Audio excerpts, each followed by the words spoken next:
Hello there, and welcome to Talking All Things Season 12. I'm not Tom Baker, I'm Pertwee Smith 11, and once again I am joined with Luke.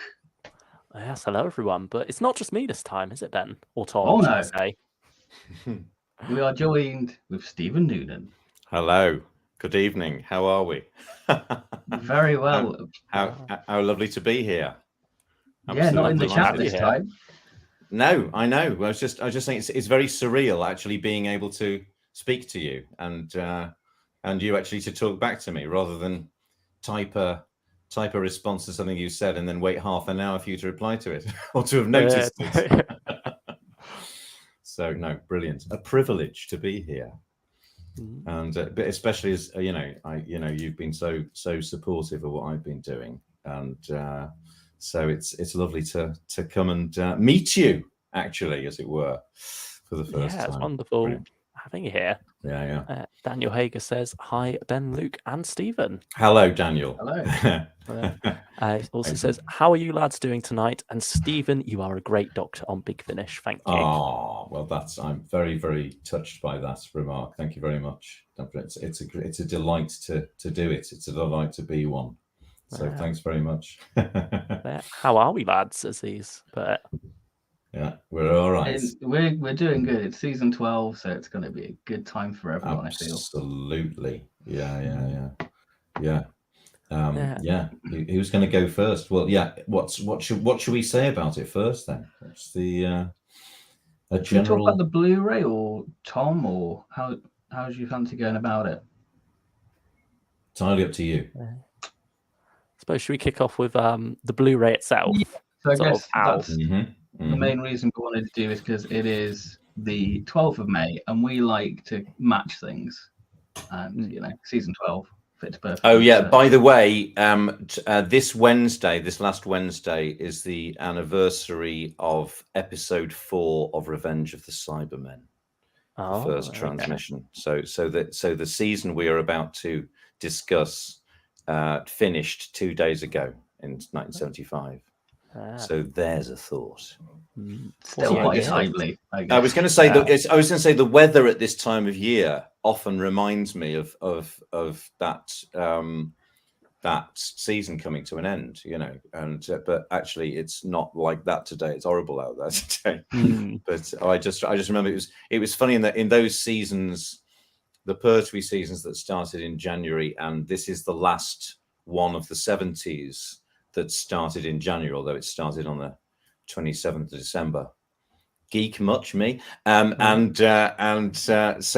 they'd finish when the summer had started, and then I think more appropriately from season 12 onwards, you get the season starting right at the end of summer, just as you're going back to school, the autumn, and that wonderful the nights drawing in and it being dark when Doctor Who was on.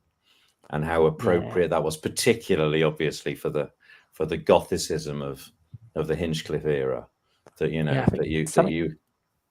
Something like Pyramids of Mars just wouldn't work. No, well, exactly. Summer-ish stuff. Probably come out around April. That one, I think.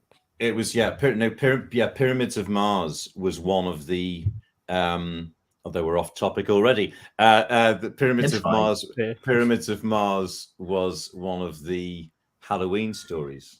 So it was, the weekend roundabout Halloween and Bonfire Night, and Pyramids of Mars was one of those.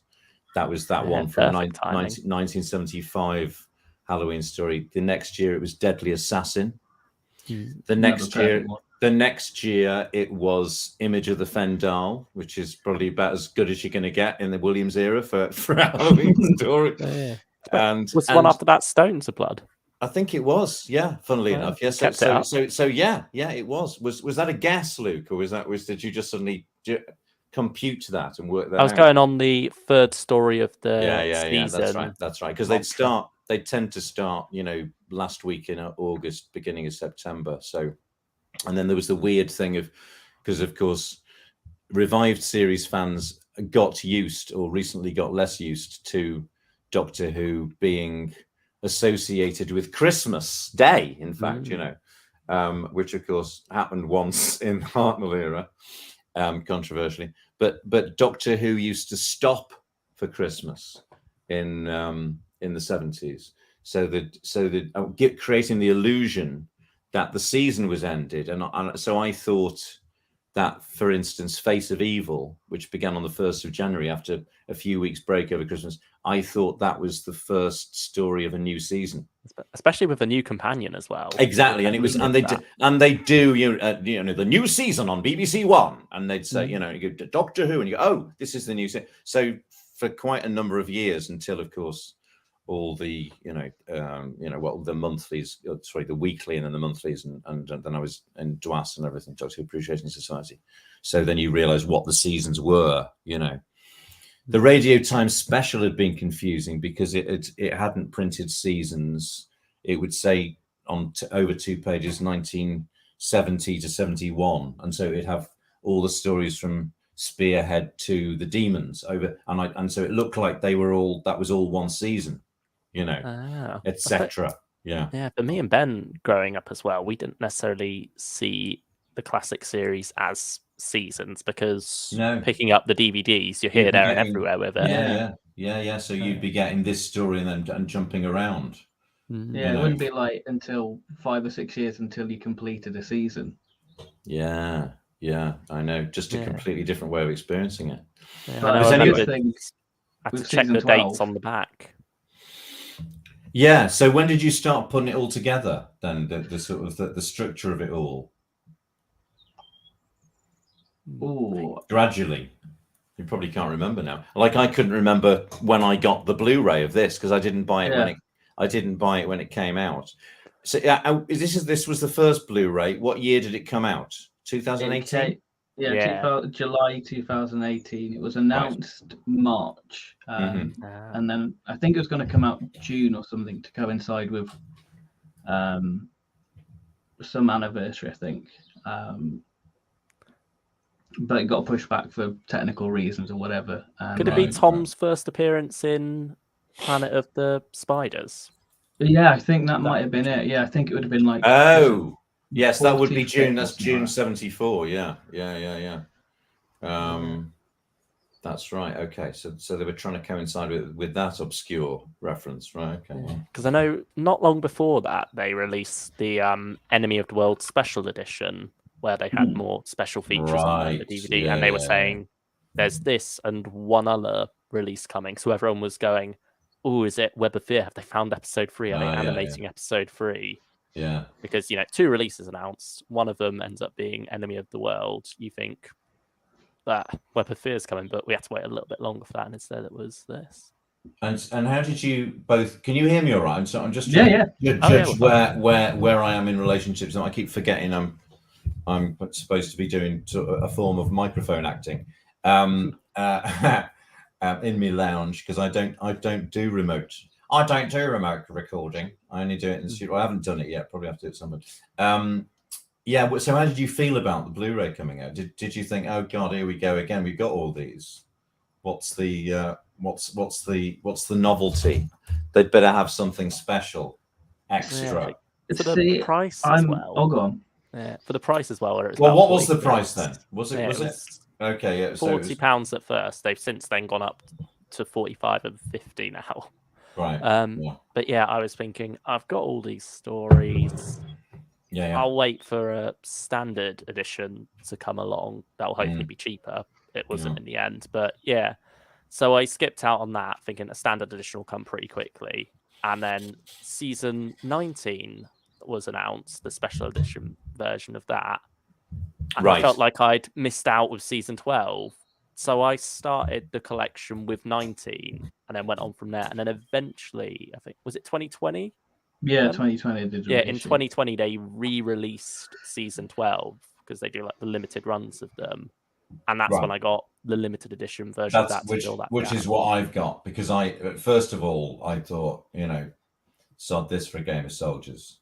But then becoming aware that there were features on it that I did want, like the Matthew Sweet interview with Tom Baker, and that's right, and things like there was, annoyingly there'd never been a making of documentary about Sontaran Experiment, So you'd have to get this to get that. Various things. I thought, oh God, I'm gonna have to get it then online. Start this process. But because I don't really give a toss about the great improvement, if there is one, in picture quality and things like that. Partly because it's slightly artificial anyway, because we watch them in far inferior quality in the 70s. As I sometimes turn the color off in the ones I watched in black and white to recreate the experience, because as I said before, as Stephen Moffat said, John Pertwee was not a color doctor; he was a black and white doctor for most people. Certainly for me, and currently the occasional episode that I'd see at my grandmother's, if she usually wasn't there, or she fainted or something, because I've said several times, she was the one person who hated Doctor Who more than Mary Whitehouse. See the odd like Carnival Monsters episode 2 I'd seen in colour, and one or two other episodes. So yeah, up to 2 days ago, the anniversary, that was the first episode. Revenge of the Cybermen episode 4 was the day before we got a colour telly on the 9th of May 1975. So that was the first time I saw it. And from then on, it's a colour show as far as I'm concerned. So the rest switch to black and white for parts 1 to 3 of Revenge of the Cybermen, and then switch to colour bac on for part 4. What do you think? What do you think, Luke? What do you think? I do or I don't? I think you might have a guess about that. Go on. I think you do. Yes, you're right. Yes. Yeah. I'm that sad. It keeps your memory alive. Yeah. Well, it is funny how when you turn, because I to prepare for this, I haven't had that much time this week, and I wanted to try and watch them all again. But then, as we established, conversing earlier on, a lot of it's fairly firmly lodged without rewatching it. But but I started Robots episode 1, and I turned the black and white off, and I immediately got this sort of frisson of, oh yeah, that's what it looked like, and see, and of course, well, when we talk about Robot, we can talk about the aesthetics of Robot and how sort of black and white and color differ as an experience. But it hide the CSO a little bit? Yes, it does. It's really, really kind to the robot growing and all that stuff in the end. It can't disguise the Action Man tank. No, even as a kid, I knew that was a toy. I was 6, and that was the things that you see. I didn't notice how crap the dinosaurs were in Invasion of the Dinosaurs. I thought, oh, they're not as scary as the Trashics. I think that was probably how I was thinking about it. They looked a bit more cuddly.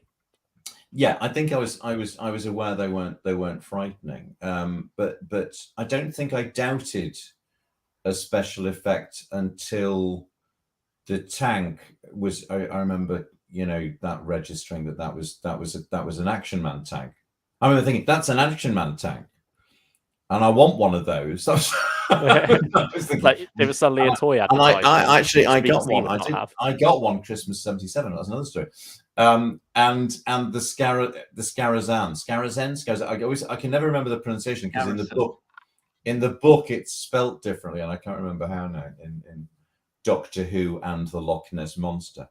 It was originally, because they used to, in the back of the targets, they used to say "in preparation," which were the ones that were going to be coming out shortly, and it said "in preparation, Doctor Who meets the Loch Ness Monster." And I go, what do you mean meets? It's not meets, it's and. It's got to be and. It's got to be and the, And then, sure enough, when the book came out, it was and the. I think Stephen Moffat's talked about that. The outrage of the Doctor doesn't meet enemies; he ands them. Sort of paints an image of him, shaking hands. For yes, that's right. Well, you sort of could with the something. Scarazan because it's not particularly threatening, is it? So you know, it's like the Silurian. Might struggle to hold a cup Hilarion. though if you go for a drink with it. Well, indeed, it hasn't got any arms, does it? Do we see any limbs on it? It just sort of we just see its head, don't we? Really, you don't see how it moves. Well, do we see its legs? Yeah, it looks reaching for Tom, don't you? It looks better in Scotland in inverted commas, although that's actually somewhere near Bognor Regis. They filmed that. It looks better on that location, doesn't it, in episode 2 than it does at the end. I think some of it's like not just the model Scarazan, but also like a model set as well at one point. I think like it is. Isn't there is a bit of stop motion, isn't there? A bit of Ray Harryhausen-y. They tried to, but they didn't have time, obviously. And by the time they got to episode 4, they said, just stick your hand up it and we'll CSO it over the Thames. That was the first time, because Stephen Moffat talks about what he called a giant rat Monday, which is going into school as a teenager because he was that old and having the ripped out of him by the other kids. Because if you're a Doctor Who fan and something very, very embarrassing in Doctor Who, then you were sort of to blame for it, or they could ridicule it. Noonan's a Doctor Who fan. Did you see that? I was too young really for the kids to be, but there was a lad around the corner who used to sort of bully me for being a Doctor Who then, and the Loch Ness Monster, as everybody called it, was I got the piss taken out of me for this. How do you pronounce it? Scarazan. Scarazan. Yeah. I think it's written Scarazan or something in the book. But no, the one that might be said both ways in the story. It might be like demons, daemons, diamonds, mightn't it? Yeah. No, one of Nick Briggs's favourites is in Sontaran Experiment, where it's like viral. Oh, that's right. It is, isn't it? That's right. Vural, yeah. But no, the one that really I remember as it was going out. And it got to that I thought, oh my God, I'm going to get such stick tomorrow. This is an 80s story. What am I talking about? Early 80s. Early 80s. Very early Peter Davison. Very early. The Snake. Yeah. Yeah. The Snake. It was like, oh no. Oh my God. No, I don't want to go into school tomorrow. And it was. You feel like they could have used that same snake prop in Snake Dance, but for like the parades. You couldn't you? Yeah, because it was about as improbably unthreatening as anything's ever been. And so that was embarrassing. But the greatest day of shame was Warriors of the Deep, I'm afraid. Moment of silence. And yeah, that was the day thing. I don't want to be a Doctor Who fan anymore, particularly because it was sacrilege to the Sea Devils, which is my very first memory. So, but we won't talk about that now. Let's go back to the happy days of 1975. Joe Bowers says, "Hi guys, been catching up on your last few streams as I've been on holiday. Hope you had a good time away, Joe. Thank you for catching up. Hello, Joe. Enjoyed those as well." I certainly have. Yeah. What was the last one? Of course, the future, wasn't it? That's right. Yeah. Which I didn't know I was in until it came out, because it's also sort of confusing and chaotic. Well, it didn't even tell me I was in it, but no, I think they sort of swap and move footage around with it. That I'm pretty sure I wasn't in the script originally. I think you weren't even cast when the script was written. No, because it was recorded. No, well, I think some fans weren't even born when they started recording it. I think it was so long ago, and I think when I was recording it, I had these long scenes. The one I'm in the most is called something Planetoid 50. Can you inform me what the title Martian Invasion of Planetoid 50. A Martian Invasion of Planetoid 50. And so I got quite a lot to do with that, and I got quite a lot of scenes with a character called Miss Jessamy Moore. I hope I'll probably get bollocked by Steve Berry publishing it, but I'm sure that's not a particularly exciting spoiler, is it? And means nothing to me. So. And we were recording. Not yes, it doesn't. And we were recording this. I had to go to a studio, some godforsaken studio in the middle of nowhere, which reminded me of Winnerton Flats, which reminds me to remind Ben to watch Quatermass again. But anyway, he's still not done it, Ben. Season 12. Season 12 took priority. That's been the priority, obviously. Well, there are obviously influences on season 12 in Quatermass, which, if you watched it, it would enrich your experience. We'll come to that. What those influences are. So yeah, there was this. So I was just there with an engineer talking to David Richardson and the director who'd come in to do that. It wasn't Helen Golden, it was somebody who was standing in for somebody else. All very complicated and boring. And I said to David, because Sam Stafford, who does loads of stuff, he played Sir Hugh. Was it in The Outlaws?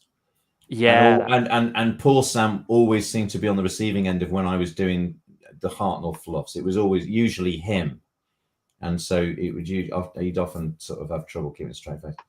But he was standing in for just about every other character in this particular recording of the Once and Future stuff, and he was playing Miss Jessamy Moore in this thing. And I said to David, "So David, who played it when you recorded it, whenever that was?" And he said, "Oh God, I can't remember." So and he didn't remember, and I still don't know. So she's probably died by now. They started it so long ago. But so that's a sort of be like you're talking to a ghost. I won't give any more away about the what's it called again? The what of what? The Martian invasion of Martian invasion. Anyway, we digress. Let's get back to Tom. Yeah. Hoovian with a small collection says the party don't start till Stephen walks in and you brung the vodka, right, Stephen? Well, I'm gonna have to disappoint you. I've got a cup of tea here. But I might at some point roll a cigarette, which is about as exciting as this party is going to get. But matches the relaxed tones Ben is creating with the bird song. With the bird song, although I can't quite hear the bird song as vividly as I could last week. No, but I don't think I can hear it at all. But just matching the read through with all the cigarettes. That is, I love that footage of because it's like you realise what a different age it was, don't you? That you've got Terence and Bob Holmes with their pipes, and Michael Kilgarriff, who's quite relatively young, man in his 30s. I mean, the idea of a man in his 30s smoking a pipe now would be so eccentric, wouldn't he? Very hipster. And seeing Sladen lighting up, that's quite exciting. It's quite sexy, actually, seeing Elizabeth Sladen smoking a cigarette. Tom smokes quite lightning, doesn't he? And Courtney's got a fag on there, and I don't think Ian Marta is seen to smoke in it. I think they share it, don't they, Ian and Tom? I think they pass it round. Do they? I think they do. He does say actually at one point on the commentary, Tom, when he's in the skipping scene, because he's very, very sort of manic in it, and like commentary goes, "Bit hyper," and then he goes, "What have I been smoking?" So maybe you've identified something that they were up to. Who knows? It explains Scratchman. Oh, explains the surreality of Scratchman. Yeah. I've not read it. I've listened to Tom narrating it. I've got in fact I can see it, the CDs here of Scratchman, but I've never. Have you read it? Yeah, I read it. Yeah. That's what sort of a fan am I? Not actually having read it, having lazily listened. Tom Baker reading it. So, well, it's just exactly you can't beat Tom Baker reading anything, can you? Let's face it. Speaking of Tom, should we talk about Tom? Absolutely. And his, I guess, progression really, and the many iterations of Tom. Yeah, who's going first? Somebody's just told me to turn the boiler off. Hang on a minute. don't let that detain you. It means me because the boiler is actually in the lounge. Hang on, I'm going to take the earphones out. You talk amongst yourselves, lads. Hang on a minute. Okay. I'll just go through the chat quickly here. Okay, so Hoover in the Small Collection saying season 12 stream starts. Talk about Pyramids of Mars. Same year. Yeah, it's a good Not story. And also, Hoover in the Small Collection also says image of the Fendal is iconic. Well, I think episode one's pretty good. I like and episode one is notable for having very, very little incidental music, and it's mainly sort of all that stuff with the glowing skull, with Dick Mills just using the radiophonic sound and the mixes between Wanda Ventham's face and the skull. That all works brilliant. I think that's a really, really atmospheric episode. I think because Tom and Leela, Fourth Doctor and Leela aren't in part one that much, it feels a very different show. Well, it feels very. It reminds me of because Nigel Neal crops up obviously inevitably a lot, and it reminds me a bit of the Stone Tape. Have you seen that? I think have you seen that, Luke? I've seen that. That's all that they're there with all that experimental equipment and everything. So it's almost like its own sort of parallel sci-fi show. Yeah, I suppose Wanda as well meets a similar fate to not similar to what's her name to Paul McCartney's girlfriend. Both tragic stories for women, I suppose. What's the name of the actress? It's been too long since I watched. Anyway, we're going off. We'll end up about this. Is going to take us until middle of next week if we go on with this, right? Aren't we? We keep mammoth live stream. I'm sure some people wouldn't mind, but we've got things to do. Well, nothing particularly pressing until. Hang on, what's it? It's Friday night. Yeah, no, it'll be fine. So yes, back to away from Image of the Fendal to Tom Baker. Yeah, what were you saying whilst I was turning off the boiler? Well, we just had a quick look through the chats or people were saying to us. Oh yeah. Hoover in the Small Collection says, is now the right time to say I think season 12 is Tom's weakest series? I don't know if there is a right time with Stephen around. No. Why is there not a right time with me around? It's one of your favourites. Oh, I see. Well, yeah, but I'm very sympathetic to everybody's point of view. As anybody who reads comment sections under First Doctor Adventures trailers or etc. will be acquainted with the fact that I'm even sympathetic to people who don't like what I'm doing, because it would be hypocritical of me to have a problem with people not liking things that I'm doing when I've been very, very critical of things that other people have done through the history of Doctor Who and continue to be so. But I'm not going to tell you what they are now. Although I might now, as somebody says, what is the weakest Tom Baker season? Because I don't think it's a Hinchcliffe one. I think that's a we're both agreed there. Yeah, we agree with that. I think a season that's got Genesis of the Daleks in is difficult to place, in a very lowly position. But then, some people don't like Genesis of the Daleks, and that's fine too. But it's wrong. Well, it's all subjective. Yeah, it's all subjective. Even the Small Collection also says season 18 Tom is best Tom. Okay, well, I like season 18. I like season 18 very much. I think as somebody who had got not jaded, because it's difficult to be jaded when you're 10, isn't it? I used to see my lot as the people who back around about my age were very, very lucky to have been very small mid Pertwee, and then it got to the age of 8 So when Robot comes out, I've been 6 for a while, you know, and then I'm 7 the day before episode 4 of Revenge of the Cybermen. So I'm 8 in the sort of 8, 9, going on 10 in the Hinchcliffe, so which is great, because that's when a kid's, you know, brain's starting to work properly, and so you're following this, you're able to follow the. You're not just scared anymore. You're following you're getting the concept and all that sort of thing. So I think it's just a wonderful time to be that age for the Hinchcliffe stuff.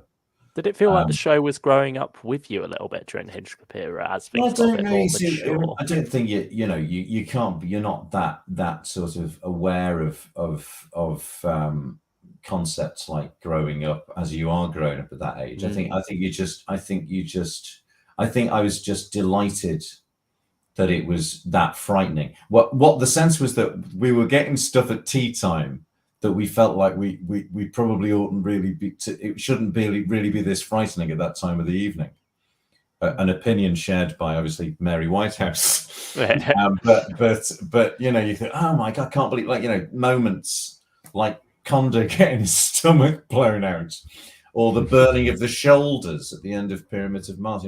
You know, this is horror film stuff. I mean, it just felt really, really cool to have, you know, this, and watching the grown-ups responding to it too, taking an interest in it. My Uncle Graham, who's the most cynical person on the planet, who's everything, you know, a load of bloody crap you say about pretty much everything. Episode 3 of Deadly Assassin, we were around at my Uncle Graham, Auntie Sheila's house, the Matrix scene, and he actually said, like, this isn't half bloody good, this is it? This is actually, it's not bad, this Doctor Who, is it? You know, and that was amazing, astonishing that it, you know, even cynical adults like them, and that being around another kid's house, and there's this kid whose dad was a dentist, Nigel Healy, and it was Seeds of Doom, and the grown-ups were sort of sitting, like, you know, attentively watching it.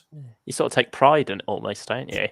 Oh, it was like just your thing getting the appreciation. Yeah. And the sad thing was, you know, to be brutally honest, was that, you know, when for all the reasons that it changed, because of the White House onslaught, because the Director General in the 60s, Hugh Green, Graham Greene's brother, used to say on the record, we are polite to Mrs. Whitehouse, but we do not let her into the building. and then Charles Curran took over as much less progressive, more concerned about the moral majority. He was much more sort of right wing politically, and it was he that sort of capitulated, and then Hinchcliffe was moved off. Williams comes in, told to take all the horror out, and he himself said, well, what's left? Yeah. You know, and what is left, of course, is, well, what can be replaced is the humor, and of course then Tom Baker's personality grows to fill the void, and I never blame Tom Baker for that, because I often think, thank God he was there, because he carries that through he's just so charismatic. But it did become the Tom Baker show. That was what we were watching it for. But it wasn't for me.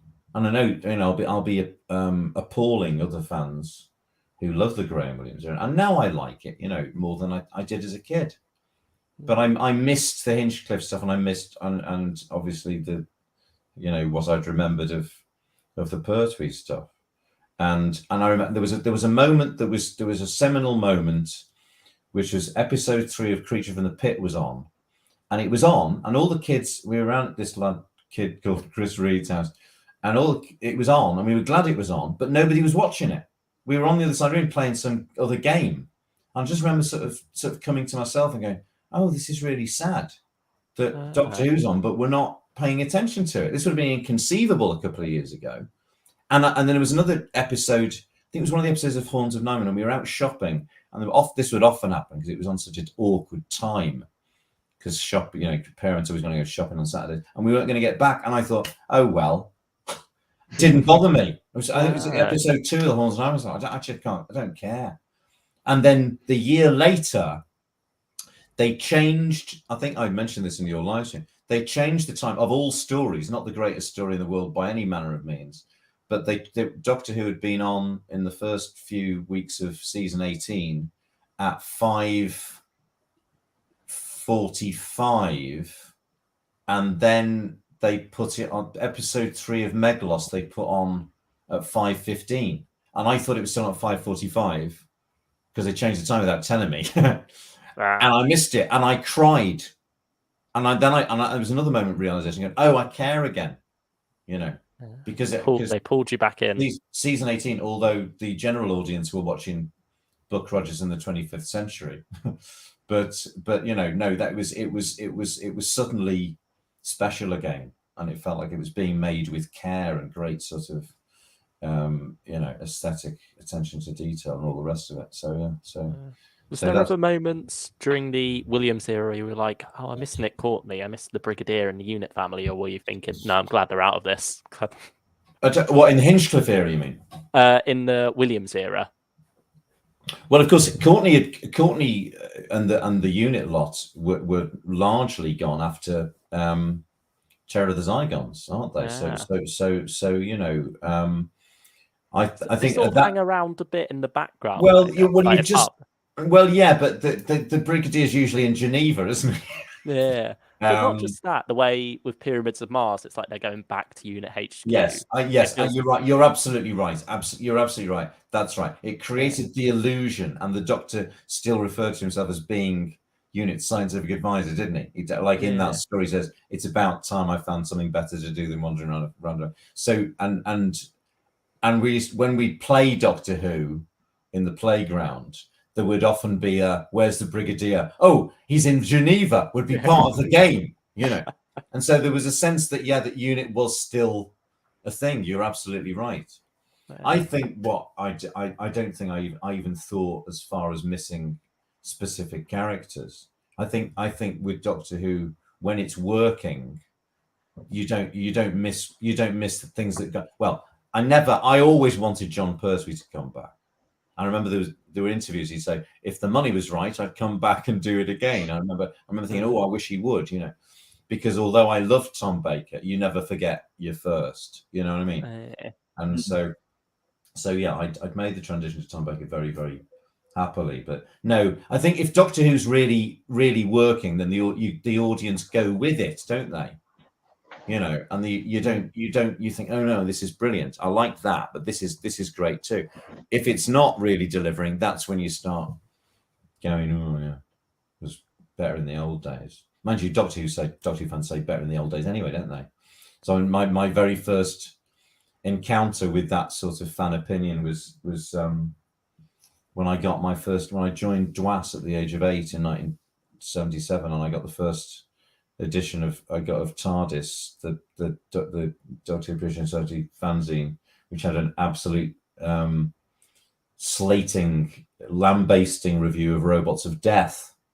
One of the great, unassailable classics, which is just picking out every single continuity error. Because the fans, I think I said this before, the fans at that time were so up in arms about the travesty on the Time Lords, the deadly assassin, as they perceived it, that it had destroyed the mystery of the Time Lord. So that sort of emanated out to their whole sort of opinion about Hinchcliffe at that time. But of course, very soon when Williams came along, they're all going, oh, well, what were we complaining about? That was great, etc. Yeah, but this is all very familiar, isn't it? This is that we're talking about the 70s. It doesn't happens now, We're seeing all the people when Moffat took over. That's right. Well, and then when all the people were, didn't have a good word to say about Moffat, and then a couple of years after he'd gone, it was going, were revising their opinions of that. So it's human nature. Yeah. Doctor Who fan nature. You never know what you've got until it's gone, really. That's right. But Terence Dix, of course, is the last word on this. Is what he said in 1983 at the National Film Theatre when he was introducing the sequence of Pertwee clips, which sadly ended with episode 6 of Invasion of the Dinosaurs. And he said, I don't quite know why we're showing this one. But it started very well with Ambassadors of Death episode 1. But he said in that, I'll never forget this, he said, Doctor Who fans are the touchiest people on the planet. He said, "You've heard the phrase, you can't please all of the people all of the time. Well, all of those people are Doctor Who fans." Which of course is true, stuff. and rightly so, because we are nothing if not critical. So it's rubbish. You just go, "Oh yeah, it's my program. I love everything that is put out in its name." No, standards. Anyway, back to season 12. Yeah. Well, that stylish one has entered the chat, or did about 12 Hello. minutes ago, actually. Hello, stylish one. Excellent. Great to see a Power of the Daleks fan on the stream, he says. Indeed. Well, yes, indeed. I'm Power of the Daleks and I had the great pleasure of getting and becoming mates with Rob Ritchie in Los Angeles, who animates a lot of trailers for Big Finish, but did all the Daleks, animated the Daleks, Power of the Daleks, and for the Evil of the Daleks release. So hopefully one day for Dalek's Master Plan, maybe as well, if we're lucky. Well, yeah, who knows what the future of the animations is. I've always wondered, what was it like, Mr. Noonan, growing up with the Target novels? Our stylish one. Very pertinent question. You couldn't ask a more pertinent question, because I became aware of the Target novels in the January of 1975. And the first one I bought, I said, at 30 pence, I've got it here, although you can't see, was Curse of Peladon. And I bought that. It was in the post office, Mrs. Vary's post office. Everybody in the 70s, nobody referred to anybody over the age of 30 by their first name, of course. Everybody's Mrs. this or Mrs. that, or friends' mothers who were Auntie this and Auntie Joan, Auntie Barbara. So there it was. I didn't know there were Doctor Who novelizations. We didn't know anything, And there it was, The Curse of Peladon, and I nearly wet myself. Was it obvious that it was a old story adapted into a novel, and not like a new Doctor Who novelization? Oh yes, because by that point the Radio Times special was out. So which was our first introduction to knowing the history of the program. So you got every story in chronological order. But although Curse of Peladon is the story before the first year I remember, which is the Sea Devils, I had very, very vivid memories of the Monster of Peladon, which of course is was just the year before, 75. So Curse of Peladon I was reading while Robot was going out. Then the second one I got was The Abominable Snowmen, which I was reading while. This is how extraordinary it is. I vividly remember, and I can remember sitting on my grandmother's settee, because she got this vibrating thing which she used for her back, and there was this thing beside me on the seat as I was reading Abominable Snowmen.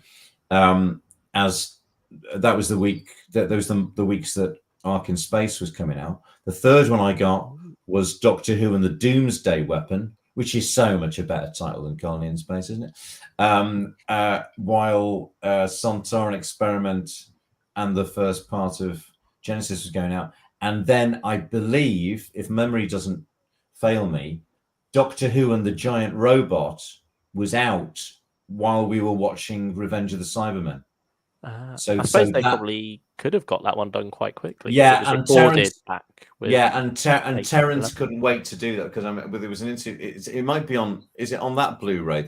Is it on this Blu-ray? There's about Target books. When he said, "What are your favourite novels?" Oh, let me see. Oh, well, the Doctor Who and the Giant Robot, the Five Doctors are my favourites. Oh yes. Well, why is that? Oh yes, I wrote the script. He doesn't mention the Fang Rock actually, but which is the other one. And who actually did he novelize the War Games? Was that I think Malcolm Hulke novelized the War Games. I can go across the room and find it in a minute. So 75 was the year I, as it were, became a proper Doctor Who fan, because I was reading the novelizations as well as watching. You're getting into a kind of expanded media.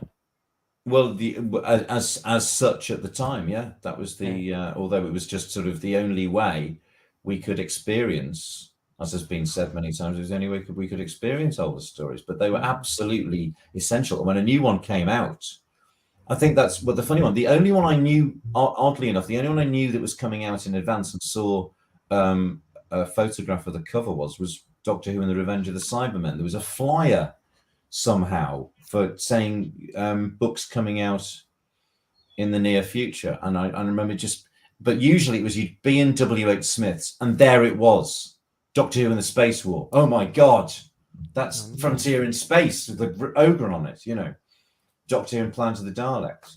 It was just so.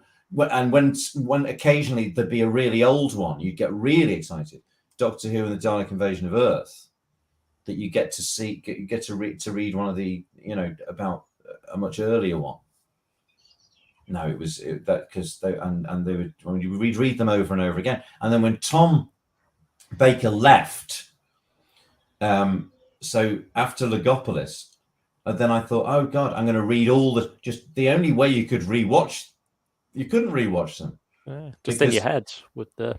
You just went. I read all the novelizations again and it seemed like it was like some old monarch had died because I could remember Pertwee, but it seems such a long time that had been the Doctor, and this is what people forget, that when those clips in Legopolis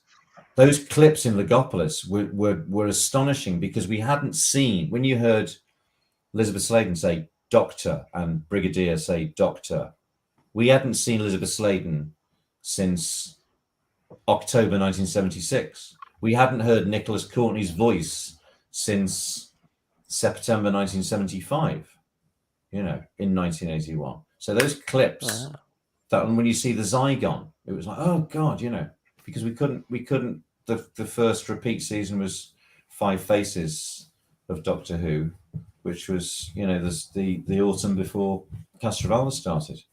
When did you find out about K9 and Company? When was that? That's a good question. My main memory of K9 and Company is that there was some sort of power cut, or there'd been an interruption of transmission in the northwest area, and so that BBC One was down that evening for whatever reason. Wow. However, if you were in our part of Merseyside, you could get BBC Wales, and so with a little black and white portable we had, if you put it at a particular position in a particular room in the house, you get a really crap version of BBC Wales, which was all sort of misty. And I just remember through the mist hearing down,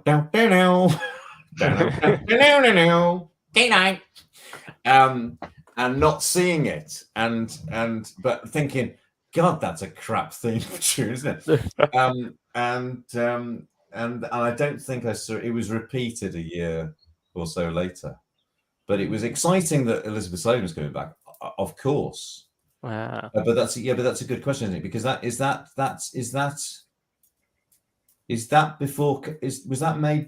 that out that Christmas before Castrovalva then? Yes, that's it. Wasn't it? That's what it is. 28th? Yeah, it's a couple of days before Castrovalva. Yeah, but I don't know if it was like done in like a block with 18 or 19. Well, it's directed by John Black, isn't it? Who'd done Keeper of Traken and was to do Force of Doomsday. Am I right? Yeah, off the top of my head, yeah. But I don't know how it fitted in with the 18-19 schedule. I've absolutely no idea. Oh, I think it might be 19 actually, because it was part of that block, was it? Yeah, because you got 28 episodes of 18. Yeah. And that's why it went back to 26, because they counted. Oh, I see. Did they? 2 episodes of their budget. Did they? Okay, how interesting. Yeah, that's like one of the things I found out thanks to the collection, because that's mentioned. That's in the, that's a pretty okay. Oh, I see. So there are fewer episodes of 19 than 18. Yeah. Are there? Yeah, because you got the same amount of stories, but Black Orchid as a two-parter. Oh, I see. So it's all 4-parters. It got the other two of Black Orchid. I see. Yeah, I got you. Yeah, okay. That had never occurred to me. I've never been particularly fascinated by the production history of K9 and Company, but thank you. There you go. It's an education here. Yes. Always something new to learn. Always something new to learn. Is that? Go on. K9 was made the same time as Black Orchid, Joe Bauer says. Oh, was it? Thank you, Joe. Oh, so there was like a sort of a double. There was a team on one and a team on the other, as it were. They were simultaneous production schedules. Is that what you're saying? Yeah. I suppose a bit like what they'd later do for Turn Left and Midnight. yeah. Oh, are they parallel production schedules for Turn Left? Yeah. Are they? Oh, I see. think because Tennant as well. Because Tennant isn't in. Hang on. Tennant Yeah, is in. so while Tennant was doing all of Midnight, Catherine Tate's doing Turn Left. Yeah. Yeah, I got you. Okay, that makes sense. Right. Yeah. No, it's interesting to speculate about how Nathan Turner wanted to bring Sladen back for Logopolis, didn't he? And then he asked Louise Jameson, didn't he? Yeah. Which would have been interesting. I think Louise later said that she regretted that decision. I don't regret that. I think I like that being. I do think Doctor Who. I don't have a problem when Doctor Who does go back and revisits previous things, but I think it is good when it's moving forward, and I like. I love season 18. I like everything about it. There isn't a story I dislike in season 18. I've got no. The weakest. What is the weakest? I don't want to say what the weakest one is. No, I like it. I think Louise I think they both turned it down actually, because it would have been like an ongoing thing. Like they'd have been happy to come back just for 1 or 2 stories to help the transition, but John wanted them to stick around much longer. Yeah. Outside it didn't in the end. Yes, interesting. I don't think Leela and Adric would have got on well. No. Well, they might have got on better than Leela and Lalla Ward got on. Adric and Lalla Ward got on. That is true. Yeah. She's never misses an opportunity to slag him up on the commentaries. A different kind of daggers, I think, with Lalla. Yeah. Well, there's funny ones when Tom Baker, they're not even doing an Adric story, and Tom Baker will sort of make an Adric reference. The funniest one is on Stones of Blood, when it's the first time you see the standing stones, and there's a sacrifice going, and he says, "Oh, there's going to be a sacrifice. I think they're going to burn Adric." and Susan Engel and Mary Tam go, "Oh, I don't think they know who Adric is. Probably, I'm pretty sure Mary Tam didn't take much of an interest in what happened after she left." But I'm just thinking about the scene in Four to Doomsday where Adric sort of telling Tegan to stay put, and she pushes him down, knocks him out. If that was in that scene instead, Adric would have died in that story. Wouldn't have survived it, would he? No. Yeah. Doctor just find him later with a Janus fawn in him. But before we get into let's slag off. I really liked Adric when I was that age. I didn't have a problem with it. It's interesting, isn't it? But was it like a relatable character for you, or? I thought he was fine. It wasn't that I was wanted to be him or liked his pajamas, or I just sort of thought he was fine. I thought and was sad when he died. I thought that was handled really well. Actually, I thought it was, it just felt like sort of such a great ending to that rather wonderful story. I'm not sure if it's the same for you, Ben, but my first Adric story would have been Earthshock. Well, there you go. That's the end and the beginning. Yeah. I suppose. Yeah, probably a lot of fans, who weren't there at the time. Yeah, of course, that's going to be one of the first ones you're going to see, isn't it? Because you go to the classics, don't you? Or you see a Cyberman or a Dalek on a cover going, "I need that." Yeah. That, or you see, you'll be aware of the reputation of a particular story, won't you? That's one of the popular ones, isn't it? But I mean, I just dispel a myth. Did I mention this the other day when I was talking to you? That that nobody in England knew that Cybermen were going to be in Earthshock is absolute nonsense, because the Radio Times, the next week's Radio Times used to come out a week early. So Earthshock was going out on Mondays. The first episode one was out on Monday. So on the Monday, the morning that Earthshock episode 1 came out, we got the following week's Radio Times, which had a feature in the back saying Cybermen are back from the following week. So the secret wasn't kept. This is all complete bollocks. But we didn't know. And me and the other Doctor Who fans, all 2 of them at my school, were all day just so impossibly excited about the Cybermen coming back. And I actually like spoilers, so I was quite pleased to know that was the cliffhanger we were heading towards. And it was just I think it was all the more satisfying when it was so good. You go, oh my God, that's brilliant. Yeah, I think if a good reveal can be ruined by knowing what it is, then it's not a good story. Exactly. No, it's just exactly. a shocking one. Exactly. I mean, you have a similar case for World Enough in Time and Dr. Falls. Like, there were people saying that cliffhanger is disappointing because everyone knew John Sim was coming back. Well, I think that is a brilliant cliffhanger. Well, I mean, if something's conceptually interesting or not, then it was like when Mark Elstock, because I tended not to watch. I got out of the habit of watching Doctor Who for all sorts of reasons during the revised series, and what would happen is, because I was very busy for a lot of it, but Mark Elstock would come round. Early on, he got them taped off the telly on VHSs, and he'd come around and go, watch that one and that one. They're the best ones. So he'd come, and then the DVDs started coming out, and he'd come around and go, watch Blink and Human Nature, so in each season. And if it was the next one, it would be watch Midnight and Silence in the Library. And he's your quality control. And I go, oh yeah, they're good. And then I gradually sort of watch the rest of them. But this is all. I now am sort of obsessive about the revived series as well, but I wasn't for a while for all sorts of reasons. Anyway, so the point being, what's the point? What was the point? What were we talking about? Season 12's got great. This is what I call a lawnmower moment, because I was telling this girl, there was this girl I was going out with, and I was in the middle of saying to her, and when the petrol powered lawnmower wasn't working, my dad would get the hand mower out of the shed, and then I said, why am I telling you that? And she go, I have no idea.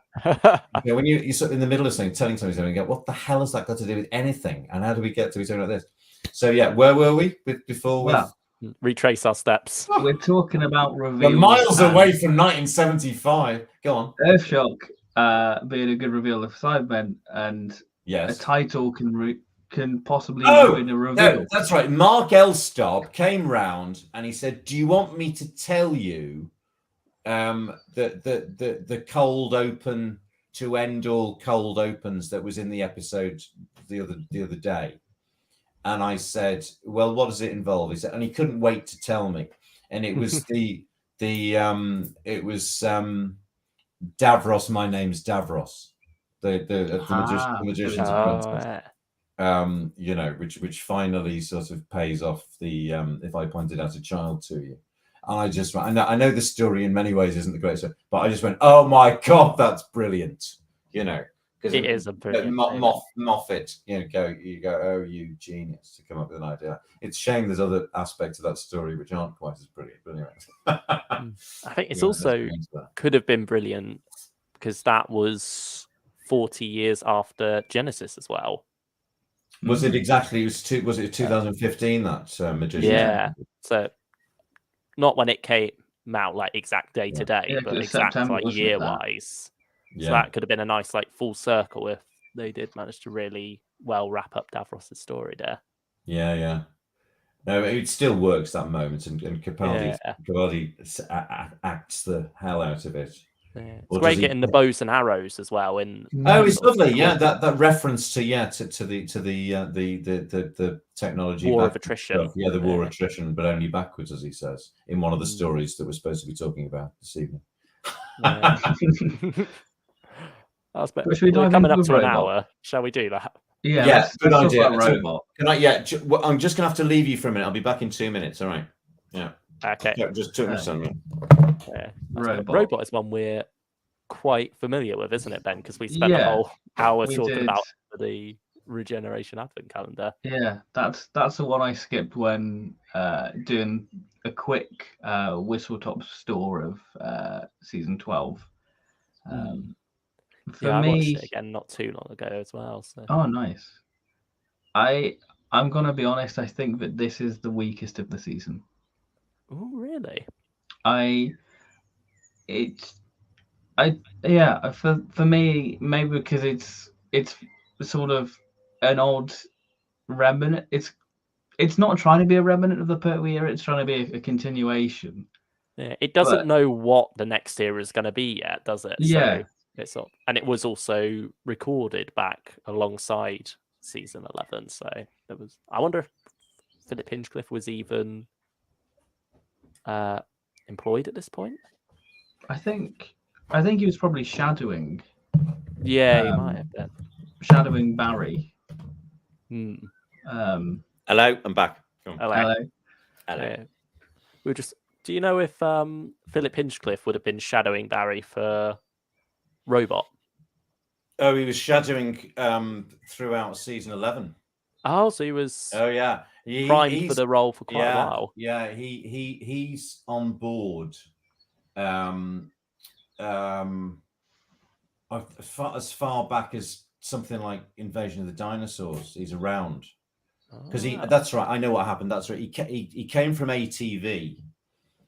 He'd been working as a script editor at ATV, and then he came into the BBC, and then he was supposed to be doing another show which folded because of strikes or something, and so he found himself at a loose end. And they said, and he'd been cast, as it were, as the new Doctor Who producer, and they thought, and they said, well, why don't you trail Barry? And he went, fantastic.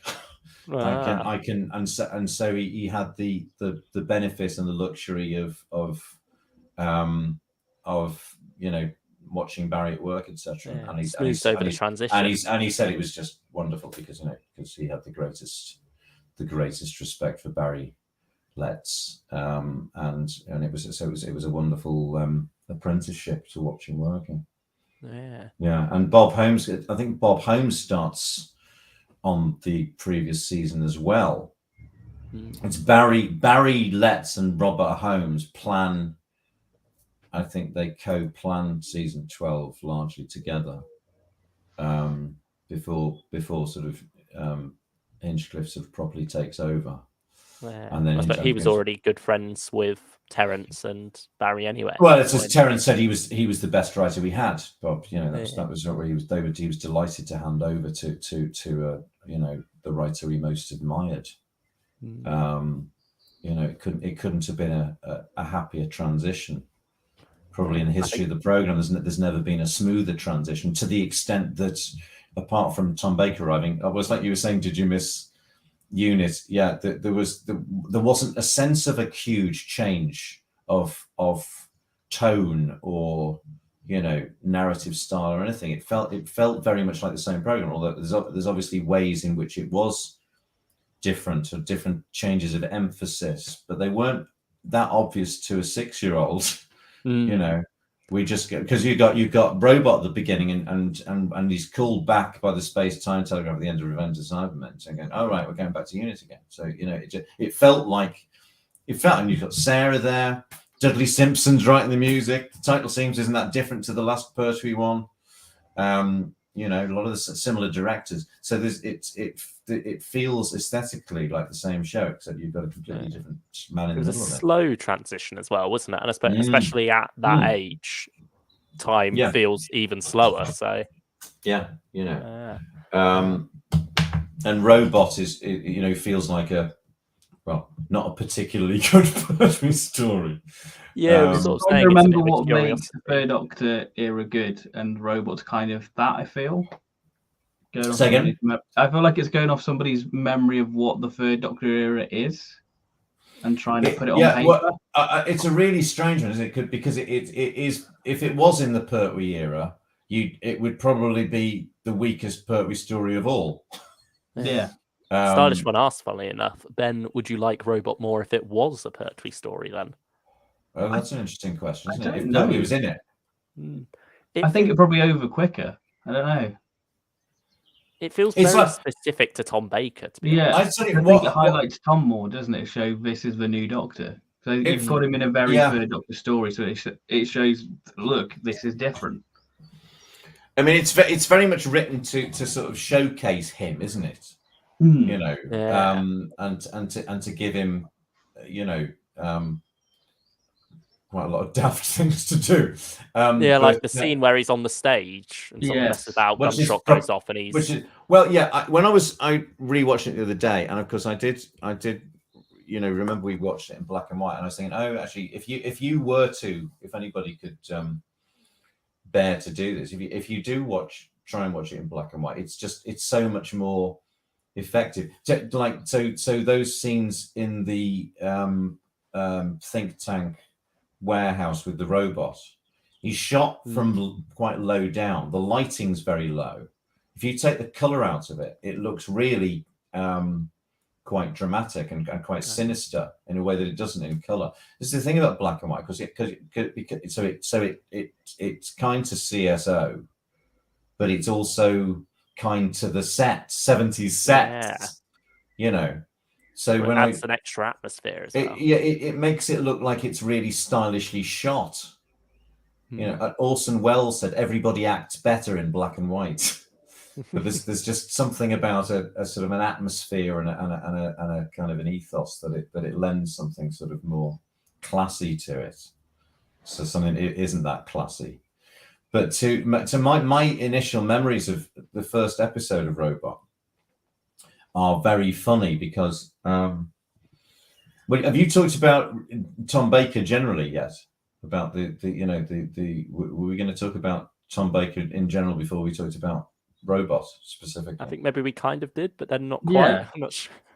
Well, you know, so for you know, I remember the Sea Devils to Planet of the Spiders, and John Pertwee was my Doctor. And for a while when I was little, I didn't know the Doctor Who had a history. So until the 1973 Radio Time special came out, I saw the three Doctors, but I didn't know who the old man on the screen was in the episode. I wasn't registering that they were saying he's the Doctor. I just wasn't processing it, because at that point, all I really remember, the first story I remember vividly, is Carnival of Monsters, and from then onwards, I can remember the plots. But the three Doctors, I think maybe sometimes my dad would be going, "We're going out to the chip shop." And Doctor Who had started again, but Doctor Who's on. Never mind, Doctor Who's on. There'd be stuff like that going on. But I think before they'd actually registered, oh, it's really important to him,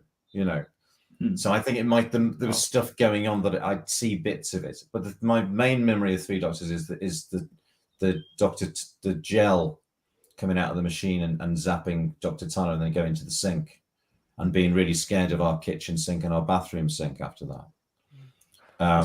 That effect as well would have been something unlike anything on TV. Well, cool. Also, it looks better in black and white, because it just looks sinister. And Dudley's really given it something with which was so often what was selling it was how brilliant Dudley Simpson was at making things, you know, dramatic or melodramatic.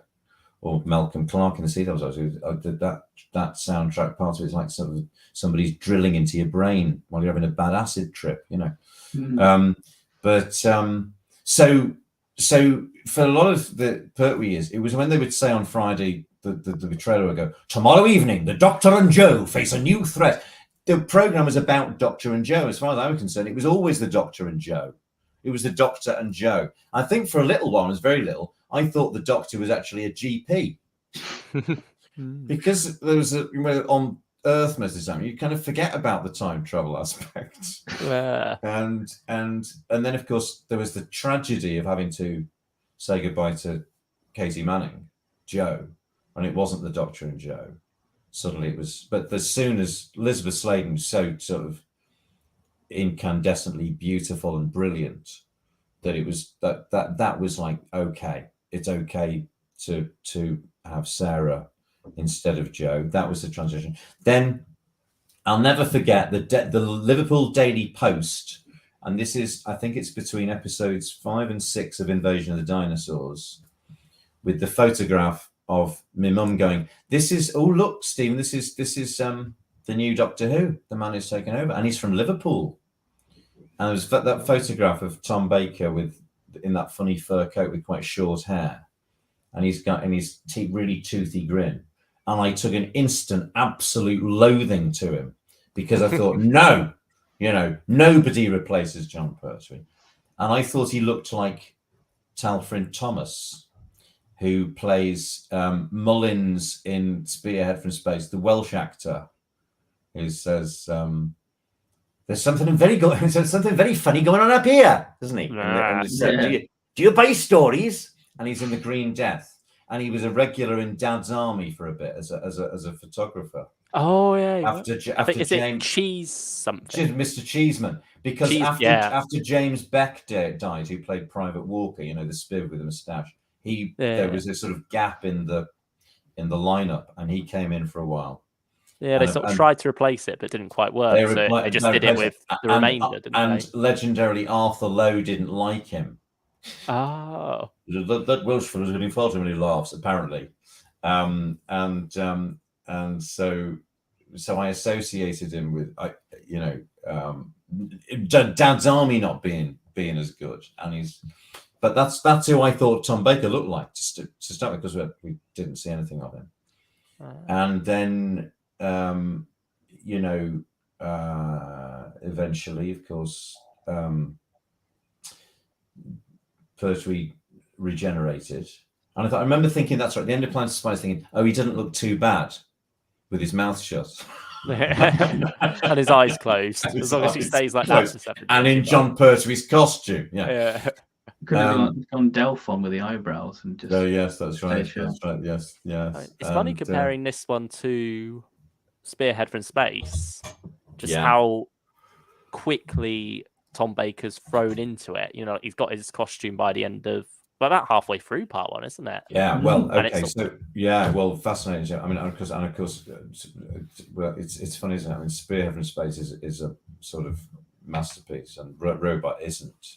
But of course, Spearhead from Space, the Pertwee is delayed, isn't it? It's not really until episode 2 that he gets his costume, is it?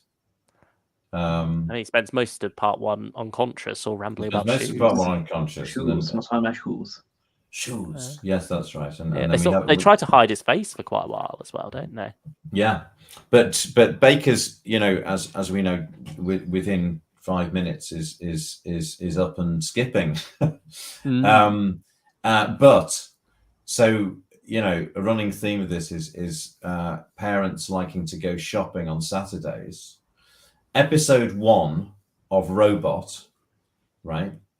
Yeah. They've gone New Year's, sales shopping on that Saturday. It was, and we didn't get back for the beginning of Robot, right? And so bear in mind, because there was no pre-publicity, I didn't know what his costume was, right? Didn't know what he was going to be wearing. All we knew that there was, and I hadn't seen a trailer. So we got in, and 12 minutes have gone by of episode 1 of Robot, right? And I'll never forget. So turned on the telly, and I was just practically hopping mad that it started, and this and half of it, more than half is now. Turn on the telly. The first thing I see is, and I don't know it's the Doctor, is what looks like, and my first thought is, oh, that character's the enemy, because he's got the jeweler's eyepiece in, which looked like a robotic eye sticking out of his eye socket. That bit with the dandelion. Yeah. The first thing, Telly came on, it's a vivid memory. Telly coming on, and he blows the dandelion dust into Courtney's face, and I think, oh God, who's that? It looks like what's he done to the brig? The pirate captain 4 years before or something. He's got this robotic eye sticking out of his eye, and the first line I hear Tom Baker saying is and I think I don't know, it's the Doctor. What's the line? Something that you think is exactly. And according to my estimation of the resistance to pressure of vegetable fiber, it was stepped on by something that weighed 1/4 of a ton. And then he pops the jeweler's eye thing out, and then you, oh, that's not his eye. And then I think they're immediately in the basement where whatever it was, whatever bit of the disintegrator gun's been stolen that episode. And the brigadier calls in the doctor, and he's like, oh, that's the doctor. Oh wow. And just not knowing what to think, because I'd missed the first part of the episode. I'd missed the skipping scene. I'd missed the daft costume changing scene. I didn't see those for years. But you missed introduction to Harry Sullivan as well. And I missed the introduction to Harry Sullivan. And then that evening, I think I've told you this, I was being babysat because my parents were going out. Having been out shopping and messing me around with Doctor, they decided they went out somewhere. And my babysitter was Elizabeth Rossiter, who was Leonard Rossiter's niece. I think I told you this, didn't I? Yeah. Leonard Rossiter of Rising Damp and Reginald Perrin fame. His brother, who died, his widow was lived around the corner. Joan Rossiter and her daughter came around, and this is my first introduction to what happens when somebody gets cast as Doctor Who. Loads of people are up in arms and say they're rubbish, and they're never going to watch it again. And she came around, she went, "Oh my God, did you see Doctor Who tonight? God, I'm never watching that again. He's rubbish." You know, because that's inevitable, isn't it? Somebody new comes on, and a whole demographic won't come around to it, and that's it. They never watch it again because their Doctor's gone.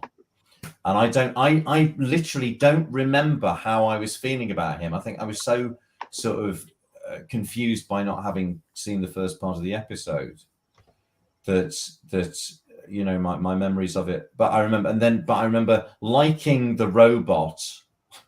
And the cliffhanger with Sarah. That's what I remember. I remember sort of thinking, oh, you know, but I was only 6. So Robot is made for 6-year-olds, isn't it? But if you're much older than 6, it's not very impressive. I think we were talking before we went live about the tank, weren't we? Yes. The infamous tank. Yeah, well, you then got the next Christmas, didn't you? It was 77. I got an Action Man tank, but I remember that. So I remember seeing the tank, going, "Oh, I want one of those," knowing full well it was an Action Man tank and not a real one. You know. Oh yes, the question I was asking earlier: what is the link between the brothers and Robot? No. The TV series, The Brothers. They don't both have a tank in them, dude. They don't both have an Action Man tank in them. We worked out it's something to do with a particular actor. Is it like Colin Baker's then girlfriend worked on Robot? No, it's closer than that. Colin Baker was Christopher Barry's first choice for Arnold Jellicoe. I can see it. And I've played quite differently. But you can imagine Colin playing that, can't you? That he's playing that sort of nasty Nazi sort of. He does a good line in sort of Unpleasant, doesn't he, Colin Baker? And of course, and then the irony there, of course, is that the actor who plays Arnold Jellicoe later is in a Colin Baker story. Which one?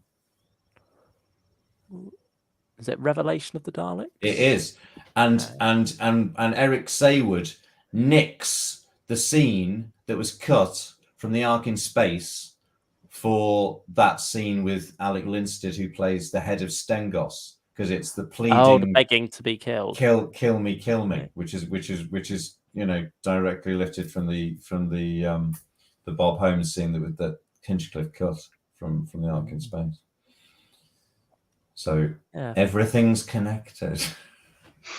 It's funny with Mary Whitehouse's opinion of Doctor Who under Hinchcliffe and such, that one of his first big decisions was to cut that scene.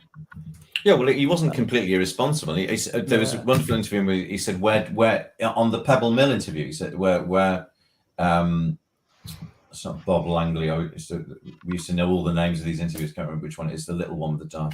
He goes, where do you draw the line, Philip? He says, I draw the line where I have judiciously decided it should be drawn. but I'm very, very clear about when it does need to be drawn. And you know, I, as a kid of that age, don't think there was never a moment that I was or I had the sense that anybody it was too frightening for kids. The last time I was, well, we move on to, at some point to the Ark in Space. The last time I was really scared by Doctor Who was the Ark in Space, and after that I was just thrilled and excited by it. Yeah. But I know, and you can't. How do you second guess this? What is too frightening? It's impossible, isn't it? These are all subjective things.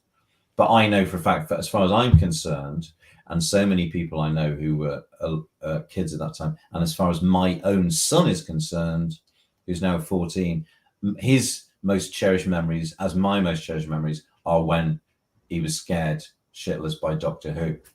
Give you such a rush, doesn't it?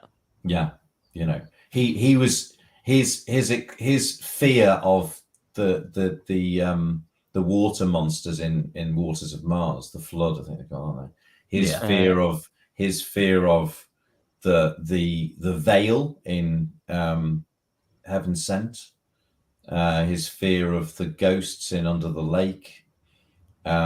These are all his favourite memories. And my ex would ring up and go, "Sam's had another nightmare about Doctor Who," and I go, "Fantastic!" It's all going to plan. My work here is done. It's still scaring the little buggers to death. Fantastic, you know. And what it's meant to do. Yeah, yeah. But I know I could tell that when, and the next time I tune, he'd just be really, really, you know. Well, he'd usually be here when he was watching. Oh yeah, and what was another one? Oxygen. The zombies and Oxygen. You know, it was great. It's lovely to be with a kid who's the right age for it and watching it working its magic. You know, and it wasn't a settee. I'd got this swivel chair that he used to, and I used to jump up and run behind the swivel chair.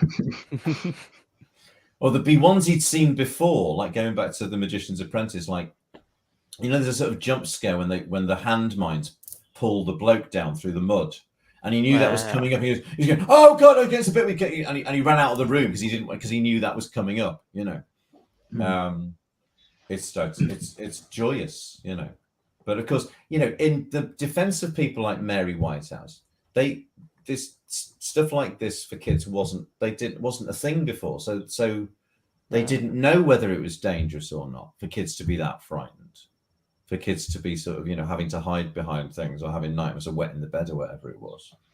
So, you know, although I think they were wrong, I understand why they thought like that, you know, because they were trying to take care of innocent people. Nigel Neal, yeah, they saw it.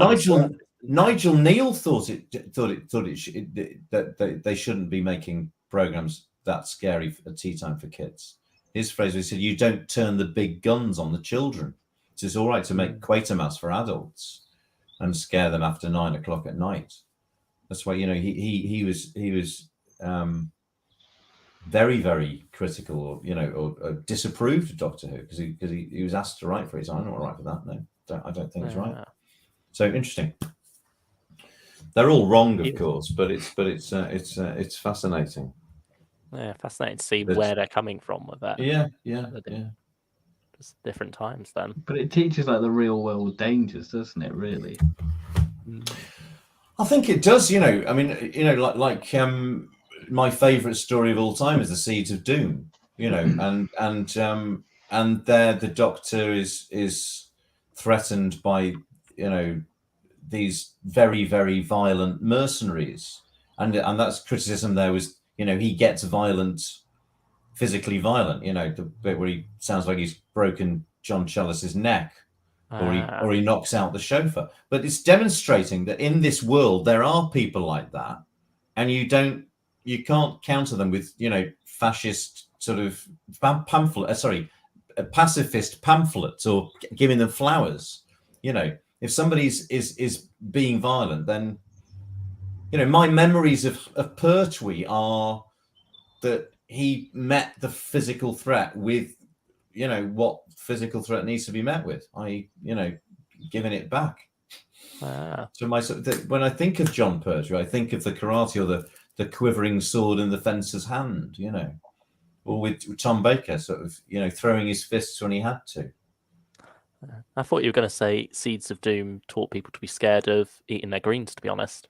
Well, it's You interesting started that that. I had a discussion with Matthew Sweet about Sea Devils, and he said if Barry Letts had been making it, Harrison Chase wouldn't have been the villain, would he? You know, it's interesting how things have changed. That the ecologist,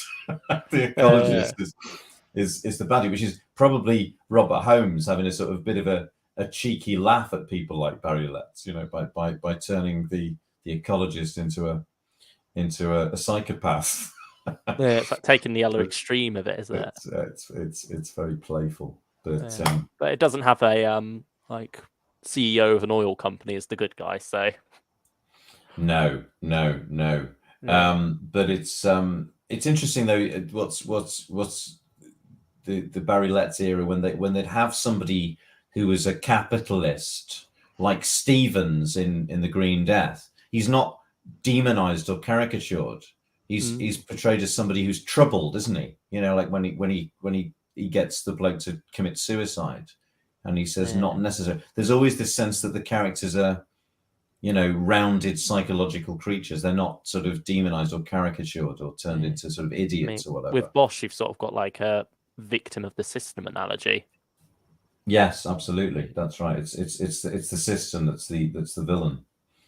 Yeah. But so have we? What else have we got to say about Robot? It's got the international politics are idiotic. The rest are all foreigners. Well, that's a great line, isn't it? That is a great line, and that scene. But it's what the great powers of America, China, and Russia, in order to prevent a nuclear war, have given the codes to a neutral country. Since when were we a neutral country? We've allied with the United States. Is this what Reginald Child pulled during Day of the Daleks? Is this the end result of that? I think that's this is what caused the explosion, isn't it? That we were given the codes and completely cocked it up. So it's all daft, all that. But then at one point they say, in the old Cold War days, and so you don't get a sense of what. There's no sense of world building. There's no sense of building our own world in these stories. It's just this particular story. You have the same thing in Invasion of the Dinosaurs, don't you? With the bunker being like not during the old Cold War days, and then do they say the old Cold War days in that? I think they do.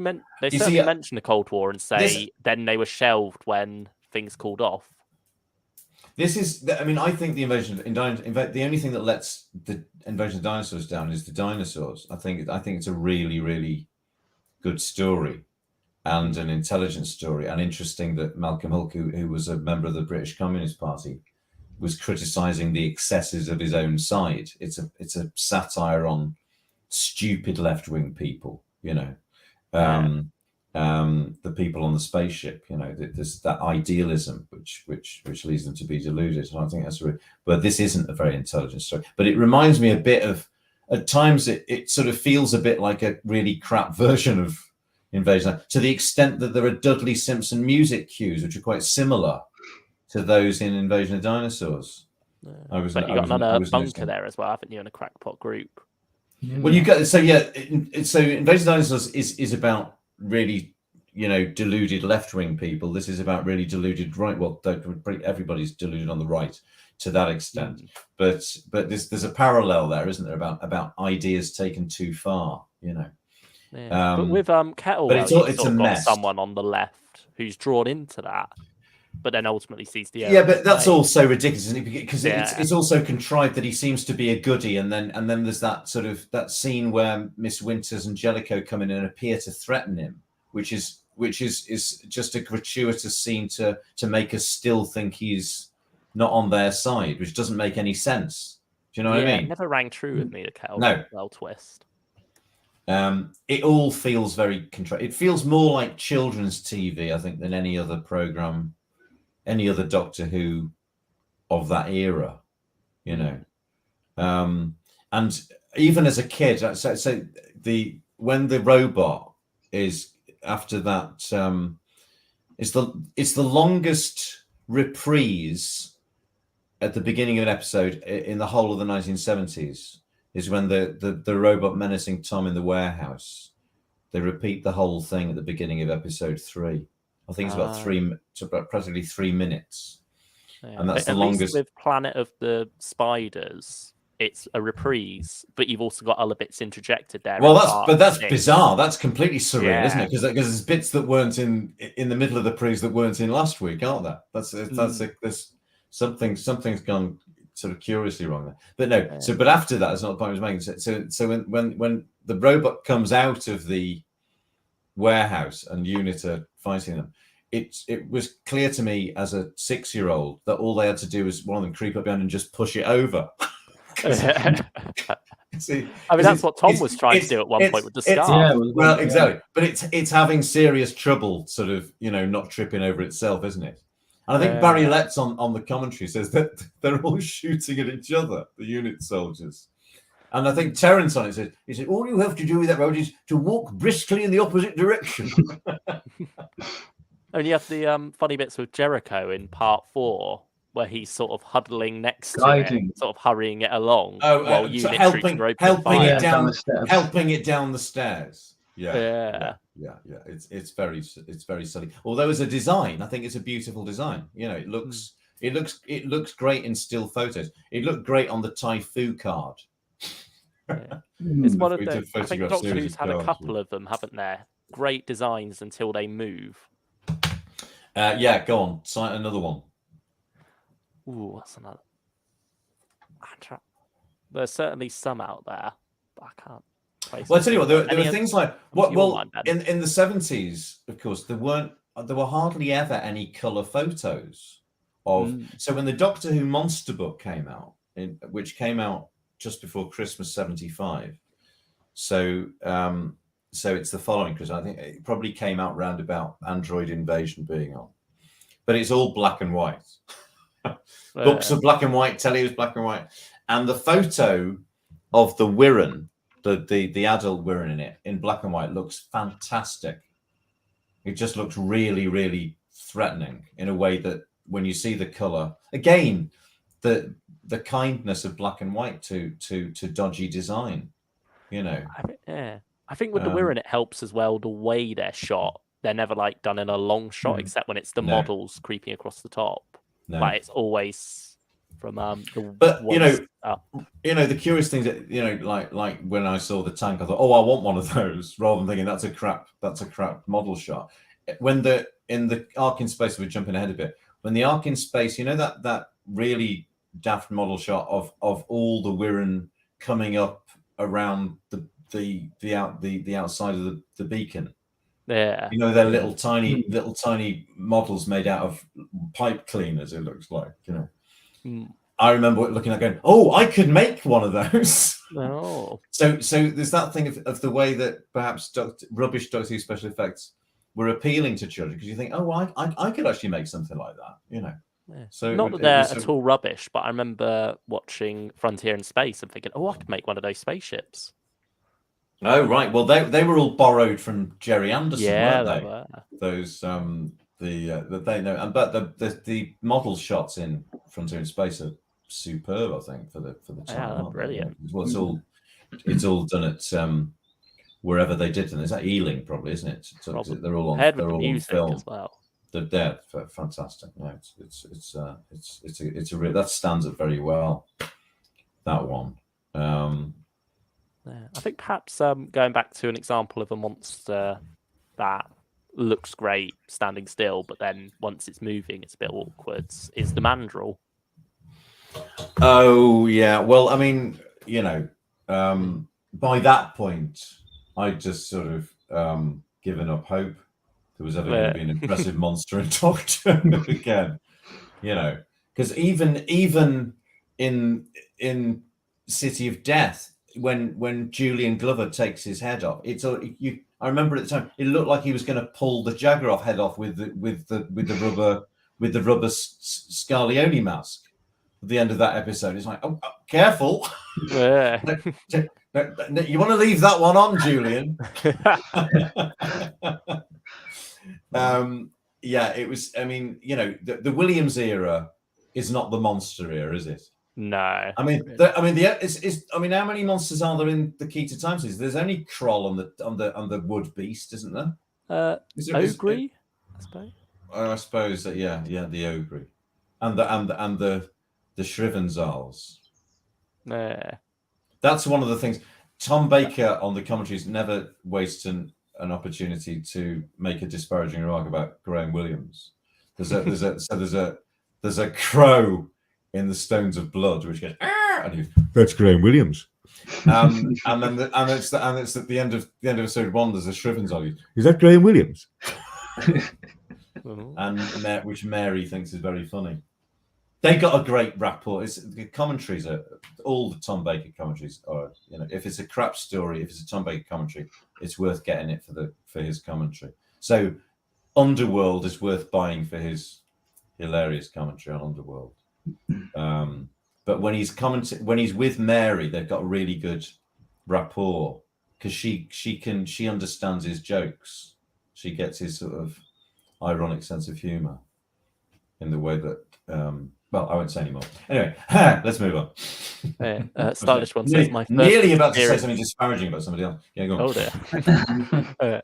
Stylish one says my first experience of Robot was watching a large chunk of part 1 on YouTube. Copyright has understandably changed a lot. I got season 12, so I've made up for it. There used to be so much Doctor Who on YouTube. You can't now, can you? No. What was the whole of Death to Daleks on it? Yeah, I watched that. That was my first experience of Death to the Daleks. I tell you another thing. While I remember is on the Blu-ray is the bit of Blue Peter where they were in the robot studio. Because it was strikes. Yeah. Well, what they should point out there is that because Robot was shot in May of 74, we saw that edition of Blue Peter in the middle of Planet of the Spiders going out.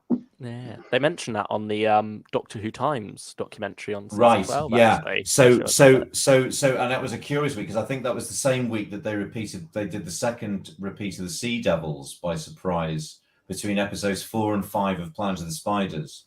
The Monday morning, bank holiday morning, there was that surprise repeat of the Sea Devils because the cricket had been cancelled or something. I can't remember what it was now. And I think it was around about the same week they were on the set of. And I remember at the time, because I didn't know how it was made, I was expecting to see those robot sets in the next episode of Planet of the Spiders because I was a stupid child, Yeah. They're filming, they're on the Doctor Who set. That must be on Doctor Who next week. I think eventually I worked it out. I know that must be from something later. But that was intriguing. By the time you got around to Robot, you might have. But of course, of course, the only set that we particularly registered is the Unit Lab set, which is in Planet of the Spiders anyway. Because that's where they present it from. It's Peter Purvis talking about a record about horoscopes for dogs, isn't it? So yeah, that was interesting. That was at the same time Planet of Spiders. Yeah. But, I think speaking of that curious Doctor Graham. Who Times documentary, which I ain't seen. It was yet. I think Ben, have you seen that one? I probably have at some point. Yeah, because it's an odd one because it definitely seems like it's going to be setting up a series of these as they look at Doctor Who in the context of what was on the BBC at the time.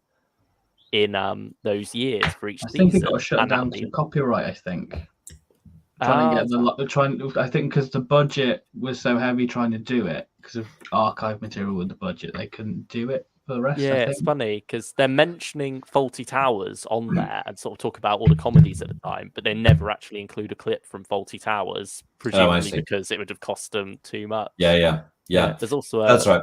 Yeah, funny moment where they're talking about Top of the Pops and they say some presenters we are still allowed to mention. Right. Yeah. Well. No. On Genesis of the Daleks, on the commentary, there's a when just before the Thals launched their rocket at the Khalid Dome, there's a Thal soldier who I always used to think in photographs reminded me of a certain disc jockey.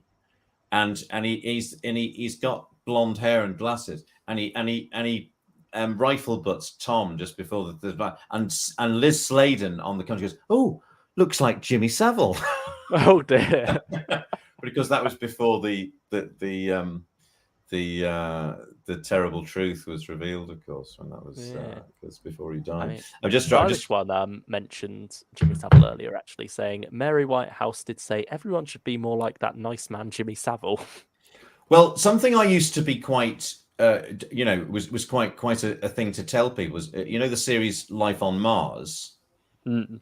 In the last episode of Life on Mars, Sam Tyler, who is named after Rose Tyler, actually, I think, isn't he, the character? That was why they got the name, yeah. And Sam Tyler, I enjoyed Life on Mars so much that one of the reasons why my son is called Sam is because of Sam Tyler. That's another matter. In the last episode is, as he's often, television programs and radio things and from talk to him, in the surrealism of the program. Jimmy Savile is on the radio and then starts to talk to Sam Tyler in the last episode of Life on Mars. And the actor who is doing the voice of Jimmy Savile is Stephen Noonan. I think I might have heard of him. But so if you ever watch Life on Mars and you hear Jimmy Savile, that's me. And I used to be I used to be, that's something I used to be quite proud of telling people. I don't mention it that much these days. No, I can see why. But it's it's interesting. I think one of my it's wrong to say favourites, but sort of something that amuses me is in an Only Fools and Horses episode. Oh yeah, where I think it's Grandad who's ill, and they're saying he's not normally like this. They used to call him the Jimmy Savile of Peckham, which has a totally completely different connotations these days. Yeah. Yes. Oh dear. Yeah. Just to go back to more cheerful matters and less controversial ones. Yeah. I was just trying to find this on the phone. I think I've just found it. This is the first time in Robot when an incidental music composer does something on the soundtrack for the first time. I think I'm right in saying this. When Tom comes out of the TARDIS finally in the costume, the Tom costume, Dudley Simpson does this. But how about this? Echoes the title theme, the title music. Can you hear that? Could you Yeah, hear that? I heard that. But how about this? That's the first time you hear the woo-woo in the incidental music. Nobody's ever done it before, but it's really good because it says, "Oh, Doctor Who, he's Doctor Who," and in that costume, there he is. Yeah. It's something they lean into a lot more during the 80s, isn't it? Yeah. They're doing it every 5 minutes in the 80s, but at times it's very, very effective. I think what Peter Howell does in the Five Doctors, with the obelisk thing, when Barusa's capturing all the doctors, that's a very, very eerie use of the theme music. That's sort of like the one time you absolutely can get away with it as well, with it being an anniversary special.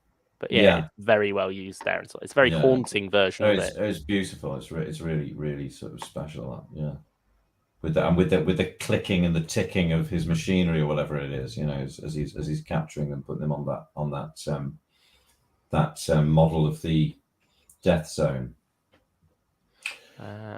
So, what else? Have we got anything else to say about Robot? Even the small collection here says when the stream's 90 minutes and we're still on the first episode, kind of iconic. I mean, it's what's do you want 105 do you want to do this in 2 parts, lads? I mean, at this rate, why not? Well, I think Genesis of the Daleks probably needs a whole session of its own, doesn't it? It deserves it. It has the right to, pun intended. But do I have the right? Yeah, exactly. Yeah, it's tense. Well, I mean, I don't mind going on until 6 o'clock in the morning, but we'll see how we go. We'll see how we go. I would suggest cutting it in half. I think. Shall we wrap up robot here with a last I'm word just each trying to and think start. if there's anything that remains to be said about this great masterpiece. It's probably Michael Kilgaro's best performance, I would say. Yeah, well, at least he gets to speak. Yeah. Oh no, he gets to speak later, doesn't he? Of course he does. That's a Yeah, sorry, attack. forgotten. Yeah. As the Fat Controller. I think his best performance is in the read-through, sitting there smoking his pipe, actually, and looking rather elegant. But no, that's right. No, I will say this. I as a kid, I was quite caught up with the pathos of the robot and Sarah's relationship with the robot, and a special mention for just how bloody terrific Sladen is in this, as she always is. There's things like, when I watched the other day, things like selling really stupid bits of plot. So when she's,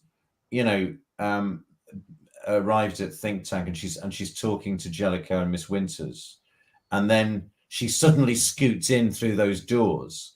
Well, first of all, why are the doors not locked, and why don't they just call security and say, get rid of this mad bitch now? But her acting is so good because you don't notice how rubbish the plotting is, because of how she just sells it with such energy. And when she goes musty smell and slips on the oil, it's just so sort of deft. There's an agency to her, I think. She's just so good, She's the best ever for me, She's sort of taken on the Doctor's role almost for it's a very episode new 1. series, isn't it? But it's her sort of well, yeah. POV Well, and of her. it's actually the last time, apart from when she's typing up a report on the Loch Ness Monster, that she actually gets to be a journalist, isn't it? Yeah, in it, as I recall. Yeah, because with Android Invasion, you get reference to it, like she came there for a story a few years back, but there's no actual you don't journalism going on. You don't see her employing her journalistic skills. In fact, I think she said herself that she just kind of forgot about that when she was playing it, that it was almost irrelevant, so that was something that was left back in, I suppose it's the Time Warrior or Invasion of the Dinosaurs or whatever. I suppose it's partially that was Barry and away, Terence's invention for the character, whereas Philip was sort of allowing more of just not Sadie, Elizabeth herself to go into the character. Yeah, and it reaches its fruition. I mean, I love the Harry, Sarah, Tom setup. I do. I think he's really good, Ian Martyr. What stuff he's given, I think he works well with it. It's just great, and he's brilliantly written as well. I think Hinchcliffe said that was all Bob Holmes's creation, Harry Sullivan. And he was influenced by P.G. Wodehouse, this old-fashioned chap who says things like "crikey" and calling her old girl and all that. It was old-fashioned even in the 70s. That he was sort of a joke figure. Nobody talked like that in the 70s. With Robert Holmes enjoying that sort of, writing a kind of fictional character from a previous era, almost, putting in the present day. But they work very well together. But obviously, you can see why he's redundant with Tom doing all the physical stuff, and Ian Martyr himself feeling sort of underused and not really wanting to stick around, where he was a sort of a spare part, as it were. Yeah. Spare lemon waiting for the squeezer. Well, indeed. Like to say. That's right. That's right. Is that the Demons? Yeah, I believe it is. While he sat outside, he looks like he's about to say something ruder and then thinks better of it, doesn't he? He plays that brilliantly. That line. Yeah. Spare lemon waiting. Yeah. Is it the Demons? Diamonds? Yeah, one of the three. While he sat outside the barrier. But no, it's the Tom and Sladen together throughout. That's probably my favourite combination from Planet of Evil to the Hand of Fear. That's it working at its best for me. I suppose it helps keep Sarah kind of fresh as well, that she keeps getting different dynamics to play with every year or so. Well, I suppose so, yeah. I suppose, but it settles with that, and it's just perfect then, Yeah. But no, I love her with Pertwee as well. I think she works very well with Pertwee. Although I it's quite suppose Harry quite sort funny of the way. takes on the sort of riling up her feminist side, doesn't he? Because you've got Yes. scenes where the Doctor's making fun of her being from the fair sex, but when Tom comes along, you know, Yeah, the poor well- Doctor doesn't seem to recognise sex at all. It's just, No, but also there's you know, what Hinchcliffe said about the way he wanted the Baker Doctor to be different from the Pertwee Doctor.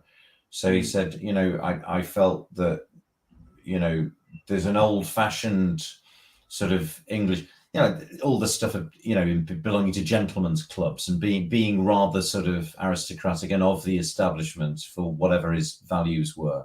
But he said with Baker, we got a younger bloke. We didn't want him to be dressed in all that sort of dandified finery. He's got this kind of bohemian. What was the phrase Hinchcliffe used? Youth rebellion challenging authority. He said we're in an age which is the British Empire's disintegrated. We post the Suez Crisis after the Profumo affair. That want the Doctor to reflect those values, and kind of there's always a sense with Tom Baker that he's sort of metaphorically sticking fingers up to authority, to also the establishment, like in when he goes into the Duke of Forgill's castle and goes shop. yeah, like puts his feet up on now the and desk, puts his doesn't he? feet up, and he's often doing that. He does it in Season of Doom as well. There's that sort of two fingers really often, and that kind of aggression. You know, that sort of there's a sort of bolshiness about it. Even I often think we mocks should. the Duke, doesn't he? He's like, my family have served this. That's for right. Yes, 57 yeah. centuries." Satirizes him. Yeah. In a way that Pertwee, you couldn't imagine Pertwee doing that. Pertwee would have schmoozed him, you know. And even when, you know, to move on to the Ark in Space, the great Homo sapiens speech. I think Hinchcliffe said, I couldn't imagine John Pertwee doing it. I can imagine John Pertwee doing it. I can imagine any of the Doctors doing it, but I can't imagine anybody doing it like Tom Baker did it.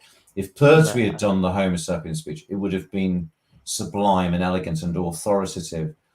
There's something about the way Baker does it, which is there's almost a sense of, yeah, you know, they always win. The good for them, the bastards, sticking two fingers up at the universe in whatever way. There's still always this sort of edge to what he's doing. Or he almost snarls it. So there's a sort of almost, which is just a wonderful difference, because it could be so sentimental or over idealized, that speech, but the way he does it, it just makes it electrifying, because it's not like anybody else would do it. And even though his voice is so off the scale of being posh, he still sounds sort of bolshy, and you can hear the Scouser underneath it. As I might know something about. But we've moved on to Ark in Space. Have we finished with Robot? I think we can safely put Robot behind us now. I'm just trying to think if there's anything else to say about it. But yeah. Just why don't you two talk about? I'm just going to go out the room for a minute. One sec. Okay. Well, Ark in Space, isn't it wonderful, Ben? It's one of the classics, isn't it? It's one of my early Tom Baker stories I watched, so I've got quite vivid memories of it from the BBC 4 repeat in like 2006. I think they did Spearhead, and then they did Ark in Space on like the Wednesday, Thursday, showing 2 episodes. So it was one I didn't buy on DVD for a long time. Did you get the special edition rather than the standard then? No, I got both. You got both. I got the original one, and then I think a year later they announced a special edition. So I was like, oh, damn, I held off. Yeah, I know. Ark in Space is one of my dad's favourites. So like when he was first getting me into Classic Who, it was Ark in Space was one of the ones he bought. I mean, that was pre To Entertain days, that one. And so that was my first experience of the story. I'm not sure whether I'd have done it before Genesis of the Daleks or after, but it was one of those two first. And so yeah, the rest of season 12 I didn't get round to until quite a bit later. But yeah, Ark in Space and Genesis Daleks were my starting points. And I mean, it's the best two places to start, really, isn't it? Yeah.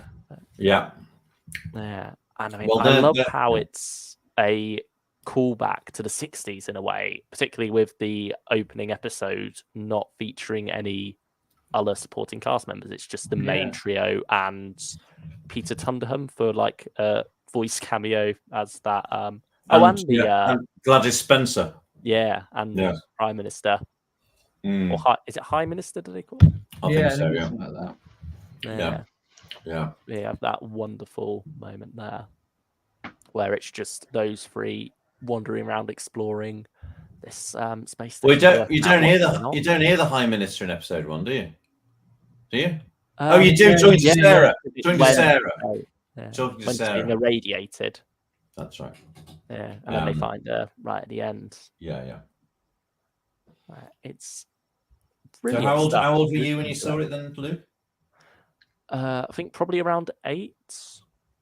Oh wow, yeah. Yeah, that feels about right. 8.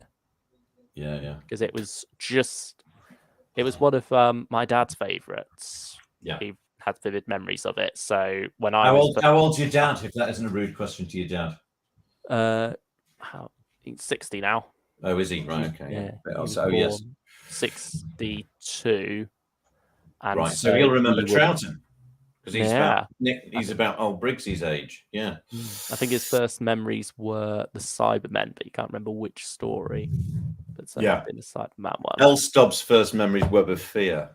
And Oh. Nick Briggs' first memory is Celestial Toymaker, I think. Wow. Yeah, certainly would have been like 13, I think, when Ark in Space came out. Yes. This is. What about you, Luke? When did you? 14. Oh, sorry. When did you see it, Ben? 2006 with the BBC4 repeat, I think it was. Right. And what effect did it have on you?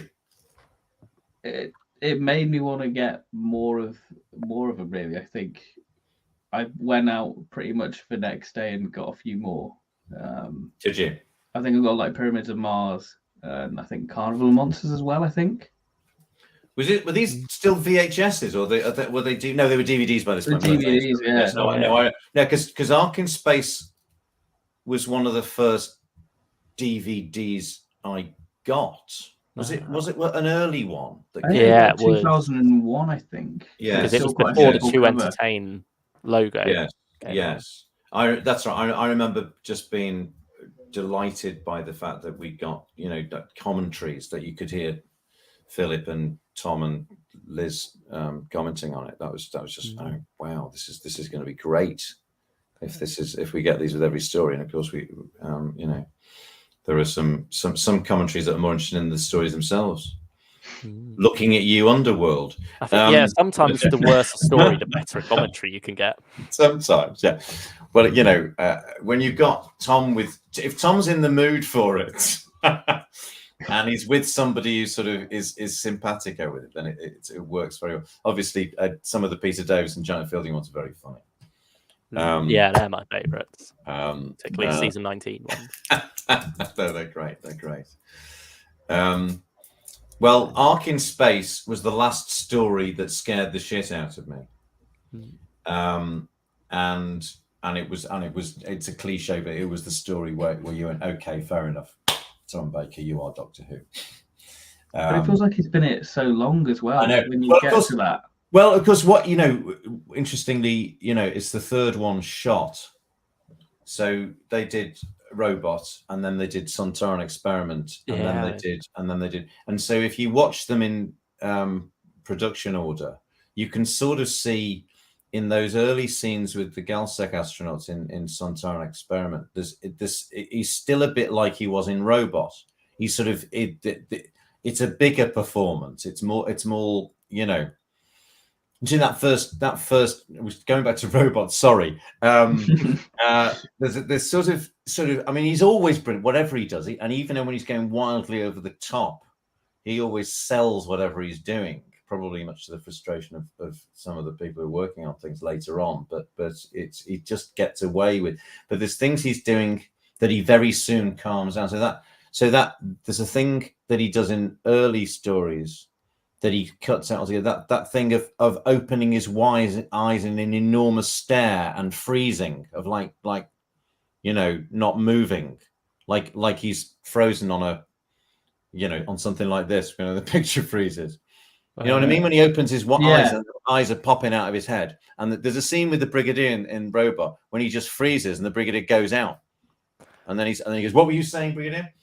Oh, yeah. There's sort of eccentricities that he doesn't retain. Mm. And Nick Briggs said Robot's the only story where he's wearing eyeliner.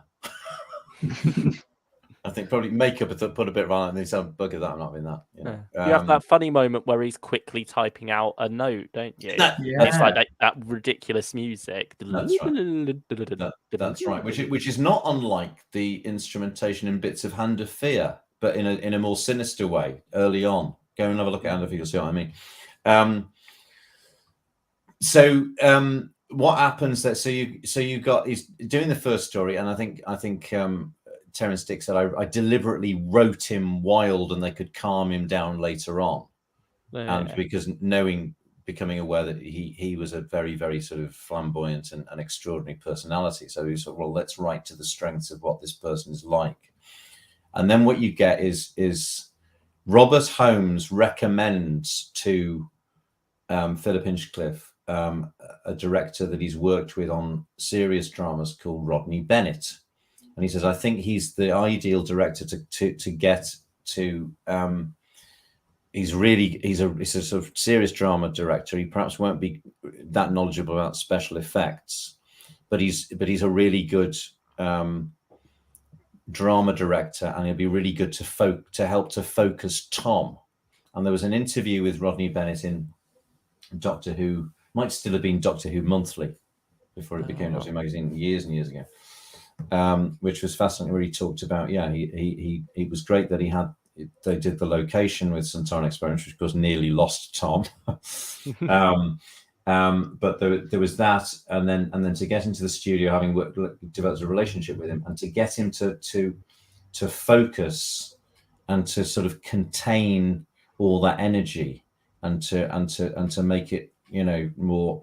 So there's something about Tom Baker in The Ark in Space, that's the beginning of the Hinchcliffe performance, I think, which is very focused, is quite naturalistic, realistic. He's playing, every moment for real. There's very little sort of gratuitous silliness. I suppose it's sort of like his moon base, really, because Patrick Troughton, that was what started to ground him, and I think they deliberately cast Patrick Barr opposite him as the commander of the moon. That's a very good analogy. I think there's a big similarity between the focused, serious, intent Troughton of the moon-based work, and you could almost make an analogy between There Are Some Corners of the Universe and Homo Sapiens, couldn't you? So a speech which sort of defines the actor and the character. One of those things that that's the Doctor that had that speech. Having a 7-year run on the show, most of his iconic moments do come from his first season, don't they, for Tom? Well, they come from the first 3 seasons, I think. But it's obviously, the Williams era has its own flavour and has its own moments of that are memorable in their own way. But obviously, Genesis of the Daleks has an embarrassment of riches, doesn't it? I mean, you've got the scene with Davros. You've got the do I have the right? I mean, the second half of Genesis, really, I think. Well, it's just are we going to get to that tonight? But it's even like the scene on the landmine. He's playing that deadly serious. Oh, it's beautiful. It's beautiful. You get the smile, and they just at the end. Well, it's funny on watching behind the sofa. And it's funny, and I know they probably all got sick to death of doing it now, and that was the first one, and so they hadn't got tired of having to go and watch episodes of Doctor Who they weren't in, consequently aren't very interested in, and that they're all edited down. I told you what Wendy Padbury said about because it's all edited and they're talking over it. She's absolutely no idea what's going on.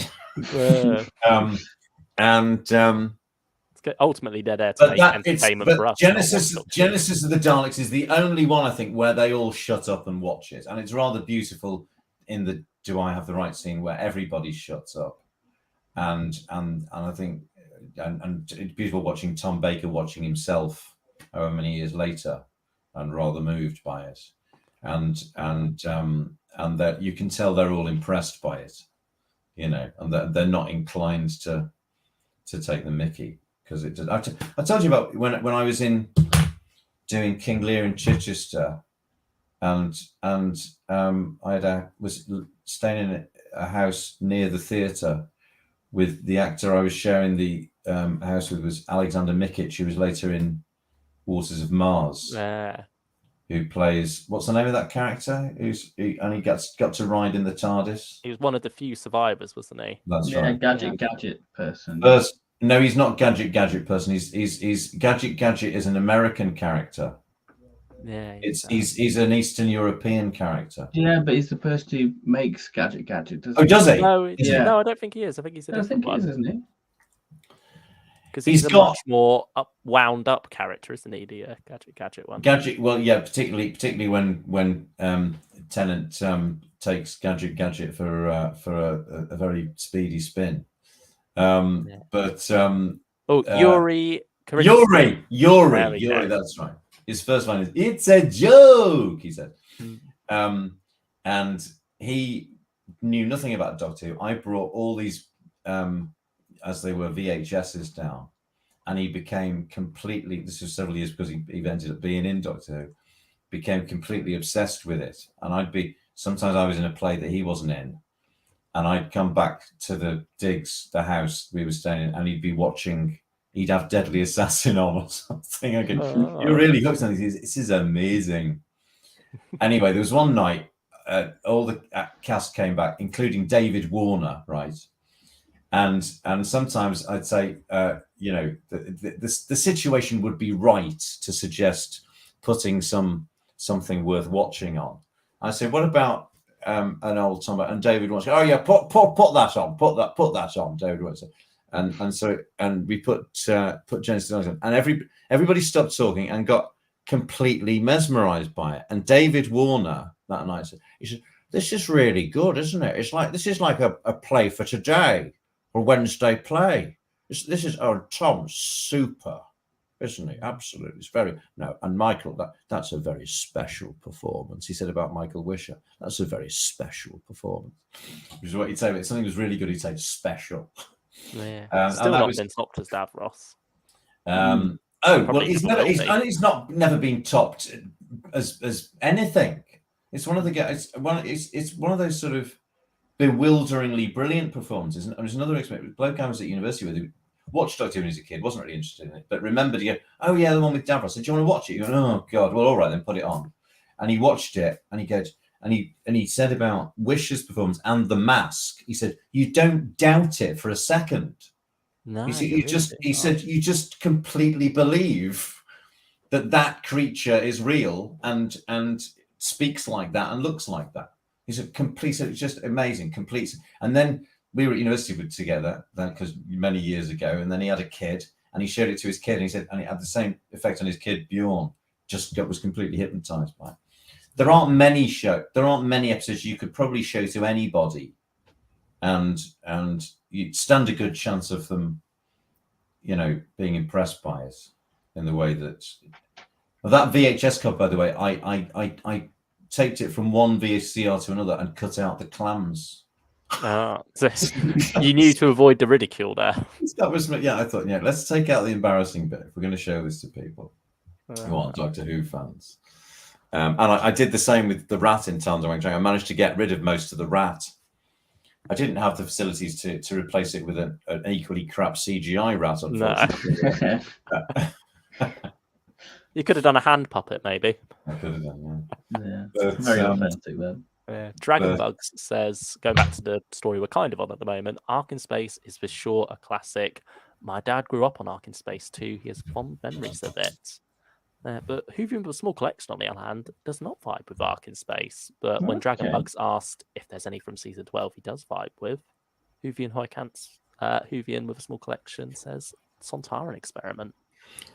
I love the Sontaran Experiment. I mean, my memories of this season are right. We borrowed a big reel-to-reel tape recorder from my grandmother, who probably didn't want to let it out of her hands, knowing that we were going to record. I was going to record Doctor Who on it, loathing it as she did, and showing great foresight and initiative, Mr. Dunbar, two excellent qualities.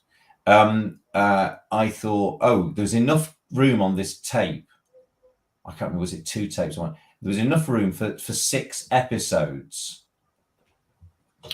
and so I thought, well, so I taped episodes 1 and 2. However it happened, I ended up with episodes 1 and 2 of Ark in Space, episodes 1 and 2 of Sontaran Experiment, in other words, the Sontaran Experiment, and episodes 1 and 2 of Genesis of the Daleks on these reel-to-reels, and listened to them over again. And then this machine was given back to my grandmother, who went on holiday to Spain, was offered a job in a piano bar, and never came back. So all their stuff was put into storage. So these tapes I had in 1975 and 76, and then they went like missing episodes. I was like, will I ever listen? And I got them back in 1983, and it was almost like getting a missing episode, hearing those recordings from 10 years before. Because bear in mind, we hadn't been able to see anything apart from Genesis of the Daleks, so I'd got these recordings of 1 and 2 of Ark in Space and Sontaran Experiment with my little funny child Scouse accent, dancing around before it. But Ark in Space terrified me. The ending of episode 2, bear in mind watching it in black and white, the moment when we knew something had happened to Noah. It's interesting because it's, with all these stories that we know so well, going back to a time when you didn't know what the story was about, so you were discovering it for the first time, and that the thing had got him in the solar stacks, and then the moment when he's killed Libri and he walks through and starts to take his hand out of his pocket, it was just unimaginably frightening. In a way, I don't think anything before had frightened me in quite the same way. And it's a mark of like saying, we didn't know it was a different era, but there's a new sort of horror, body horror. Obviously, people have mutated before. I don't think in Doctor Who that anybody's turned into another creature and been possessed. And correct me if I'm wrong. Have there been? I mean, the Mutts come close, but that's more of like a natural. But they're actually quite nice. The Mutts, yeah. And of course, and then they turns into the Primords. Primords sort of has the same green sludge as well. Yeah, but then they're pretty. Yeah, but yes, You could still see the actor under there, though, can't you? It's not a complete transformation to it. It's a shame about the joke shop teeth, isn't it, with the Primords? Yeah. And for years, because the Radio Times special had, with a little synopsis of a story, and underneath it would be a photograph. The photograph of the alien from Ambassadors of Death, the alien we see at the end that talks to the Doctor, that voiced by Peter Halliday, that does that sort of strange miming at him while the voices, the bit towards the end. That photograph, there were 3 photographs of that alien with different filters on them underneath the Inferno. So I thought that was a Primord. Oh. Because we couldn't see the story. There were no photographs of Primords. For years, I thought that was a Primord. Because I don't think we saw a photo of a Primord until into the mid-80s, let alone see any of the episodes. Because Ben and I were exchanging texts with him, and he said the Pertwee monsters that scared him most were the Spearhead and Space Autons and the Primords and the Drashics. And I said it's a little bit a temporal anomaly, this, isn't it? That I'm Yeah, 30 years older than you, but those monsters were before my time, and yet you were frightened by them when you were young. Which is the wonders of this technology. So I no idea about how frightening the primords might be. But you're right, yeah, they are a metamorphosing monster. There's nothing that's been quite so sort of that the flesh-eating virus aspect of the Wirren that is gradually creeping over his body. And that's, I didn't sleep that night, and the central heating cooling down that night I thought was Wirren crawling around on the landing. Oh. And I kept running out on the line to see if there were Wirren out there, you know. But that's one of my favourite memories, that it's that real, that it's in the house, you know. Of course, terrified, but also probably on some level knowing that it isn't really, you know. I don't know. It's difficult to work going out. Back to Quatermass that we mentioned probably about an hour and a half ago now. Mm. That's sort of like a callback to the Quatermass Experiment, isn't it? Or, yeah, absolutely. Oh, yeah, absolutely. And it's obviously Rob Holmes probably doesn't invent anything. He doesn't even invent the shot window dummies, because that's David Ellis in a script that was never made for Patrick Troughton, where there are shot window mannequins breaking out of windows. A story called The Store. Oh, David Ellis, the original version of Faceless One? No, it was a later story that was never made that he pitched. He pitched. Oh no, maybe pitched before the Faceless Ones. I can't. You'd have to look back at that now. But yeah, but I think Bob pilfered that brilliantly. Well, I mean, the Ark in Space wasn't his originally. No. Well, because it's a two sort of writers before. There's Christopher Langley, isn't there? Who wrote a thing called The Space Station. And then there's the John Le Carrotti thing, which they're Big Finish are in the midst of nearly about to put out, I think. Yeah. Have you heard of Big Finish? They do these sort of audio dramas based on Doctor Who.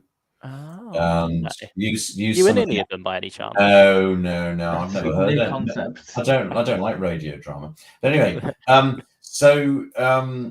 although I did love the LP of Genesis of the Daleks, but we may eventually get around to talking about that. Ark in Space was then filtered through. Now, so one of the great disappointments of my teenage years was getting to see Ark in Space for the first time it had been on. Because in my mind, it was as scary and had the production values of Alien, and there's a person responsible for this, and it's Ian Marter, who wrote the novelization, which is probably one of the most wonderful novelizations, but he turns it into, as though Ridley Scott made it. Yeah. And I'd recommend anybody to read it. But in my mind, so it came out in 1977, 2 years after Ark in Space was on, and I read it over and over again. Of course, no chance of ever seeing Ark in Space again, we didn't think. But in my mind, it had become this masterpiece that had somehow transcended the budget and the production possibilities of 1975, and was this insane masterpiece of great special effects and horror film levels of fear, and so it's worth reading. So when I saw it, the Minnesota Local Group screened it, I was so disappointed, and I didn't sleep that night for different reasons. So I thought, oh no, that was so, and it took me ages to come. Now I love it again. Because I go, okay, I found my way back to appreciating for what it is. But it was sometimes when I saw the Sea Devils in 1985, it was exactly as I remembered it, almost shot for shot. But that was one of the ones that, and Seeds of Doom was almost exactly as I remembered it. But Ark in Space was the one, because the novel changed it so much. So maybe there's an argument for, that what Terence is. My job as novel in the novelizations was to try and, as far as I could, be as faithful to the program on the telly, so that you could rewatch it through the book. Yeah, because he didn't do the original version of Brain of Morbius, did he? Where Solon was a robot. He went No, for that's right. That's right. That's right. And adaptation I think but- he'd come to admire what, having got through his disappointment, or what it was, or even fury put out a bit, wasn't it? of the bland business, that he'd come around to realizing that it was, on its own terms, it was very good, and was prepared to do tribute to it. Just to give you, I've just picked this up now. This is the. Do you want me to read you a little bit of that Ark in Space novelization, just to give you an example of what I'm talking about? This is the famous edited scene bit, you know. Episode 3. As they were whisked along the access tunnel on the conveyor, the Doctor outlined his theory. I postulate a multinucleate organism with a shared consciousness, he concluded. The larvae clustered in the solar chamber in order to pupate, and we, first myself, then Noah, disturbed them. They'd reached the decontamination airlock, which sealed off the cryogenic sector. As the shutter opened, they came face to face with Noah. He was hunched in the confined space of the cubicle, still wearing the white radiation suit, which was now split open down the entire left side and oozing the green, treacly bubbles of the parasite larvae. Choking fumes from the smouldering suit curled around him. Conquering her fear and revulsion, Vira stepped towards her commander with outstretched arms. Do not touch me, Noah rasped. His face was turned away from them, but he covered them with the paralysator. The Doctor seized Vira's arm and pulled her behind him. He then spoke rapidly to Noah. Tell us one thing, Noah. How much time do we have? Slowly, Noah turned his head fully towards them. The whole of the left side of his face was transformed into a shapeless, suppurating mass of glistening green tissue, in the midst of which his eye rolled like an enormous shelled egg. As they stared at him, horrified, they could almost detect the spreading movement of the alien skin. It feels near, very near now, he croaked. As he tried to speak, a ball of crackling mucus welled out of the dark slit that was his mouth and trickled down the front of the suit. He stumbled forward. Vira! Vira! He threw the paralysator at Vira's feet. For pity's sake, kill me. Kill me now, he pleaded, his voice barely intelligible. Then he reeled back with an appalling shriek into the airlock as, with a crack like a gigantic seed pod bursting, his whole head split open, and a fountain of green froth erupted and ran sizzling down the radiation suit, burning deep trenches in a thick material. The shutter closed. Vira stared at the closed panel, pale and shaking. I'm sorry, she said at last. I showed weakness. No? I could not have done it either, said the Doctor, picking up the weapon. Come. There is little time. For a moment, Vira did not move. Noah and I were pair bonded for the new life, she said. Her eyes were full of tears. The Doctor gently led her away, back down the access tunnel to the cryogenic chamber. So you get a sense of... I think that deserves a round of applause at the very least. That was incredible. I haven't read that for about 20 years, but you get a sense, don't you, of what he did to it.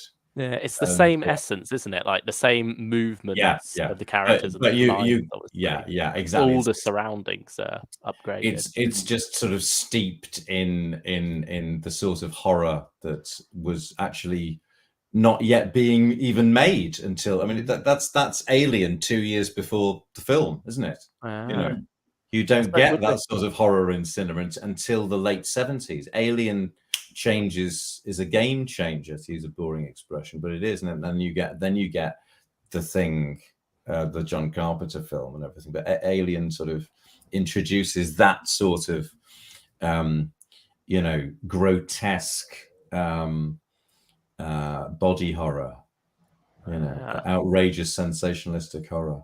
With the conveyor as well, there you get a sense of a scale art, exactly, don't you? exactly. One that really would house a lot of people. And that's right. And as a naive 9 or 10-year-old, you think, oh well, he's not going to be changing it from that. I don't remember the conveyor or the head bursting, but Ian Marter says it, and he was in it, so he must know. Who am I to question his memories of the story? Which I thought that was what he was doing. Yeah, but Stylish One says Ian Marter target novels can be very gory and violent. Sometimes it works, like with Ark in Space, and sometimes it doesn't, like with Enemy of the World. The Invasion's a good one by him. He gets the Cybermen great, Ian Marter. He does, and there's always a sense of things that you can smell the breath of Satire. I think in Sontaran Experiment and things like that. It always becomes much more sort of visceral and sort of sensual and ickily disgusing. Really tapping into fully what you can do in a novel. Yeah, well, he's novelizing. I mean, for me, I mean, the probably the greatest Doctor Who novel of all time is Doctor Who and the Daleks. It's the way it's just brilliantly novelistic, and quite sort of psychologically profound and just beautifully written. But Ian Marter for me comes a close second in that I read that over and over again. And my cousin Hannah, she used to say, she was a little bit younger, will you read me Ark in Space? So she used to like me to read it to her. And she'd go, because they lived in London, I'd come down to it and she'd get me to read it to her. I think I've read it to her 3 times, So so you'd really rehearsed that bit there. Well, years ago. Yeah. when I was about 11 or 12, but it's they were sort of essential, and it was great because it was getting kids to read who perhaps wouldn't have read if it hadn't been, if they, I don't know. I wonder how many people today would bother to read novelizations now that you don't have to read to experience things that you enjoyed on the television. You can instantly watch. I certainly read a lot less, to be honest. Yeah. So do I. It says we are sort of tyrannized by the visual image. Now we can access it all the time. Stylish One also says, I understand the feeling, Stephen. I read Mind of Evil Target and loved it. Then I watched the actual story and was really disappointed. There you go. Now, who did Mind of Evil novel? Is that one of Terence's? Or did Don Horton do it himself? I feel like it's Don. Yeah. Is it? I feel like it is. No, Terence. Oh, is it Terence? Is it one of Terence's? Right. What year did that come? Because I got to, when I got to, I think around about when I was doing my O levels, as they were in those days, I think I stopped reading Doctor Who novelizations round about. I stopped getting them. I think the last one I remember vividly getting and reading and enjoying was Terminus, John Lydecker, who he also fleshed out what he'd done on the screen, because the Warrior's Gate novelization was very. Isn't there another Warrior's Gate novelization? Has he done another one? Yeah, Warrior's Gate and Beyond, isn't it? The new one. Yeah, it's doing like a little after story with Romana, isn't it? Yeah. Right, The yeah. novelization came out 11th of July 1985, and it was the 96th one. The Mind of Evil one, right? Yeah, Yeah, the Mind of Evil. I think I'd stopped getting them and reading them, religiously in 80. It must have been 83, which was round about when I was doing. But that was around doing- about when repeats were starting to become a bit more common. Exactly. So we were actually getting to see the stories. So so we'd had 5 Faces of Doctor Who, which gave us Unearthly Child of the Crotons, Colonel of Monsters, 3 Doctors, and Legopolis, and Doctor and the Monsters, which was Curse of Peladon, Genesis of the Daleks, and Earthshock. That was it. Yeah, that was all we'd had by then. I wonder how many people reading the novels around that time, if they read a first Doctor one, had like Richard Hurndall in their heads. It's an interesting question, that, isn't it? I think I mean I liked what Richard Hurndall often maligned what Richard Hurndall did. I think it was it's its own thing, and it worked very well in that episode. Maybe for people for whom William Hartnell was Doctor, it would be a different thing. As what I do, maybe. Well, no, now everybody can access William Hartnell, so it's a different sort of scenario altogether. But no, I still like what Richard did. I like what David Bradley did. Well, what David Bradley did in Adventure in Space and Time is a moving and profound piece of work. I think it's because he's playing the man, rather than the character. I mean, when I first watched the 5 Doctors, that would have been around 7 or 8. Didn't even cross my mind that it wasn't William Hartnell. Right. Yeah. You just yeah. You don't sort of realise how big a gap as well it is between 83 and 63. Like that's 20 years. But when you're that young, had you seen any Hartnell stories then? I believe, I would have seen Dalek Invasion of Earth by that point, but I don't think I'd seen any others. Yeah, because I did recognise like that bit at the start as well, because you got the pre-title. Well, it's almost a similar syndrome because all we'd had repeated was An Unearthly Child. Was the only complete story anybody could have seen apart from somebody who worked at the BBC by 1983. So apart from clips, there were clips on on Blue Peter and the Who's Doctor Who documentary, but there hadn't been a complete story seen apart from An Unearthly Child. So it's possibly a similar syndrome to when Ainley comes in as the Master in Legopolis, because it was impossible to see a Delgado story. We couldn't remember what his the details of the performance. So almost anybody with a beard being sinister. It's the Master. You go, oh great, it's the Master. Yeah, he looks like Roger Delgado. Yeah, he'll do. Because we couldn't. So that's why. And then when you started seeing Delgado, actual Delgado, then that doesn't do. Bless him, and all respect to him. Anthony Ainley's performance, the greatest of favors. That it was just so much more. Well, let's not get into talking about comparing masters now. You did a whole live stream of that a couple of weeks ago. That wasn't too long ago, was it? No. But going back to what you said about people in the BBC being able to watch it, have you heard the story about Douglas Adams? Like when he was script editor on the show, he got to go back and watch An Unearthly Child, and he was going into it thinking, sort of like, almost looking down on it, thinking, it'll just be a bit dated for the time. And then he was like, this is better than what we're doing now. Yeah. Well, too right. Do you remember me saying about on the Mark of the Rani commentary where Kate O'Mara and Colin Baker are there, and somebody says, what did you think? What was it like working with Anthony as the Master? And she said, I've got it here, I found it. Hang on a minute. Of course, one remembers Roger Delgado so vividly. Yes. Colin Baker goes, yes. Let's have it again. Of course, one remembers Roger Delgado so vividly. Yes.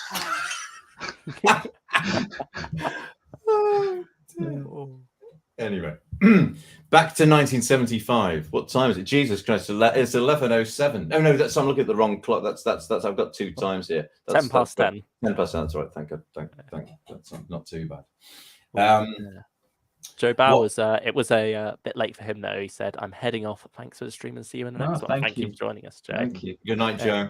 And also back when he did that wonderful reading of that excerpt from The Ark in Space, Stylish One said, "That was honestly really great narration, Stephen Noonan." Oh, thank you very much. Thank you very much. Well, it was. I just thought I'd risk it, but I made sure I got a bright light here because my eyesight isn't what it used to be.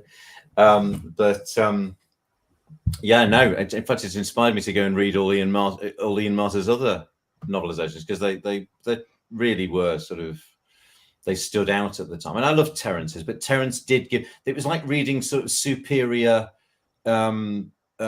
stage directions, like it's like a screenplay. Reading a good screenplay that's given you sort of this happens, then that happens, and then they run down the corridor, and then Dalek wheeled round, and then this happened, and that happened, and it takes you through the story very, very faithfully. But doesn't add anything, particularly, flesh it out particularly. Yeah, it does what it needs to do, but not much beyond. No, I mean some of them were better. He did churn them out. By the time he gets to the end, I mean, there was when Robots of Death came out, and it was the width of an After 8 mint. You go, come on, Terence. Round about that, I think that's the shortest one, and because when they start, the first one's Auton Invasion, and the early ones, there's a lot more care going into them, and the Malcolm Hulk ones are superb. The ones. Was it Ian Marter who did Sontaran Experiment? Yes, it was. Yeah. I suppose you couldn't have given that one to Terence Dix. Like that one. The width that would have ended up being. Oh yeah, no, well, that two-parter. Exactly. Now, and that again does the same. It makes like I think I said, Sarah can smell Steyer's breath. That all that sort of stuff, making it all the more sort of visceral and appealing to all the senses and everything. But anyway, no, Ark in Space. I said earlier about that just the difference of tone with the way Tom Baker does Homo Sapiens, and that sort of that bolshy thing that Hinchcliffe was talking about, the student rebellion. There's this aggression. Remember when Terence Dix wrote the original 5 Doctors screen, when they thought that Tom Baker was going to participate, and he gave Tom the confrontation where Barusa. He discovers Barusa in his lair, and that was all supposed to be Tom. All that part of the 5 Doctors. Oh yeah. And he said, and I deliberately chose Tom because I think doesn't Barusa tempt him, doesn't he, with immortality? And he said Tom Baker's Doctor was the only one that I believed could actually have gone to the bad. There was a demonic ferocity in Tom Baker's Doctor. There was an edge to him that was you could believe that he could perhaps, which is why, for all its flaws, Invasion of Time worked, because those early episodes where you think, oh my God, has he really, gone the other way, as it were? Also slipped a little bit of that into State of Decay as well, where just when they discover Orcon, like below the ship, you got him going about, you could be one of us. Tempting him to become it. Oh, that's right. Yes, of course. I forgot about that. Yeah, immortality again there. Yeah, absolutely. Yeah. So maybe that was like Terence recycling that and doing more with it. Doing it before he did it in 5 Doctors, of course. So that's because that's 2 years before that, isn't it? Yeah. So there's and Tom Baker's performance in the Ark in Space is magnificent throughout, and that, you know, moments like that that still chill me, in spite of the fact that the special effects don't convince, but all the actors are playing it to the absolute hilt of their convictions, you know. And when Tom Baker says, it's almost too horrible. It's almost too horrible to think about, doesn't it? And that one she says, when he says, "Don't make jokes like that," and he says, "When I say I'm afraid, Sarah, I'm not making jokes," and that's still a sort of spine-chilling line because you believe that he's afraid, you know, and when the Doctor's afraid, and it's almost. Then to watch that, and then to watch Horns of Nimon or something, you think this is a completely different person, which is fascinating in itself, you know. But no, it's as somebody wants to, and with respect to people who don't like it, but it has been sort of, if you don't like the Ark in Space sort of as a story, then go and watch something else. You're watching the wrong program. Now that's putting it a bit strongly, but I think it is terribly let down, I think, by the special effects. Have either of you seen the updated special effects? Well, I like the It's just the Nerva stuff, isn't it? I like Nerva. I like the CGI Nerva. I think it was, you know, well, anything's preferable to the squeegee bottle on a photo, the photo of the Earth or whatever it is, wobbling about. It's funny, isn't it, the variation between special effects in the mid-70s, when you got something as early as Ambassadors of Death, you know, where those effects are you know, wonderful, or Frontier in Space or whatever. Yeah. And then this week we can't be bothered to go to Ealing. We'll just do it with CSO and some washing up bottles. It's that, yeah, how the budget was allocated. And you have that beautiful sequence at the start, though. Like, just the music, I think, helps sell the it. music. I mean, I think it's one of Dudley's most eerie scores and haunting. It's the way he's using the electronic aspect, and he's using a lot of bass clarinet at this time, which is really that sort of deep, sinister clarinet sound, which he uses a lot for something sinister. When you first see the Wirren going down the first sight of the Wirren, when Harry and him are on the corridor, and then in the infrastructure. But the use of the eerie use of the synthesized stuff is sort of haunting and beautiful and unnerving at the same time. I love the music where Noah's talking about like his memories of being a Wirren, out in space in the great. That sells like that idea of just drifting endlessly. Yeah, that's one of the great sort of bits of writing and acting and incidental music supporting, isn't it? That with that, it's all like coming together. It's the music is musically depicting an idealized sort of pastoral view of Earth, isn't it? Where it's all grass and beautiful sunshine, and that's and that brilliantly written again. That what Tom's saying to him. And then I have no memory of the Earth. Sort of like, oh right, okay, fair enough. That's that conversation over. But you know, but there's still that sense that when it's almost like he's standing there in that costume, that slightly ridiculous costume, and you believe that insect is thinking those things, don't you? With Tom's speech, and it's sort of like looking up a bit, isn't it? Yes, before it sort of looks back down at the it's starting to be sort of seduced by those ideas, you know. This is the magic of Doctor, isn't it? It can be simultaneously ridiculous and sublime at the same time. You know, there you've got that costume, and yet it transcends it, you know. Yeah, you're absolutely sucked in when moments like that again. Even though it's lit up like Marks and fucking Spencer's. As I think he says on one of the commentaries. Yeah. I think it doesn't work too badly on Ark in Space though, because it's got a very sort of clinical. I think it does. I think it works. I think it works quite well for it in the way that, similarly, I'm reminded of The Shining. in Kubrick's The Shining, where the corridor's incredibly brightly lit and there's something sinister about the Yeah. brightness. You expect a It's horror film to be all unnatural, about shadows, but there's something really sort of unnerving about how bright it is. Yeah. So I think there's something similar going on there. Yeah. And although if you have the darkness like below decks, don't you? You do, with yeah. the You've got solar this, stacks and stuff, yeah. You so got the a solar nice stack. contrast. That's right, exactly. And even though it's set in space in the far future, it's dripping with Gothic, isn't it? There's just something so sort of it's got a sort of a haunted, weird sort of atmosphere, which you could describe as Gothic, even though it's not set in a castle. It's those you really do feel the Hinchcliffe era has started, don't you? And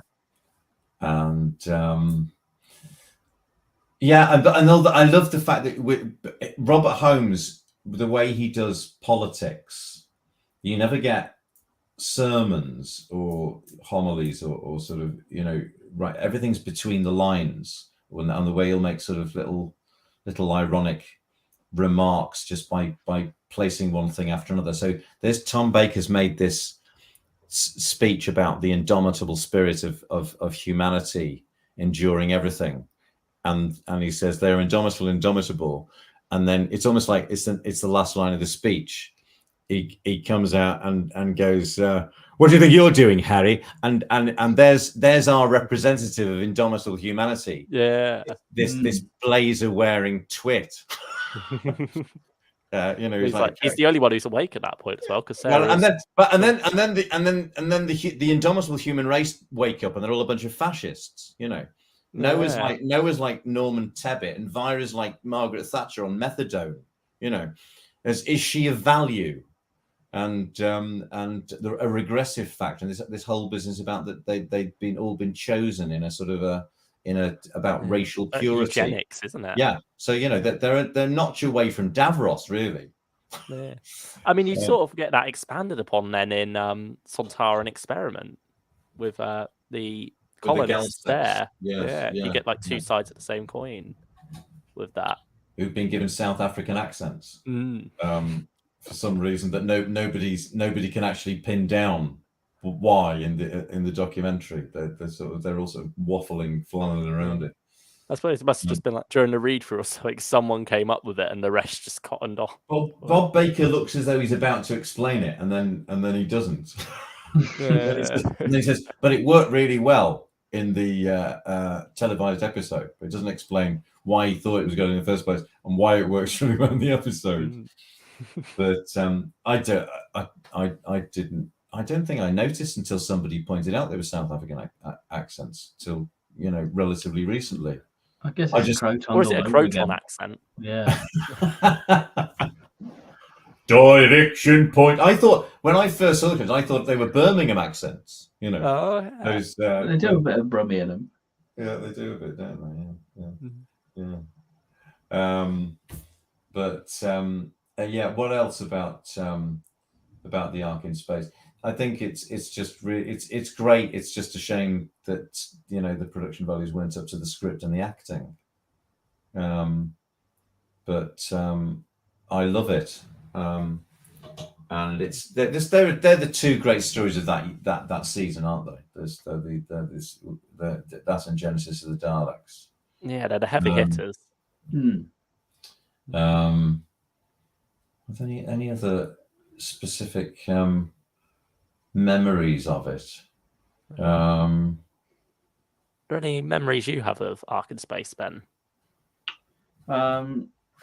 In school, recreating Harry losing his shoe. Oh, really? Oh, that's brilliant, isn't it? The fact that he's going around really barefoot. Yeah.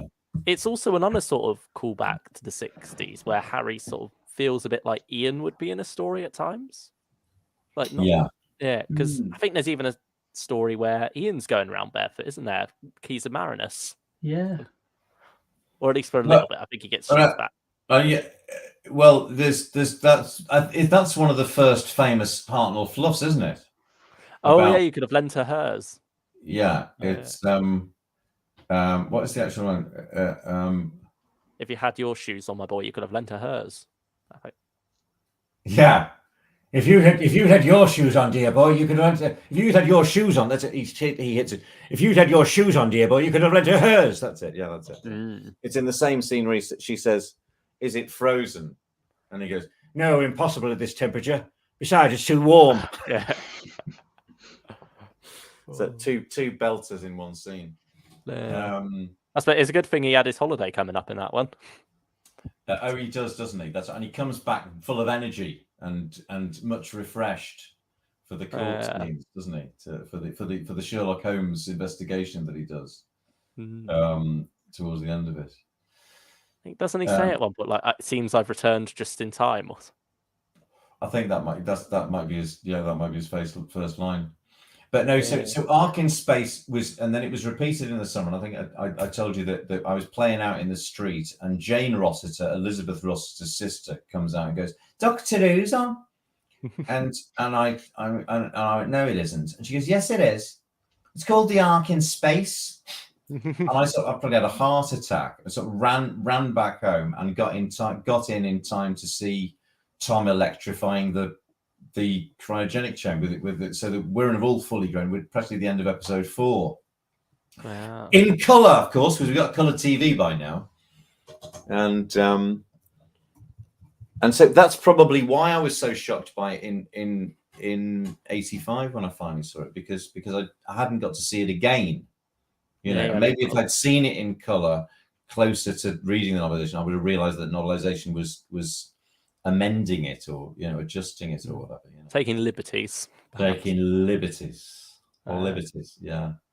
But no, it's very effective. Someone's saying that scanner up there is a scanner. I think is that the smugglers? Yeah, it's when he's introducing Ben and Polly. Yes. That's what I call a scanner. You see that scanner up there? That is what I call a scanner. I call a scanner. Yeah. I might actually be able to find that in my catalogue here. Stylish also says, I've just realised the TARDIS interior doesn't appear at all in season 12, does it? No, it doesn't. That makes it doesn't. DVD menu, doesn't it? It does. I know, and it's got the sound effect. It's got Nerva Beacon sound effect on that menu. That's not TARDIS sound effects. That's Nerva Space Station Nerva sound effects. No. I think one other memory actually I have now, talking of the TARDIS of Ark in Space, is it's the first time in Classic Who where I suppose the illusion of the TARDIS being bigger on the inside in a way was broken for me, because you can clearly see when they come out. I was just distracted by trying to listen to one of the. So start that one again, Luke. Sorry. The one. Yeah, go on. Yeah, I was saying it's the first time watching Classic Who that my illusion of the TARDIS being a prop was broken in a way, because you can clearly see like that it's just an empty box when it's there at the start of the story. And what about when the Doctor goes in to get the message from the Brigadier, that all that ticker tapes hanging, visibly when he opens the door, it's just sort of like hanging on the other door. Yeah, you can spot it in Revenge, can't you? Yeah. That was the one when I first noticed in the first time I remember noticing the propness of the police box prop was in Pyramids of Mars when they land on in episode 4, just before Sarah, You're Wetting My Shirt, when the TARDIS lands, you can see that it's lit up inside, and you can see their shadows inside the prop, sort of just moving around before they come out. And you go, they're all just standing inside that box, aren't they, waiting to come out? I remember thinking, it's funny that those little moments of the suspension of disbelief, sort of just lowering a notch, just little moments like that. I suppose as you're getting older and not being aware of being a TV show. TV show. Yeah, that's it. So that it's not actually real. But should we move on to? I'm loath to move on to off the Ark in Space. Oh, again, shout out for Sarah for Sladen again, and just how brilliant she always is. Not a favourite story of hers because she felt she she wasn't in it that much because she gets put to sleep. She gets processed, yes, doesn't she, for the first part? But she's even. It's one of those things that, even though she's not there, the fact that she's what happens to her is so significant is one of the most memorable things about it. When they open the pallet and she's there and she's been, and those scenes of her being sucked into that were just so sort of eerie and strange of her becoming part of the process, unbeknownst to the Doctor, the loneliness of her, the fact that, oh God, she's being pulled into this system and there's no one there to get her out of it. And when her acting, when she realizes she's sort of being sort of hypnotized or drugged, isn't she, by it? Yeah, you got the voice going, no, don't get up. And Dudley's using a bit of Handel, that music actually is in the background. And then she sort of starts to panic, and then it's beautifully played. That, and of course, let's not forget the great conduit scene, and that sort of wonderful bit of Tom pretending to be a bastard to get her through it. Is that so? You're so a useless girl. That I think that's Russell T Davis's favourite scene from the classic series. Oh. Which sort of makes sense because he was all about sort of fleshing out the relationship between the Doctor and the companion. Yeah. And there's a sort of a curious sort of warmth there, even though he's being horrible to her. And then when she comes out, that sort of I really am very proud of you. It's very, very skillful that to pull that off without it sort of jarring. And Sladen's ability to sell, tiny sets and fear of things and like the bit where she's going through the main infrastructure and the Wirren are just outside the grill. Yeah. No, she's brilliant, and they must be so difficult to act those things. When you under those circumstances to sell something that's so cheap. I think Sarah does also get a great moment just before that, where she points out that the rocket's got its own. Well, yeah, that's right. Well, she worked it out, doesn't she? She comes up with a great plan of using the using the shuttle. Yeah. It's one of those just waffling on about doing something else, isn't he? Yes, that's coming out with some incredibly dangerous plan of going around wiring it himself, and I was saying the Witherin could just turn it off. Yeah, and that's it's a lovely moment when he sort of realizes that she's right, and that's that when that grin that breaks out on his face. Yeah, I think good girl Sarah. Yeah, no, it's excellent. There's also a wonderful moment there that I think probably would have been missed at the time because of how it went out week to week, where they're talking about Rogan says, I want to be careful where I put my feet. And Harry says, you should worry, because he's going around in his socks. Oh, yes. But at the time, people probably would have forgotten about that, perhaps, that Harry had lost both his shoes. They might have done, yes. Because it would have been 3 weeks ago by then. Yeah. But it's a wonderful little joke, that. No, it is. There's a joke that Nick thinks is Bob Holmes making a dig at the original script, which is all about Dust, the John Luca Rossi script. And I think at one point Harry says, "Oh, it was a dust, the dust extractor. We just and the Doctor says, very convincing." And Nick reckons that's Bob Holmes having a dig at the original script, going, that was rubbish, wasn't it? I'm not necessarily convinced by that theory because I haven't read it or seen it. I don't know when's that one coming out. Do you know about that? I think it's next month. I think. Yeah. Have you listened to the Return of the Cybermen? No, I haven't. Actually. No, I haven't. Jumping ahead. No. No, I haven't. At some point, I will. And of course, there's the original Genesis of the Daleks. Has that come out yet? No. That's out this month sometime. Yeah, the trailer dropped today. Oh, did it drop today? Oh, right. Yeah. Yeah. Rather bit of serendipity for us there, talking about season 12. Bit of serendipity, yeah, indeed. But But no, there's other things I would go into more detail about, like about the Robert Holmes's writing, but it's too time consuming and potentially boring under these circumstances. I think I'd save it for an essay. Okay. And yeah, for now, and perhaps move on to Sontaran Experiment. Yeah, Stylish Runner says, is this stream a sign of things to come if Luke and Ben have another big argument and Ben needs a new host? So you're my replacement, are you? No. Well, I'm happy to come in whenever you want me to come. It's been a great pleasure. I don't know how great a pleasure it's been to how great a pleasure it is for your listeners. But, I mean, we're loving it, so hopefully everyone else is. Are you? Okay. Yeah, loving it. Really am. Well, it's lovely to because I mean, yeah, you know, I can talk about this era, probably more fondly. Yeah, of the stuff that I was a kid during. It's just so wonderful to think about and revisit. You know. Yeah. I think you mentioned as well. It's fun, sort of like for me and Ben coming at it from a different angle to you because of growing up at different times. Yeah. You've got the same stories there, but viewed from a completely different point. That's right. The thing is there, and you're coming at it from the absolute opposite direction,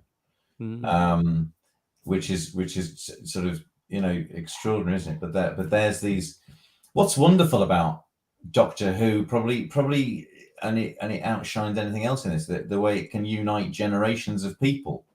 You know, that's something that was made so very long ago, 50 years ago, and there's somebody who was there watching it, and then people who are watching it who weren't born when it was made, you know, or possibly some of their parents weren't even born when it was made, you know, and yet it's uniting. It's brilliant, isn't it? Really.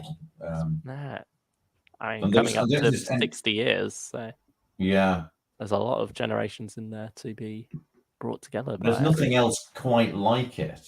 No. Because I suppose, and we've got Russell T Davies to thank for that, haven't we? That if it wasn't for the revived series, it would be very difficult for generations, you know, your generation, other generations, to have had an entry point. Perhaps a handful of people who had parents who are fans would be, you know, turned onto it in the way that cult things always are.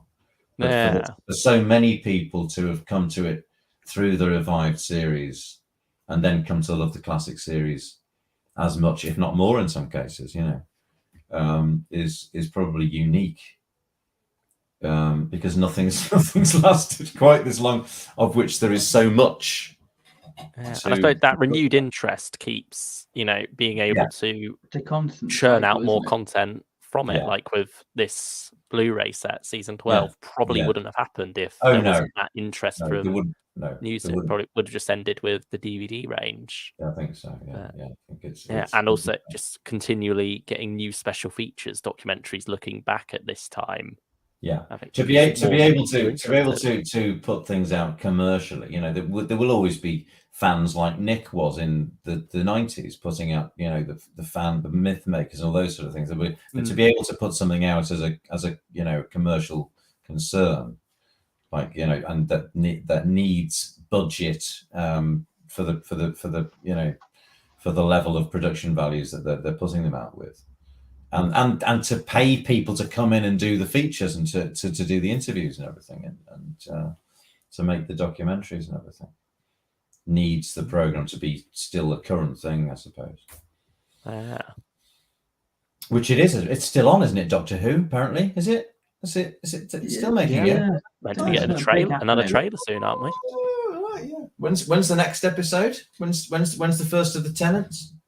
The first of the when in November. Is it okay? Yeah. No specific date yet, but certainly. It is a bit like this is Russell T Davies coming back with David Tennant. It would be a bit like Philip Hinchcliffe coming back with Tom Baker in 1989, wouldn't it? Yeah. So I think that's exactly the same sort of time elapse. Or Barry Letts coming back with Pertwee. Yeah. But I think the time is maybe it's almost exactly maybe that would work as well in terms of they're both quite good. time elapsed because Well, both Doctors were kind of the Doctors of the 90s, really. They were the face of, Doctor Who. Yeah. I feel like if one was more likely to come back in 89 as well, it would have probably been John. Oh, yeah. I don't know if by 1999 Tom Baker would have realised that, maybe not. No, I think he still had hankering. He had hopes for something else, didn't he? So on the Tom Baker years, which is 92, he's I don't know what he's just got, but he says on that, I've very successfully courted failure until perhaps this year, 11 years on. I don't know what job he just got then. Had he just started to do that the Medics or whatever it was called? I don't know. Because there were a few sort of series in the 90s that Medics was the particular one. He was a lead in that. Did you ever see that? No, I might have seen a short clip of it. No. I've got another story about that, but that's for another time. Yes. So shall we with regret leave Nerva for a moment? Let's beam down to Earth now. And transmat. Oh yes, first ever use of the word transmat in Ark in Space. Oh, is it? Well, season 12 like the first season to have like a little story arc. Well, series arc, isn't it? Really? Indeed, yeah. Or what would have been called a serial effect, I think, in those days. I suppose it sort of again goes back to story arcs in those days. Yeah. Sort of again goes back to the 60s, doesn't it? With that story sense leading into the next. Sense of it all being one story, and of course in the 60s they didn't know it wasn't all one story because they didn't know they had discrete titles, which actually they didn't really. It's funny actually about the transmat bit there as well, because you've got T-Mat back in Seeds of Death, but that's travel mat. It's like they came so close that it feels so obvious now looking back, but no, they travel mat instead. Bombay Tokyo shipment activated. Bombay sending now. Tokyo receiving now. Dispatch completed. New York to Moscow delayed. Yes, etc.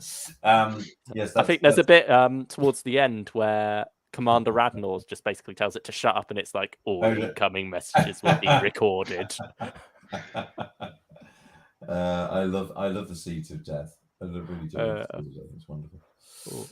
Frank Cronuge asks, "Hi everyone. My apologies if this has already been asked, but for Stephen Noonan, will you be recording any more First Doctor stories with Big Finish? Thank you." Oh, indeed, I will. Whether you like it or not. Are you playing the Sixth Doctor now? Oh yes, I thought that sounded familiar. Yeah, that quotation. Indeed. What can I tell you now? Well, yeah, we'll be doing one. There was somebody on Twitter called oh God, what was his name? Who was saying, "Oh, Stephen Noonan's just leaking left, right, and centre." And because I got an alias on Twitter, and I said, "That's right." It was something about somebody had leaked something about something. I don't know what, and they said, "Oh, maybe somebody did a Stephen Noonan," and so my alias. Then I see because I want to find out if I need to know anything, or if I've been cancelled this morning or whatever.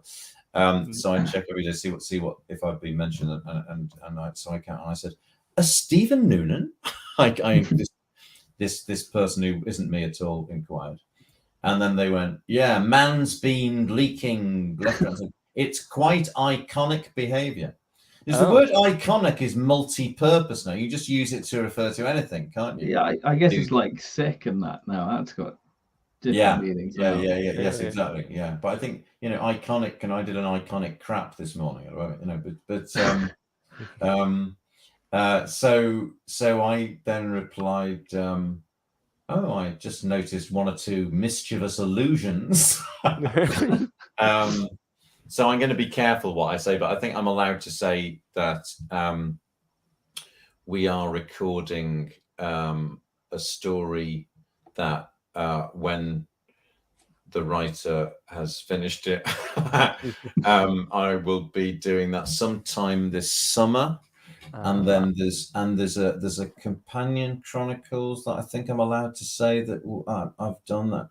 Also, there's this thing called Once and Future that I'm apparently in, and there's something else, and there's something else. There you are. That's all I'm saying. A few somethings there to look forward I think, yeah. Yeah, I was trying to think. There's a quotation about being stuck with me. I can't remember what that is now. Something's tinkling a bell somewhere. Yeah, I can't think about that. Can't place it, but I'm afraid we're rather stuck with it. Afraid you're rather stuck with it. Is that ringing any bells? Yeah. What is it? And what does Oh, Frank says great, by the way. Thanks, Frank. What's Frank's surname? Chronogru? I'm sorry, Frank. How do you spell it? CRONOGUE. OGU. Terribly sorry, Frank. Maybe he could tell us how it's pronounced. Chronogu. I don't know. Phonetic. It's a good name. It's a nice name. I like the name. Not confused with Tronivore. So what are we doing now then? Sontaran Experiment. Yeah, Stylish One says the best thing about Sontaran Experiment is the writers asking Robert Holmes for a brief on Sontarans and getting back a history lesson, anatomy talk, and sex explanation. That's right. More information than we wanted, I think. Bob says about the reproductive cycle of the Sontarans. And I get it's Irish, his name. Okay, and did we pronounce it? Ask Frank. Did we pronounce? I can ask him. Did we pronounce it this time? Did we pronounce it? I'm glad I can't see the comments now, because that's probably quite helpful. You just let me know what's going on. And if you look in the right hand side of your screen, you can click comments, and it'll show you them as well. I can't see anything. The whole thing's gone blank. All I've got the. No, I'm sure I can. Oh, here we are. Let me see. Oh.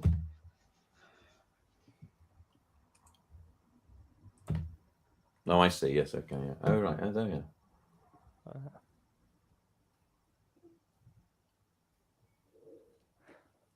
Excellent. Sontaran Experiment, a bit of an odd one in that two-parter for. I don't want to see the comments. I'm going to get rid of them. Pardon? Only two-parter of the 70s. Oh, I'm nearly. If I press the cross at the top right-hand corner, will that destroy you all? I believe. Well, you'll disappear, I think. That's right. Yeah, that's what I meant. Yeah. Yeah. I will destroy. I will destroy you all now. But first, I have more important tasks to perform. Which is one of the great. Yeah. One of the great. I'm not going to kill you for no particular reason. Lines, which is Sontaran Experiment. Yes, sorry, what were you saying? It's just a bit of an oddity in that only two-parter of the 70s. Well, yeah, indeed,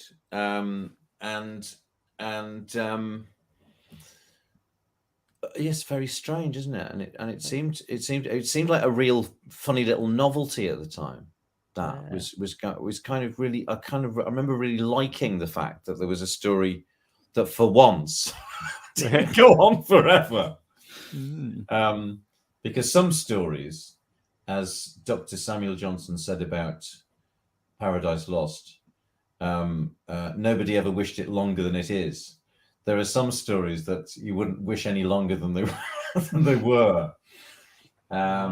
And some six-parters that perhaps outstay their welcome, Mind you, I was watching The Pirate Planet recently, and I thought, God, this feels like a six-parter. It feels like an eight-parter. Only in episode 3. I feel like I've been here forever. I think we mentioned not too long ago about King's Demons feeling more like a four-parter or a six-parter than a two-parter. I must ask the Lady Isabella to accompany me. Frank also says it's Chronog, like Chronog. Oh, like Minogue. Okay, brilliant. Yeah, Fantastic. Cronetic. There we go. Thank Well, you. now we know it's Irish. That makes sense. Yeah. Yeah, the King's King's Demons isn't one I return to very frequently. I think Sontaran Experiment's one that I can easily stick on any time, though. Like, I think partially it's great. because of how quick it is. It is just. I think it's great, and I think it's got its own flavour. I mean, it's the first story to be entirely shot on OB cameras outdoors. So Robot's got OB cameras and studio, but it's all entirely shot. I think it was like OB cameras, so they could do the CSO with the robot, isn't it? Yeah, and also interestingly, Richard Rodney Bennett, he was a composer. He wrote the music to the Aztecs. Rodney Bennett, the director, was born and brought up in Shagford, which is the nearest town to where they were shooting it. So he knew the area very well and was able to be very knowledgeable about what locations they'd use, which is probably one of the reasons why they chose it, because he knew the area incredibly well. And again, to pay him, I don't think he gets enough credit because as I say, Bob Holmes suggested him to Hinchcliffe because he was so. I think that's right. He'd done a degree in psychology at St. John's College, Cambridge, Rodney Bennett, and was also a novelist and had done a lot of serious drama. So he was literary, he was psychologically intelligent, and was the perfect director to come in. And he said he'd be the perfect director to come in and focus Tom, which I think. So, we always talk about the Hinchcliffe era, but I think it's the directors are terribly important. Because you've got an era of great, really, really talented directors coming to their sort of prime. People who've worked on Doctor Who as production assistants or whatever have come up, and so the likes of who the hell's that?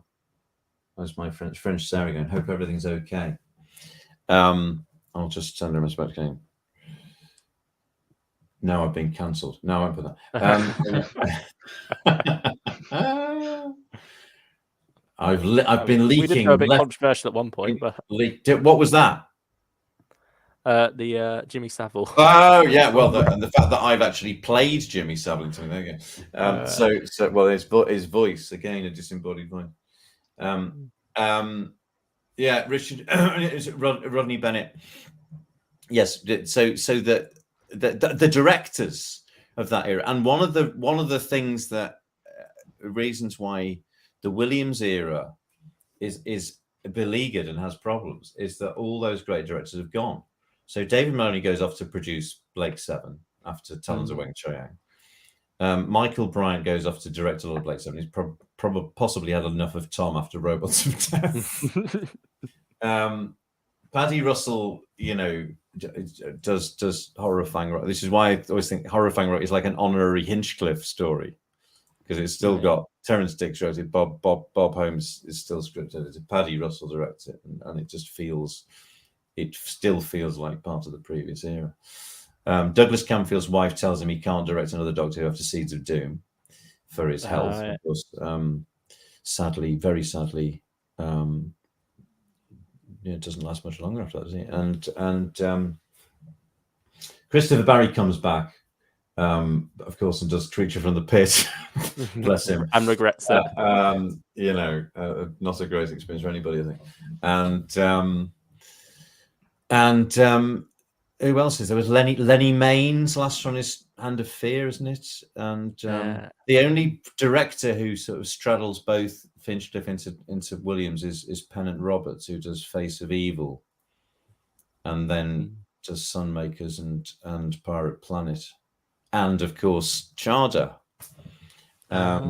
So is he the one directorial link between the Hinchcliffe and the Williams era? I think he might be. Just have a quick look through. If I've missed anybody out, Barry Lettskus directs Android Invasion. Is that his last directing on Who? Yeah. That's until he comes back to oversee or whatever it was he was doing. Season 18.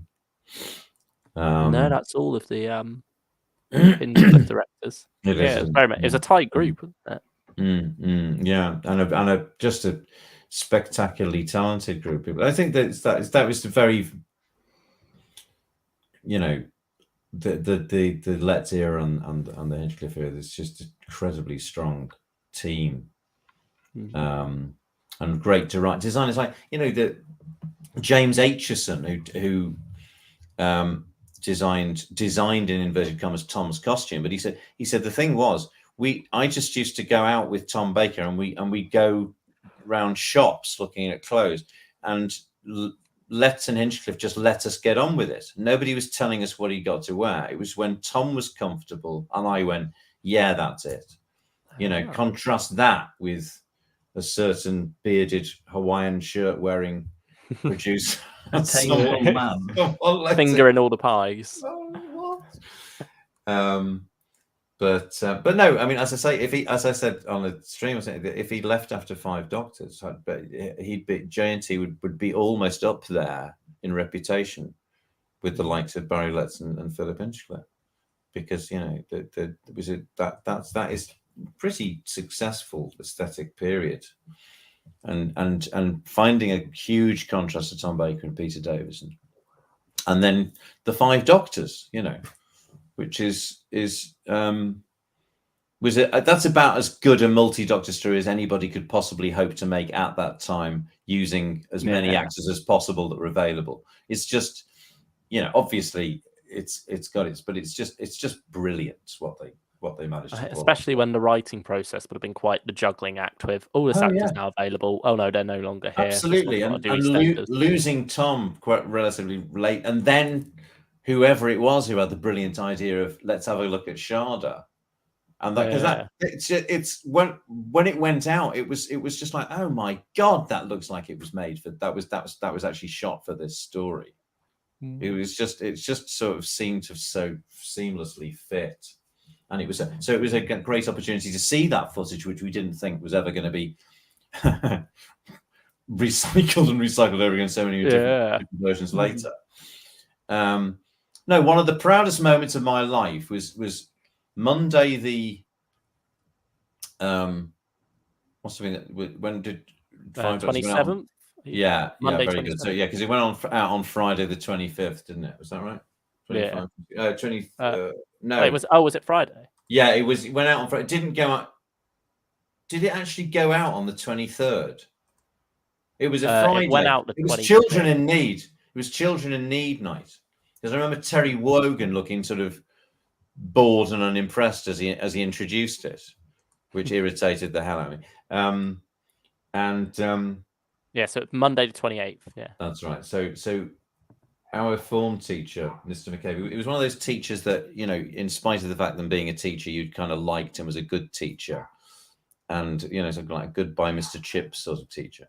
And he'd always, at a particular point in the lesson, he'd go and look out of the window, and this would be his sort of like thought for the day bit of the lesson, where he'd mention something politics or, you know, cultural or something being on the telly, and he'd do his little sort of homily about it, and he'd look out into the quadrangle. And this morning, I remember it beautifully. It was a beautiful autumnal morning with the sun coming onto the quadrangle, and he went to the window and he flicked out his gown, and he sort of took a deep breath and said, "Top-notch Doctor Who on Friday, lads," which was 5 Doctors, and I'm thinking, oh my god, yeah, it's even, you know, Mr. McCabe thought it was good, and me and Andrew Stubbing sort of looking at each other, sort of you know, acknowledging, because he was the other Doctor Who fan in the class. So that says of that great sense of pride when it's liked by, you know, normies, as whatever people would say, these people who aren't fans, you know, the casuals. The not we. Yes, exactly. That's right. And it's like a metaphorical pat on the back. That would make up for, you know, giant Snake Monday, you know, or Stephen Moffat's Giant Rat Monday, when you're going in and facing the ridicule when something very embarrassing had been on the screen, you know. The Monday after It wouldn't be a Monday because it's on the middle of the week then. But whatever day it was after Warriors of the Deep episode 4. Yeah. Wheel turns, giant Monday rises, wheel That's turns. right, yeah. Five Doctors. Civilizations fall. Yeah. Well, I'm sure every fan's got their own version of that. Although these days, given the budget it has, it's very unlikely there's going to be a spectacularly embarrassing special effect. I would have thought, but you could perhaps correct me on that, but I don't know. I mean, I suppose I think it's more looking back. People ridicule some of the CGI in Russell T Davis's era, like do the they? Lazarus monster. Okay, yeah, okay. I don't. Yeah, but I don't think it really got that much at the time. I think it's more of a in hindsight thing with how technology's developed since then. Sure. Yeah. That's right. Yeah. One thing that maybe at the time though, the gangers in the Almost People. Were they thought to be rubbish? Rather, I thought they were quite good. You see, but I'm ancient and I wouldn't know. CGI from TGI Fridays. That was around the time I was becoming a bit more casual with Doctor Who myself, anyway, before being drawn back in by the 50th. So I wasn't paying too much attention. But I've seen people say that CGI is a bit off. What is it? The stretch? When a head goes around the toilet. When it's detached from that. That's the main one that gets called out. But that story probably has more problems than just the. But that was written by the bloke who wrote Life on Mars, wasn't it? Matthew Graham. Is that his name? No, was that? Yeah. Yeah. Is that the only one he wrote? Doctor Who. Did he do Fear as well, or was that somebody? Oh, he did. You're right. Oh, yeah. Well yeah. I'm trying to explain that Exorbiloff was an awkward one at school. Yes, I suppose it would have been. I mean, I'm one of those. That's a Marmite story, isn't it? It's like people like it. I really think it's funny and. But the whole parody on Doctor Who, isn't it? Yeah, and I think Mark Warren's great in it, and so's Camille Kajuri, and I love the music, and it's it works on its own level. But this is the thing, you see, when talking about the Williams era. Now, so you have a one-off story like what's it called? Love and Monsters. Yeah, but but next week you've got Fear. It's a bit of a rough ride, that one. You're not getting the same sort of flippant tone every week. The problem with the Williams era was it was just week after week of it not being taken seriously. That was what it felt to me as a 10-year-old. That it's all that nothing's ever actually nothing. There are no stakes, and occasionally with there's I think Stephen Moffat said that the Williams era has one fine moment, which is City of Death, and that's it. I think he said it's on the DVD. Yeah, I'm not sure if was that him talk about just season 17. I think. No, I think it's on the Williams era. Sorry, we can go back and look at that. I mean, I'm quite fond of the Williams era, but it's just as a kid, it was sort of like I've still got a tape of because I used to take them off the telly. It was eventually taped by the time. Key to Time, I was taping them sort of quite regularly off the telly, and it's the end of one of the episodes of the Armageddon Factor, and you can hear. I've still got the tape, and it comes, and you can hear the title music sort of playing out, and then my dad comes in. You can hear my dad comes in. He goes, "Was that good?" And I go, "No." And then I said, and then I go, I think it's about episode 5 of Armageddon Factor, and I go, "Can I watch the 2 Ronnie tonight?" I go, "Yeah." I go, Can I stay to watch Parkinson? He goes, "No." And I go, "Worth a try." It's just like they've just dismissed it. No, because I didn't. It's like, oh God. The Key to Time. What I loved about the Key to Time was Mary Tam. Well, Tom and Mary Tam together. That kind of held it together. And I was sort of in love with Mary Tam. I still am in love with Mary Tam. But there was just week after week. Well, where's the bloody monsters? And who cares about this Perspex flipping cube they keep in the fridge? In a black room. What is this all about anyway? Armageddon Factor, that drained the soul out of me when I watched that the only time I've watched it. The Michael Hayes on the commentary at the end of it, it's hilarious because him and Mary Sandwich, and it's like at the end he says something like, "Oh, thank God for that," or something that it's over because they just sat through the whole bloody thing. And he's lost the will to live. That's one of those six-parters that feels much longer than a six-parter. Yeah, it does feel. But I'm fond of all of these stories now. I can watch these but it's because there's nostalgia kicks in anyway. You sort of remember being 10, and how much however mediocre what was going on around him was. Tom Baker was always mesmeric, you know. And I loved the way he wore the scarf in that season. You know, when it was gradually getting longer and longer and more sort of and folded sort of several times. It just looked so sort of stylish, and so you know, and I obviously got my own version of it and all that. So there's it's the cult of Tom Baker sustains the weakest stories. Yeah. You know, the cult of sacrifices Adric.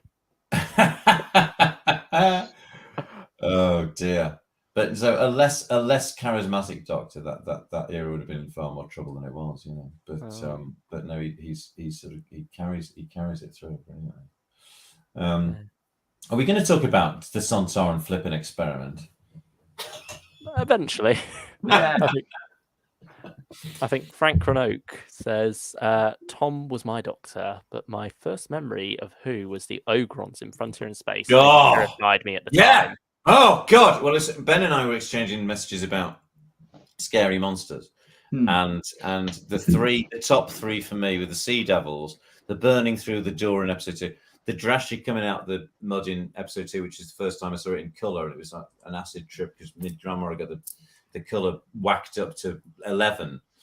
And so all those colours were bleeding off the telly and causing probably permanent optical damage. And the Ogrons burning through the door burning through doors is a thing, isn't it? It's sort of it's recurring. The Daleks do it in the first story, don't they? It's a sort of recurring motif. Yeah, it comes back in Planet as well, doesn't it? The Ogrons terrified the hell out of me. And again in black and white, all these monsters are just so much stranger. And all the title sequence, like when I was rewatching Robot in black and white, the Tom Baker title sequence looks really eerie in black and white. You know, it's beautiful in color, but there's everything's lent a kind of strangeness in the monochrome.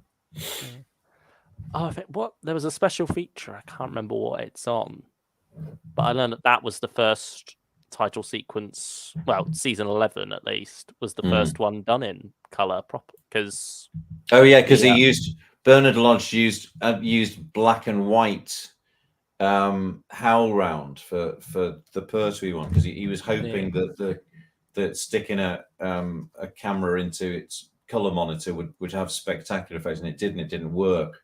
Yeah, so it's just filtered over instead. So he used black and white imagery and then colorized it. Good old Bernard, eh? Bernard and Delia are sort of two of the greatest here because it's as much the title sequence is the sort of the gateway drug everyone talks about how iconic that music is, don't they? It's where the nightmare begins, isn't it? Yes, and one of the great joys of mine was when I first, because my ex wouldn't let me show Sam Doctor Who for quite some time. She wouldn't let him watch on the television. She wouldn't let me show him any. She said, too frightening. And so the first one, so we'd be having conversations sometimes. He'd be talking about when he was little and he hadn't seen Doctor Who. There was one conversation we were having, and he was talking about some monster in a some kids' cartoon, and giving him a nightmare. So I can't remember, it was something monsters, and I said, "Oh, are you scared?" He said, "Well, they're not really scary monsters. They're not really scary monsters." And I said, "What are scary monsters?" And he goes, Doctor Who monsters in this really sort of unnerved voice. And I said, but you haven't seen Doctor Who? He said, I've seen your photos. Oh. And then he kept pestering his mum, would she let him watch Doctor Who? Would she not watch Doctor Who? And then it was the first one he ever saw. So for quite some years, he thought John Pertwee was Doctor Who because she wouldn't let him watch on the telly. And I took him. So the first time he saw Doctor Who was Spearhead from Space. And I put the stuff, and he said, and so the title scene starts, and he went, the scary music. And then there's beautiful moments like he'd seen the trailer for Death to the Daleks. Yeah. And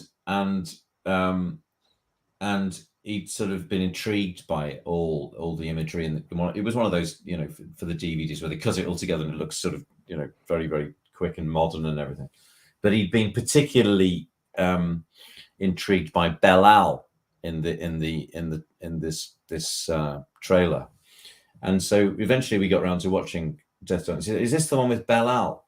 And I said, yeah. And of course Belle appears at the end of episode 2, doesn't he? Anyway, Yeah, his mom, Sam's for Sarah, isn't he? That's right. And so Sam's mom came to pick him up, and we were just getting towards the end of episode 2. And I said, can you let him watch to the end of this? She goes, no, we got to go now. And he goes, no, please let me stay and watch it. And she goes, no. And then he bursts into, but I want to see Belle. So we had to wait till next time. But Belle didn't disappoint. Belle never disappoints. And I think, as I said, I might have said to you in the stream, that much maligned episode 3, it's a flaw. Stop, don't move.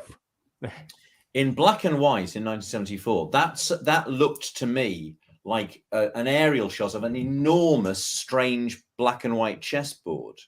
And bear in mind, the Daleks are right behind them. And bear in mind, when John Pertwee says, stop, don't move, there's something to be scared of. Yeah. So that was a really good cliffhanger. Just saying. Because it's sort of been maligned till the cows come out. Yeah. I remember what's that? It's like very much off topic from Doctor Who, but just been reminded of at work yesterday, like a 5-year-old asked me, are there monsters in this country? I said to him, it depends who you ask. Yeah, I didn't want to get any more political than that, but no, exactly. Depends who you ask. What is this one of the kids at your work? Yeah, right. How old is he? 5. Oh, just came out with, are there monsters in this country? But I said, not the kind that you have to worry about. Oh dear. Not the kind you're thinking of, but yeah. A monster up in where did they film Sontaran Experiment? Well, Dartmoor. Dartmoor. East Shagford, I think it was called. Yeah. Or that was the nearest village or town or whatever. Yeah. Segue was a bit ruined there by me not remembering the location. But yeah. So are you suggesting we talk about the Sontaran Experiment or the Destructors, as it was its working title, I believe? If you want to. Yeah, well, go on. You two have a go at Sontaran Experiment first. When did you first see it? What were your thoughts? This was one I was told about by my dad. Because it's like Luke with the Ark in Space, this was the one what scared the heebie-jeebies out of my dad. Because of the reveal of Satire. No,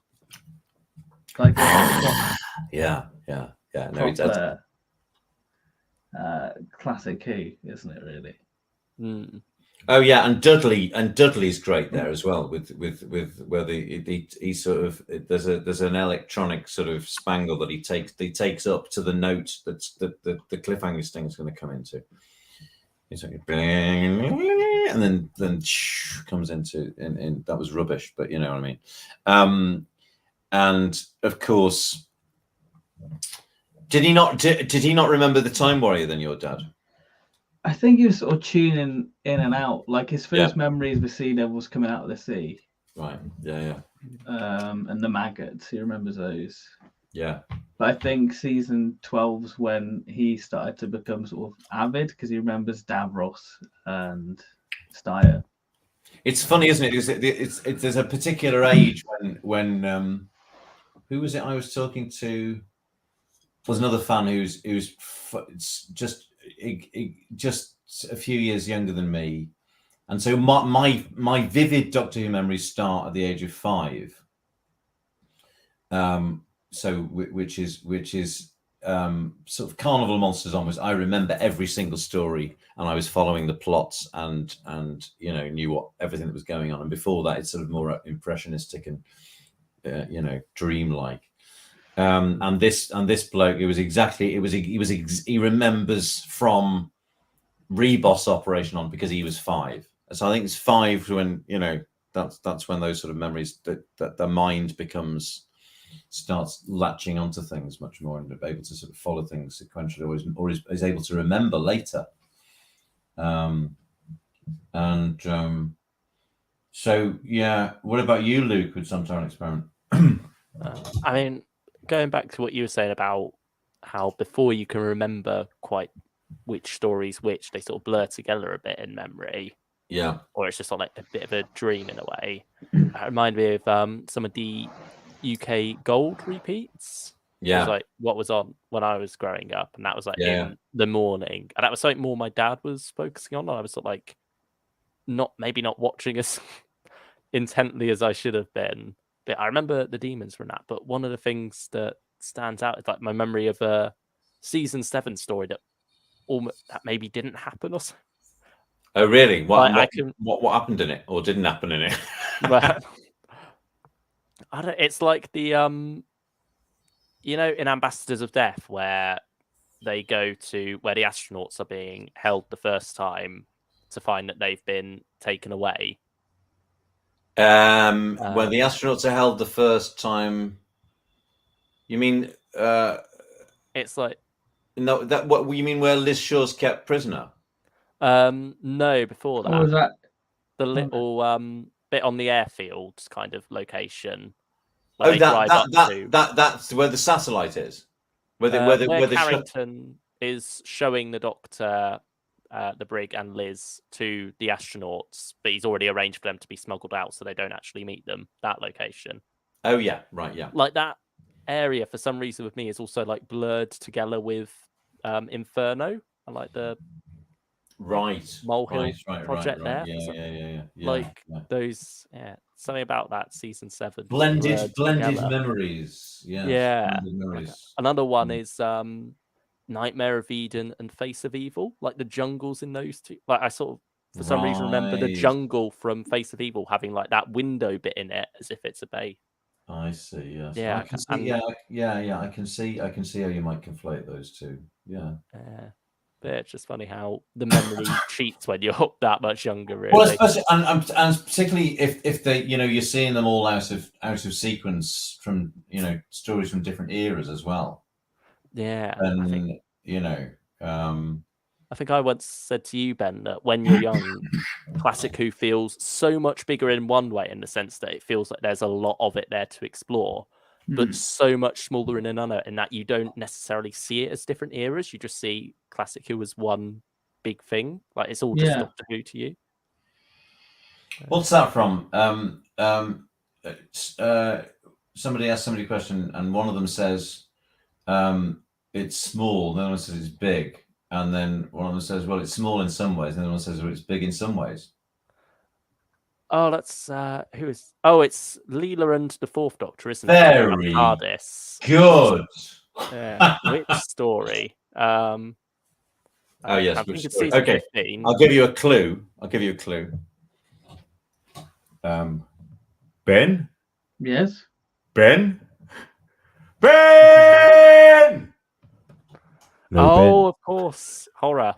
Fang Rock. No Ben. Yes. Yes, which is appropriate. Benji Clifford likes it when there's characters called Clifford. There's less often characters called Benji and things. Wow. Do you either of you like it when there's a character called Ben or Luke in something because it's your name? not so much anymore, but I remember being a bit peed off at Luke Rattigan. Oh, Finally, a Luke in Doctor Who, and it's this arsehole. Who was Luke? Who was Luke? He was the one in Sontaran Stratagem and Poison Oh, Boy Genius. Oh yeah, another Adric stroke. Whatever the one in Bruno Langley. Right. Yeah. What about Ben's Ben? I quite like it because it's like, oh my god, Patrick Troughton said my name. That's cool. Ben. Yeah. I more got it. Yes, through, and so did William Hartnell. I more got it through Star Wars, where people kept saying Luke Skywalker to me. Skywalker, I think, did you get Ben 10, Ben? Oh, especially when I Ben turned 10, it was a constant Mickey. Oh. What about you, Stephen, growing up? What I rather liked about in the Doctor Who Radio Times special, it refers to Stephen Taylor as argumentative Stephen.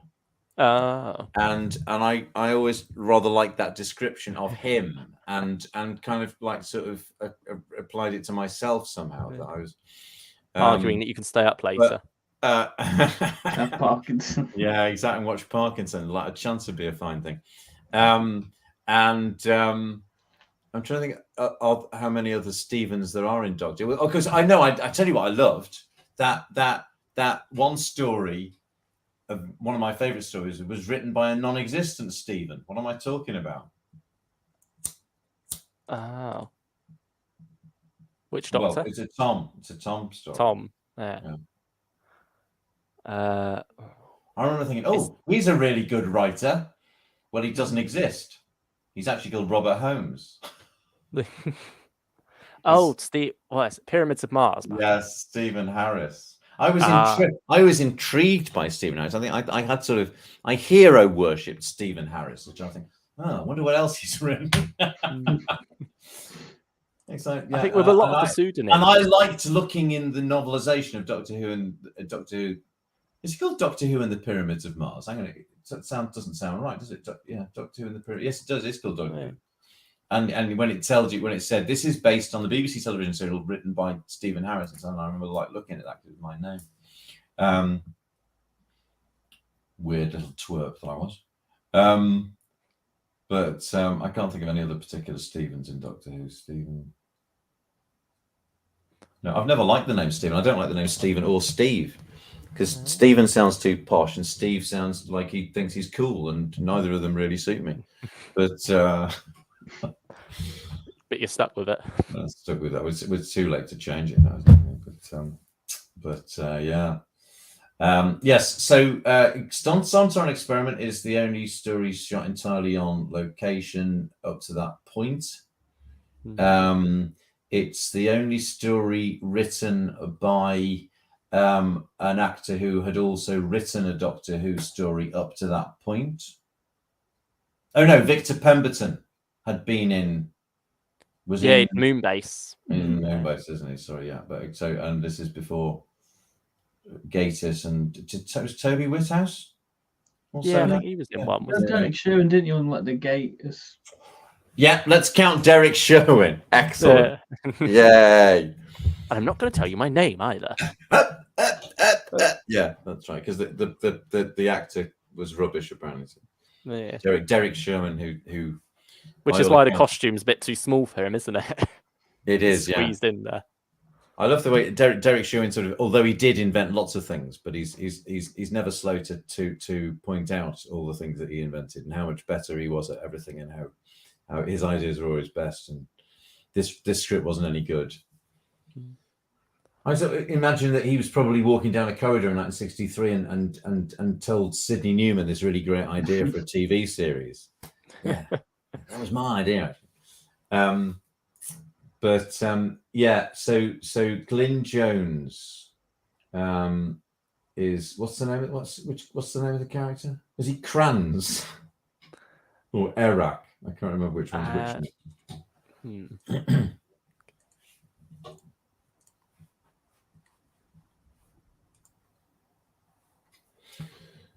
He was Kranz. Yeah. So was very exciting that you see, I can't remember now if when the title Sontaran Experiment did you see, we all knew Lynx as Lynx. Now I know they're called the Sontarans in the Time Warrior, but I'm not sure because I don't think that they're not, because now it's difficult to imagine a time for Doctor Who fans when everybody knew what a Sontaran was. But Lynx was Lynx, and everybody talked about Lynx, or they called him Spudhead, or as my cousin Ian called him, Old Shithead. Oh yeah, he was really good, Old Shithead, wasn't he? And so when he came, I don't know that the title would have initially meant anything to us, the Sontarans, but that we would remember that what they were called. And indeed, when Sarah sees him, she says Lynx. She thinks he's Lynx, and so there was just that he was. I think there was some fan put their finger on it in some book or something, said that he was devised as a villain rather than a race. So it was, and it becomes after Sontaran Experiment and beyond, it's the Sontarans that are all pretty much interchangeable. But Lynx was very much a one-off villain, how he felt in the Time Warrior. Do you know what I mean?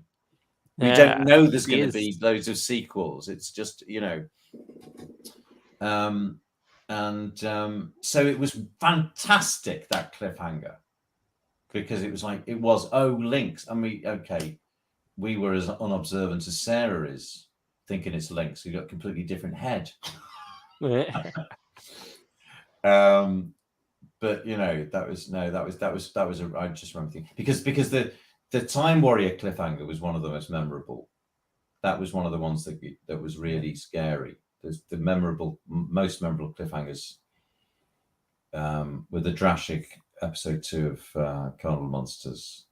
The maggots episode 2, when they're trapped in the mine and you first see the maggots, and the maggots that rears up its head. That was terrifying. Come out of the darkness as well, don't they? It's quite that's and Dudley's doing really good work and everything, and Pertwee's ability to communicate sort of brave fear on his face, or sort of stern, stoical shitness, was just, and Katie Manning was brilliant at being the frightened one beside him. That's classic combination. But no, but Old Shithead, and when he takes it down and turns around, it's that tongue. I just remember that. It's just because it's brilliant. That's presumably Kevin Lindsay's own sort of, and he does it as the Marshal as well. I think the tongue, which isn't quite as frightening as that cliffhanger with Lynx. Because it just brings the mask alive. It just looks so. You've got to hand it to John Friedlander. Bloody hell! I mean, the Davros mask. Like I was saying earlier, you just don't. Even now, I look at when I watch Genesis of the Daleks, and you just don't doubt it. It was good for its time. It's still good now, that mask, and so is the Lynx mask, and the Steyr mask's pretty good. They just get worse as they go along, I think. They do, yeah. There's 2 decent Sontaran masks. The best one is Lynx. It's hilarious because Lynx looks permanently sort of indignant, doesn't it? And Steyer's always grinning. So Steyr always looks a bit more dried out, and then Lynx looks a bit more moist. It looks more organic, Lynx, doesn't it? Steyr almost looks like a rock in a way. Yes, he does. He blends in, The way I always like to see the Sontarans, and like why, even though despite them being a clone race, they all end up looking different, is they're like cupcakes. You've got the same batter mix going into each of them. Is this your but they all come out differently? Your particular Sontaran theory? Yeah, that's how I see why they come out differently. Can you explain? Same DNA, same batter. Can you explain why the ones in the 2 Doctors are so much taller than all the other ones? Maybe they were bred on a different planet with less gravity. Which are the most rubbish Sontarans then? I'd say Invasion of Time. What about you, Ben? No, yes. I like the grunts from Invasion of Time. I think who's the commander in Invasion of Time? Derek Deadman.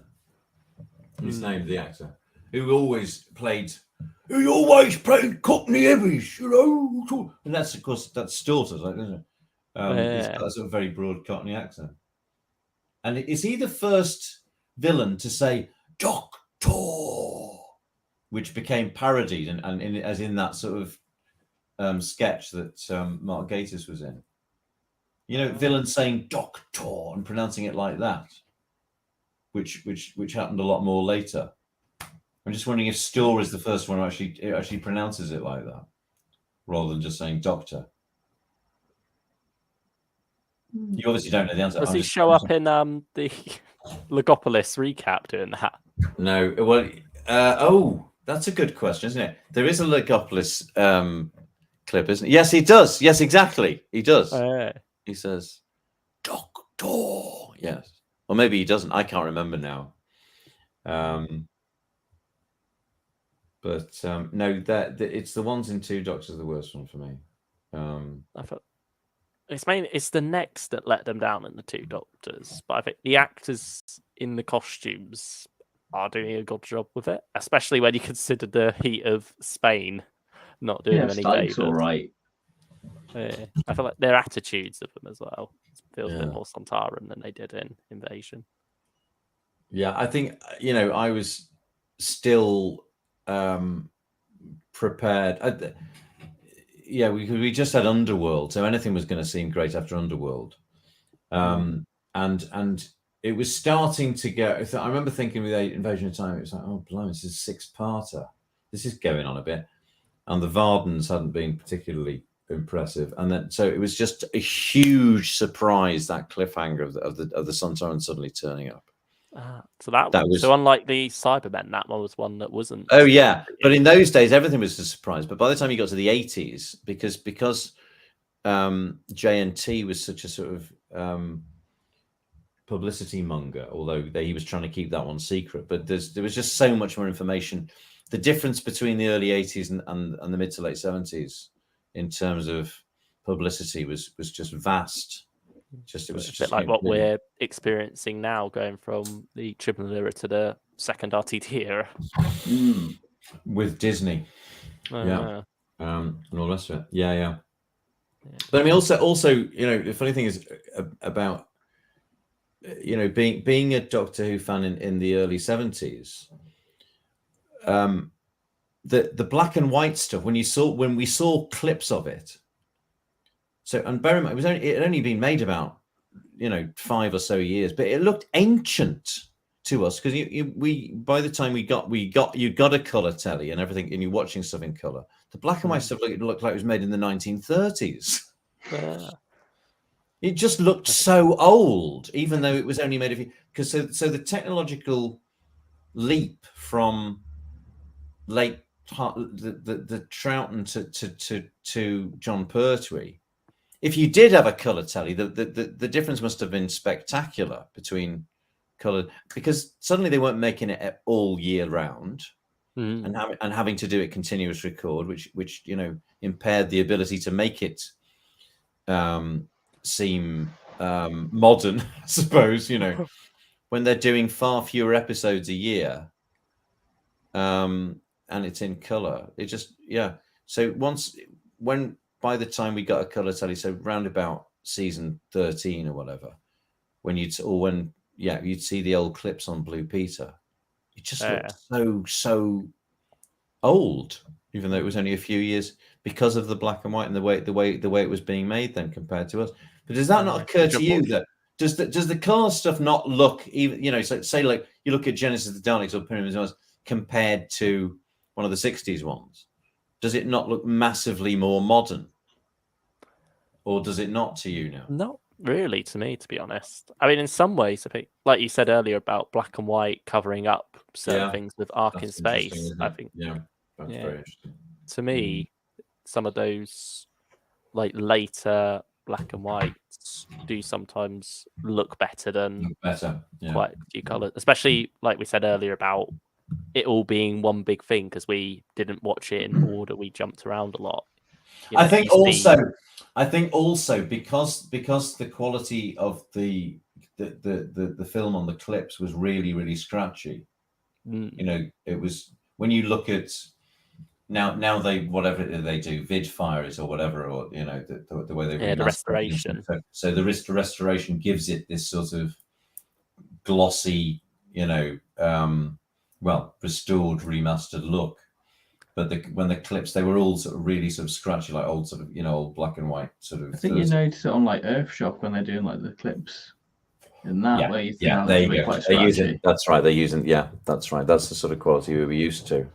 Yeah, I suppose. Yeah. As well as also like that dip in visual quality that we have now with season 7, in that what's left of that isn't as well restored at the moment. Yeah, like that's a lot more blurry at times, particularly if you look at Ambassadors.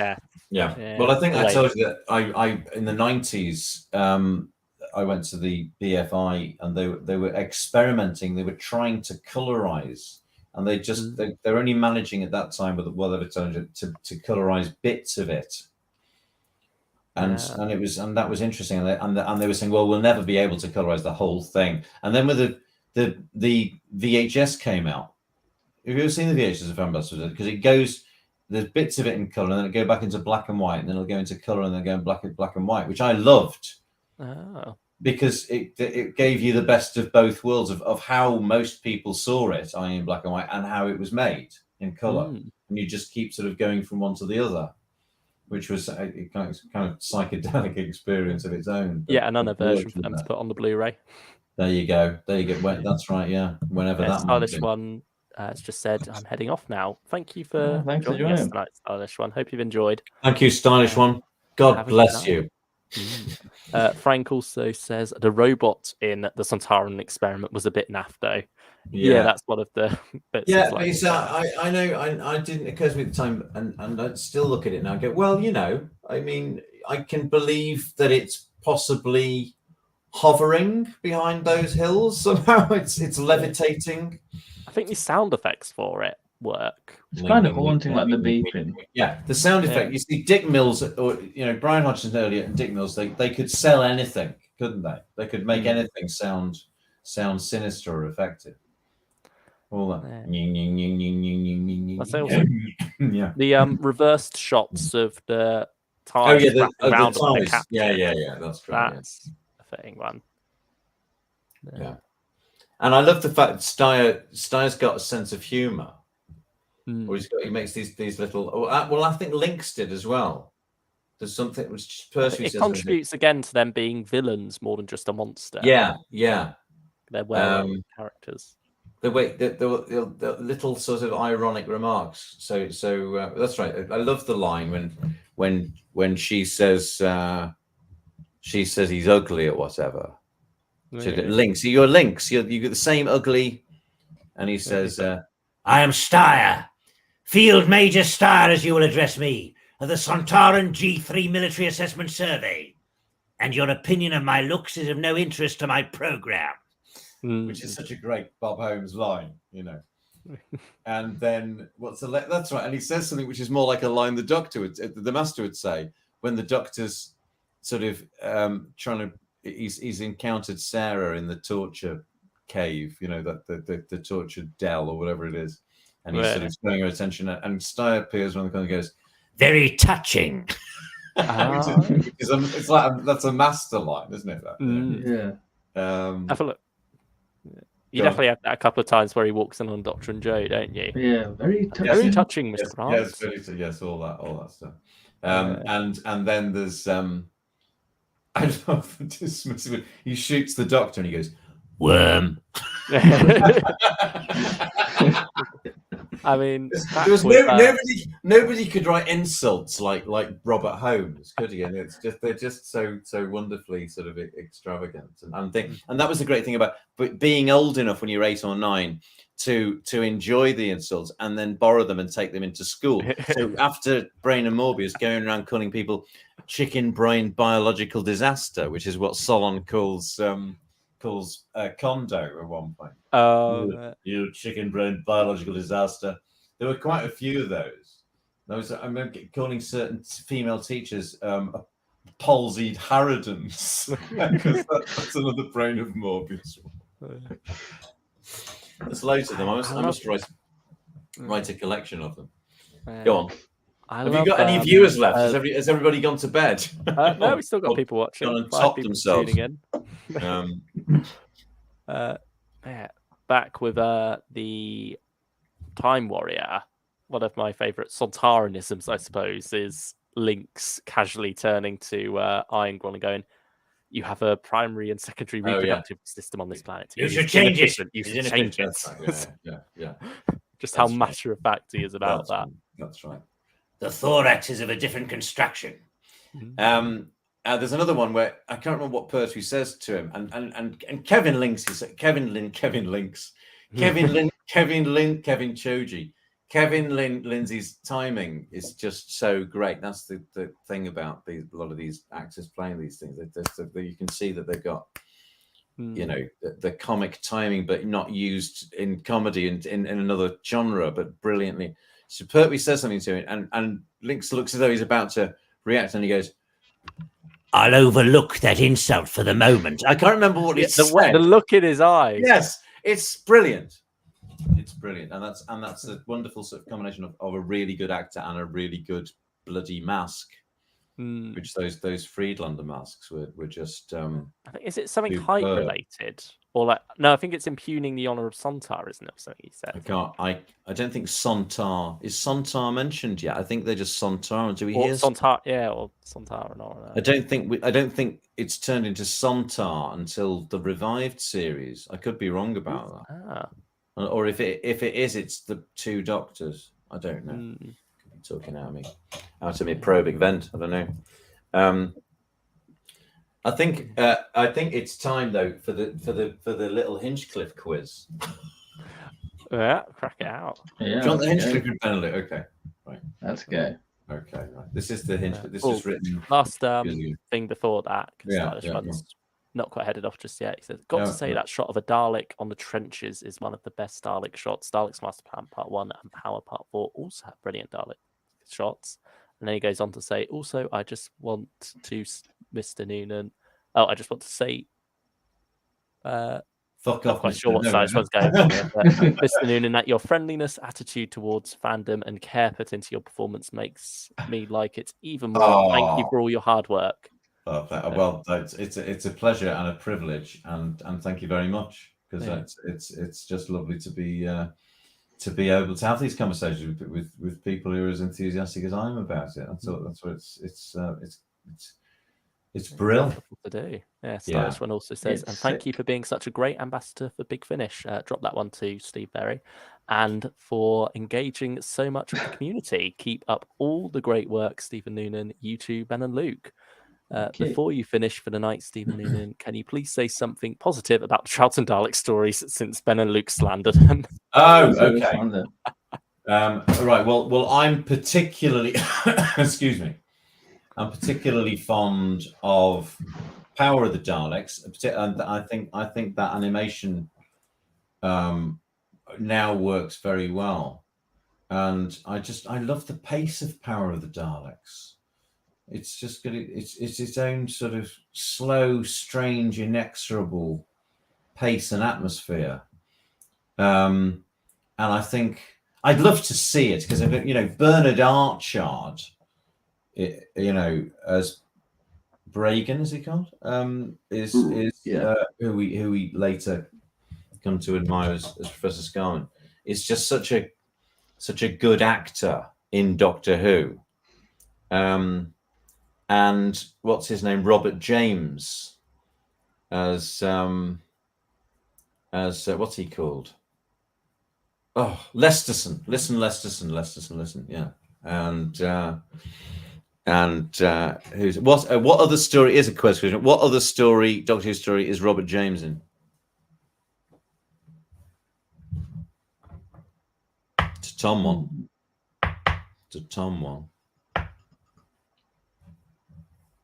He hasn't got black hair and glasses in it, though.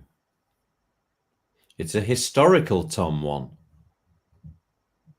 It's a historical Philip Hinchcliffe. Is it Masker Mandragora? It is Master Mandragora. He's the sort of second fiddle to Hieronymus.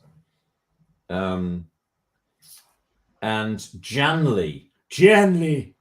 What's that actress called? God, she's an attractive woman. You're not allowed to say that anymore, are you? What's the name of that actress called? She plays Janet, and very good as well. And what else? The way they use Carey Blyton's music from the Daleks is sort of fantastic. Sort of call back to the first story. Those reversed things work equally well. The fact that the Daleks haven't got any power, that is sort of, that's explored, and the way they're sort of, insinuating, scheming. David Whittaker, it's a really good writer. Evil of the Daleks, I think, is it doesn't please me as much as an animation. That's where I miss the. I think Power of the Daleks. I enjoy the animation very much. Well, are you two not? You're not fans of the Trout and Dalek stories? Luke isn't. Right. I can't be particularly. Oh, well, go on. Yeah. I think it's more. I don't know if it's like sort of fan sort of hype, and then experiencing them not living up to what you probably imagine them to be. Because I listened to the soundtrack of Power, and then I had the animation. It didn't quite live up to the image I had in my head. Right. Yeah, I see what I mean. Yeah. I also like how sort of mysterious Troughton is in it, and quiet, and sort of. On the back foot and not yet sort of revealing what he's going to be. He remains mysterious through a lot of it, doesn't he?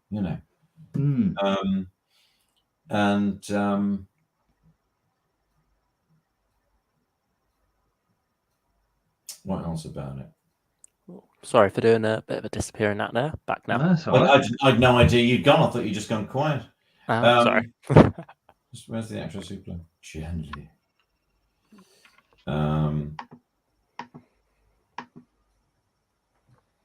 Just a minute. Pamela and Davy. Yeah.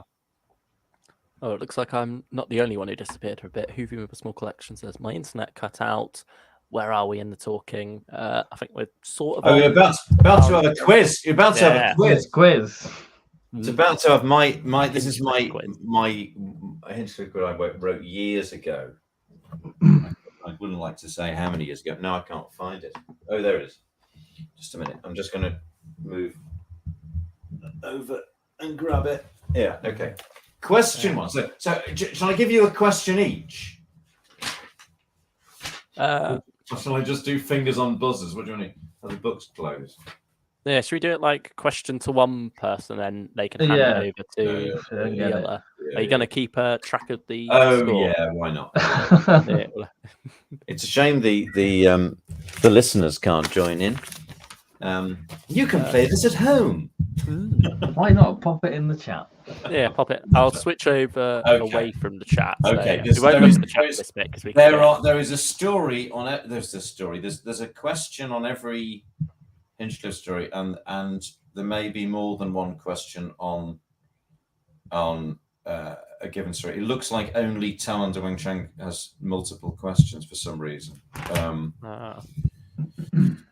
I don't know. I couldn't tell you when I wrote this. It was many, many years ago, but that's neither here nor there. Question one. Who's this for? Ben, you can go first. Yeah, sure. Okay.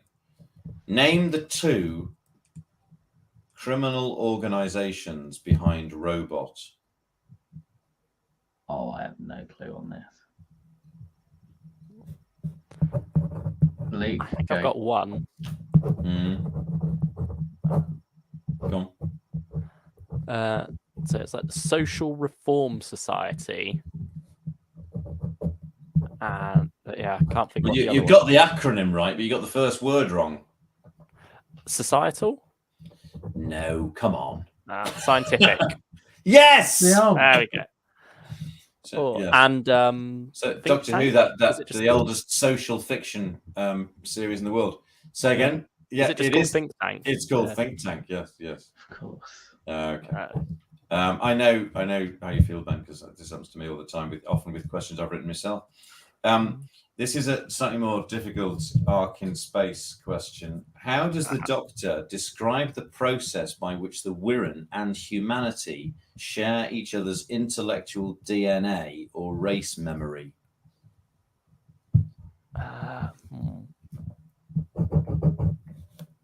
Genetic symbiosis? No, that's not it. Nice try. Oh. You're quite close, actually.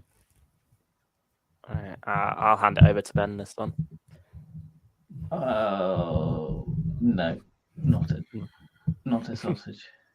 Symbiotic atavism. Yes. What does the Doctor? Okay. Good luck with this one. What does the Doctor instruct? Yeah. What does the Doctor instruct Harry to remove from Styre's ship to nobble him? It says here. No. Was it like this one's drive? It might sound, one of the words might sound a bit like drive. Oh. It's such a wonderful piece of fucking gobbledygook. It's pure Robert Holmes baffling. I remember Robert Banks Stewart saying he said just the way that Robert Holmes could just come up with these things, they'd be stuck with him. We needed a bit of filler, and Robert Holmes would just come up with this sort of magnificent piece of baffle gab off the top of his head. He'd sometimes reuse bits, like tellurium. There's like several different things. Well, you're getting but you're getting a bit close here because there's a word in this that sounds a bit like tellurian, but it's not. Is it Dilorian? No, it's not. It's you giving up? Yeah, I think we both passed this. It's the Tyrolean diode bypass transformer. Of course it is. What are the first words uttered publicly by a Mark III travel machine? Aliens, I must exterminate. And the second word, the last word. Them? He says it again. Aliens, I must exterminate. Yeah. Okay. Yeah, but you can have it. What is different about that line from all the other Dalek lines in that story?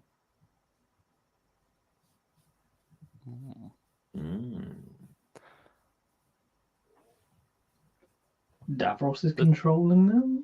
Does it not have? Well, it's more a story. It's more a story. It's not a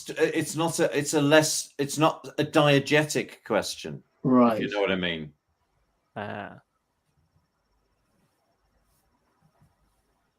Think about who's in the studio, and it's more convenient for him to do it than to get the other bloke in that day.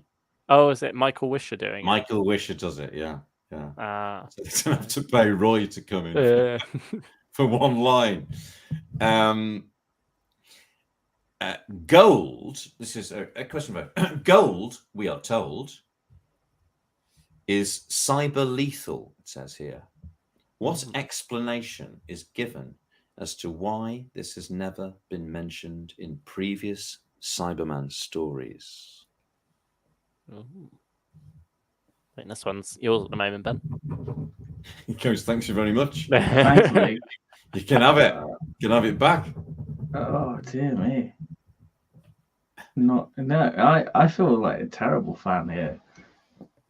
No, well, you might not when you hear the answer. No, they mention a discovery, don't they? Do you want me to give you the answer? Is it the discovery of Voga for some? Well, how would that be? How would that be an explanation as to why it's never been mentioned before? It's a Doctor Who story. Sometimes these. Yeah, I know, but Voga isn't the only planet with gold, is it? It is the planet of gold. They should have called it Doctor Who and the Planet of Gold. No, that needs the Cybermen, doesn't it? No, Doctor Who and the cyber invasion of the planet of gold. Are you giving up on this one? I am. Okay. Gold, we are told, is cyber lethal. What explanation is given as to why this has never been mentioned in previous Cyberman stories? The answer is none. Oh, well. That was a question, maybe slightly taking the piss out of Revenge of the Cybermen. Okay. Episode 6. Question 6. The Moonbase, they're saying gravity's a weakness of the Cybermen. Gravity, polycocktail. Yeah. What else? It's funny because it takes up the gold plates up their breathing apparatus, but they don't need air to breathe. So what's the breathing bit going? It seems a bit strange. What is Broton up to with the Skarazan? I was pronounced in episode. Skarazan. That's right. Very good. John Woodnut impression. What is Broton up to with the Skarazan in episode 4 of Terror of the Zygons, or AKA Doctor Who meets the Loch Ness Monster? Hello. Attacking the energy conference in London with it. Yeah. Attempting to destroy the World Energy Conference, which is Millbank Tower. Good. Not milking it. No, not suckling from it. No. That's right. In Planet of Evil, where are the humanoids, the characters in the story? Where are they from? It's not. They wouldn't be Zeta Major. That'd be too. No. I've no clue. You're getting mixed up with Androzani, aren't you? Yeah. Too little, too late. Yeah, I'm not sure either. Can you still hear me? Yeah. I can. Yeah, sorry, I couldn't hear me something. They're from Marestra. They're Marestrans. Never would have got that. No. Planet of Evil I've not watched in a long while. Okay. And I've got the DVD of that. And then, it's question B for Planet of Evil. What's the problem on Zeta Minor? I mean, what's it all about? What's going on? It's too small. What? It's too small. It's a minor inconvenience. Ben, pass it over to you.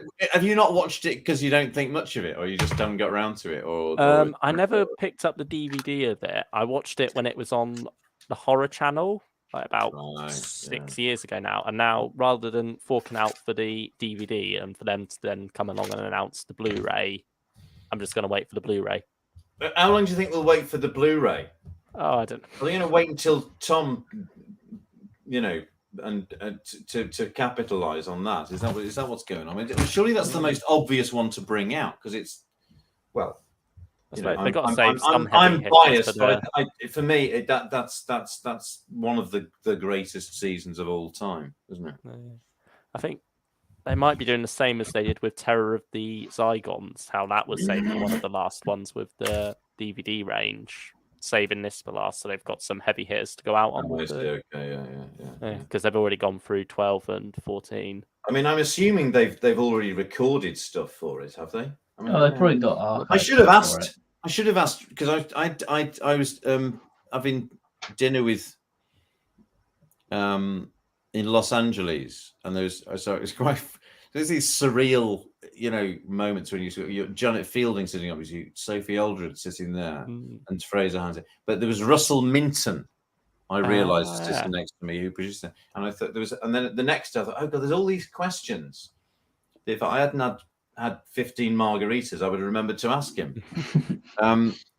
Anyway. What's the problem on Zeta Minor? So what's the causing the science fiction antimatter? Yeah, but specifically about antimatter. Why Zeta Minor?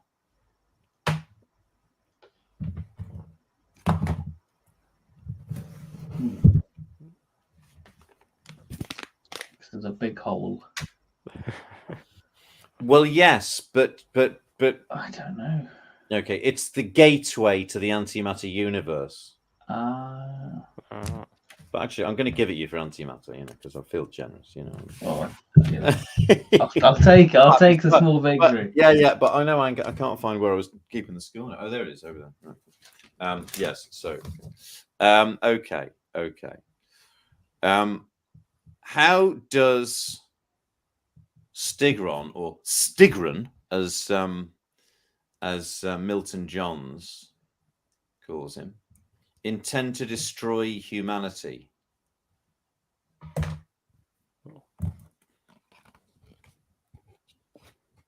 But Stigron's a genius. He's a surgeon. He wouldn't make me wear this eye patch for no reason at all. Anything then?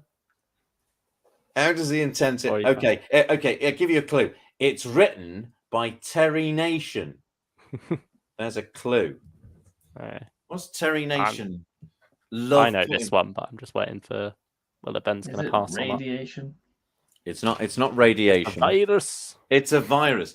When I was giving my son Sam quiz questions, I say, if in doubt, any question, just say space virus, right? And you 50% likely to be right. I think radiation is the other 50%. To be I think Genesis of the Daleks may be the only story that doesn't have a virus in it, although there is as a refer to. Yes, if you sorry, he had to get it in somewhere, didn't he? If you had invented a virus, and in fact, there's very little reference to radiation because it's always about chemical weapons, isn't it? Rather than nobody talks about, oddly, about nuclear war, which is much talked about in the first Dalek story. Okay. What year is Pyramids of Mars set in? 1980. No. Nicely. Okay, I'm going to pass. Nicely. I was I thinking too clever with that one. I've messed that one up. Ben, it's yours now. I'm really from 1980. Hang on a minute. No, you're not. Well, to me, one little bit of it is set in 1980. Yeah, they do go and visit, don't they? I know, I know, but okay. So, what year did they land in the old priory? In? I want to say 1908. Well, that's another story, I think, isn't it? Hang on a minute. Isn't it's horror 1912, isn't it? That's the Titanic? What's 1912? This one, Pyramids, is it? One of my favourites. Yes. No, it's 1911. But you're close. You were very close. Well, not the first time I wasn't. You'd have missed it by a year. No, exactly.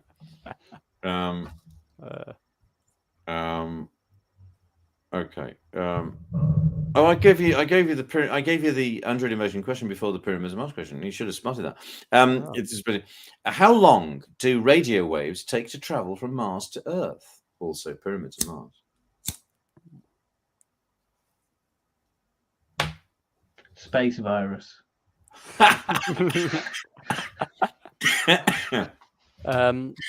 4 minutes and something seconds. It's 4 minutes. Is it 4 minutes exactly?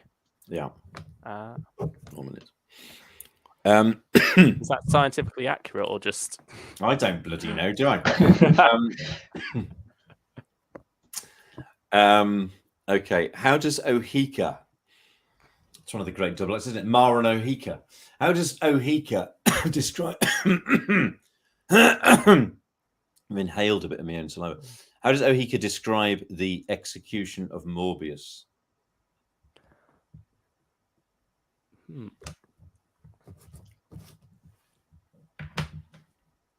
What was it was glorious. She says, and this is a Bob Holmes line, he was atomized to the 9 corners of the universe. And then Tom says, I know that.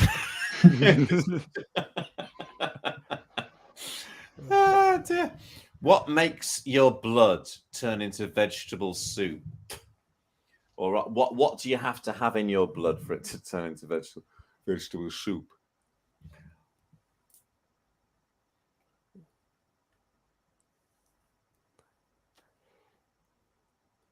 I think I got the gist of it. Yeah, well, what do you mean you got the gist of it? Words that sound similar to it, but I see. Right, okay. Well, go on then. Similar to how we did with Tellurian. It's Ben's turn at the moment. Oh, is it my turn? I thought it was yours. Oh, sorry.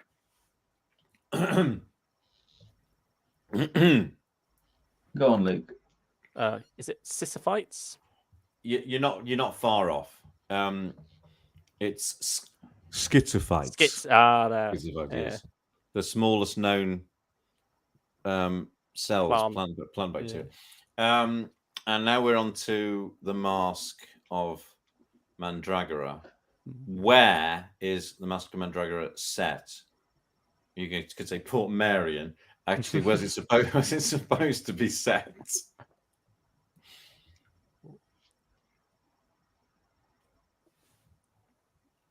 This one is one. Well, Italy is right, of course. Yeah. In Renaissance. Not Yes, Florence. yes. It's It's actually, I don't know if it actually exists. yeah, it might not do. Count Federico of. Salami sandwich. Just trying to like get the words go because it's definitely said quite a few times in the story. It said loads in the story, but yeah, it should be very obvious. who was it who said when somebody, was it Stephen Moffat who said the people working on Doctor Who now, unlike the people working on in the 60s and 70s, could quote you entire paragraphs from the Mask of Mandragora, and then he said they probably oh god, I can't. This sounds clumsy now because it was funnier than this, but it was something like they probably. It doesn't matter. I'll look it up. It's quite funny. Go on. It's a bit of a dig at Mask of Mandragora, which I've always thought was rather dull, to be honest with you. But anyway,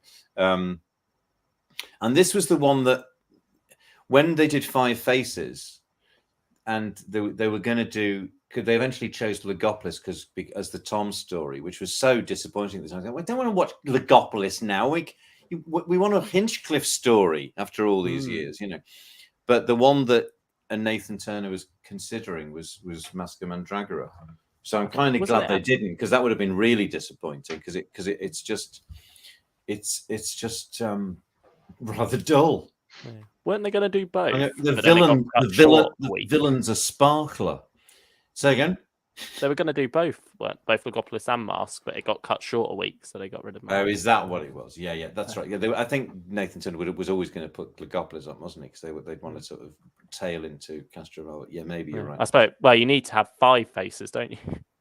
At the time, I had a dream because when they announced it, that it was that they repeated Full Circle and Keeper of Traken, as I think I informed you at some point in a very long thing.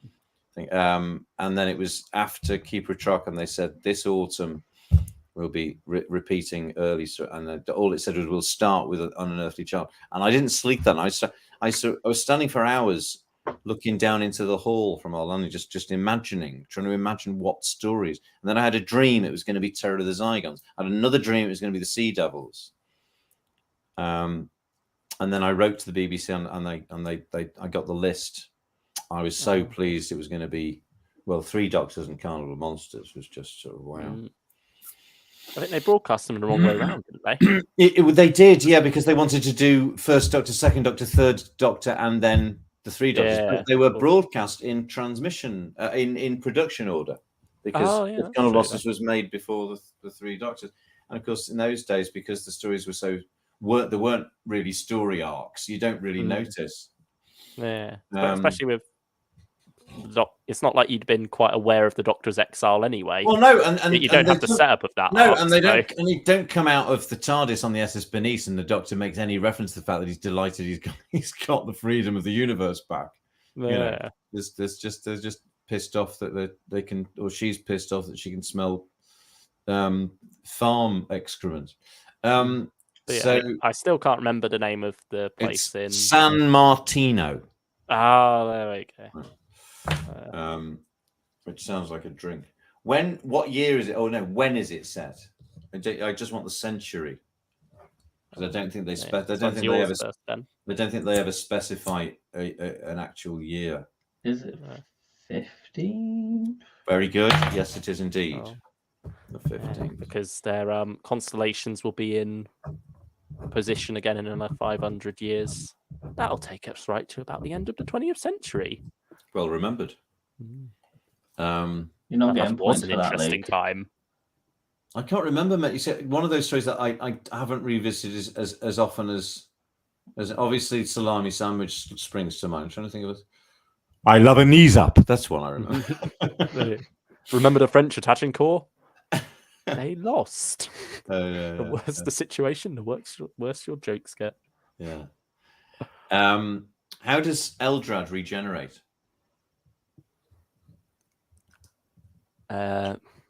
Oh, it's in the. Is it the reactor room? Yeah. So, how? Absorbing radiation. Yes. Well, you both get a mark there. Okay. The Matrix is also known as A movie starring Keanu Reeves. yeah, with The several repository. sequels with diminishing returns. Yeah. Something.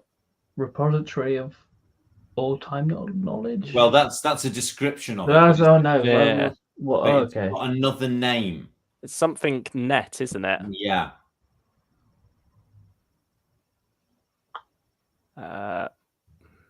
Yeah, it's got a name and consequently an acronym. Yeah.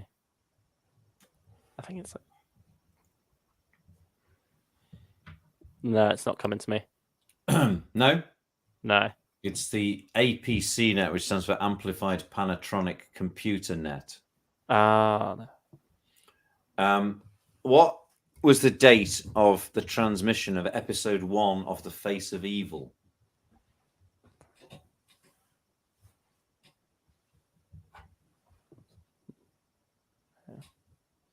This one's yours, Ben. Oh, was it? Probably like the 20. No. Was it 28th or 30th? Of December. Is it 8? Are we going episode 1 of Face of Evil, episode 1. I swear it's early January. Was I it? don't know, first, second, or thirds. Yeah. I'll say third. Ben? Oh, He's close. Well, who's close? It looks close. Luke's close. yeah, early Yeah. January. I'll go 4th. No, it was New Year's Day. New Year's Day. It was. I mean, it's one of those vivid memories of the trailer, which I thought it was that was the beginning of a new season because there'd been this gap between. So we'd had Deadliest. Oh yeah, and the wonderful thing of Deadly Assassin episode 4 finished, and then the week after was a compilation of Pyramids of Mars. On the next Saturday night was all Pyramids of Mars all in one episode, and the week after Brain of Morbius, just running up to Christmas. It was just so fantastic to have those. And I remember getting chicken and chips on Brain of Morbius, and when I watch Brain of Morbius, I can taste chicken and chips. But the trailer for Face of Evil was the shot of Tom and Leela looking up at the face on the mountain. I remember thinking, wow, that looks interesting. Although the model's not great. Where are they all from in the Robots of Death? No, come on, you. Yeah, I know this. Big I'm Finnish trying to think fan. whose one it is. I don't want to nick it from Ben. Caldor. Yes. Yeah. Caldor City. Indeed.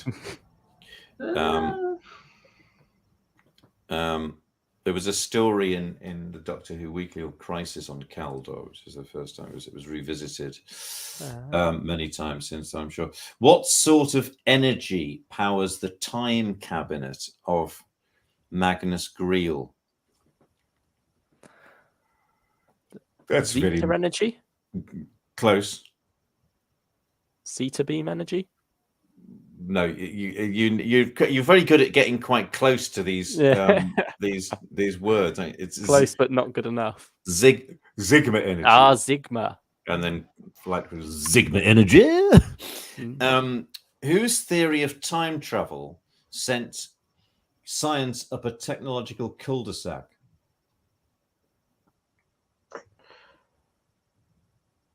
I I have no idea. Not Magnus Greels, is it? No, it's not. It's one of those. He's so great. It's Is it Professor Zigma? No, it's not. He's so great at sort of coming up with plausible sounding names of all sorts of things. It's I think Tom says Findica's discovery of the double nexus particle. Findica. So science of a technological cul-de-sac. What is the name of the machine that stops Greel having to chew the grizzly bits? I can't speak again.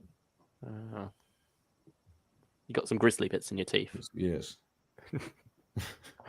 Bits of like chicken Kiev, I think.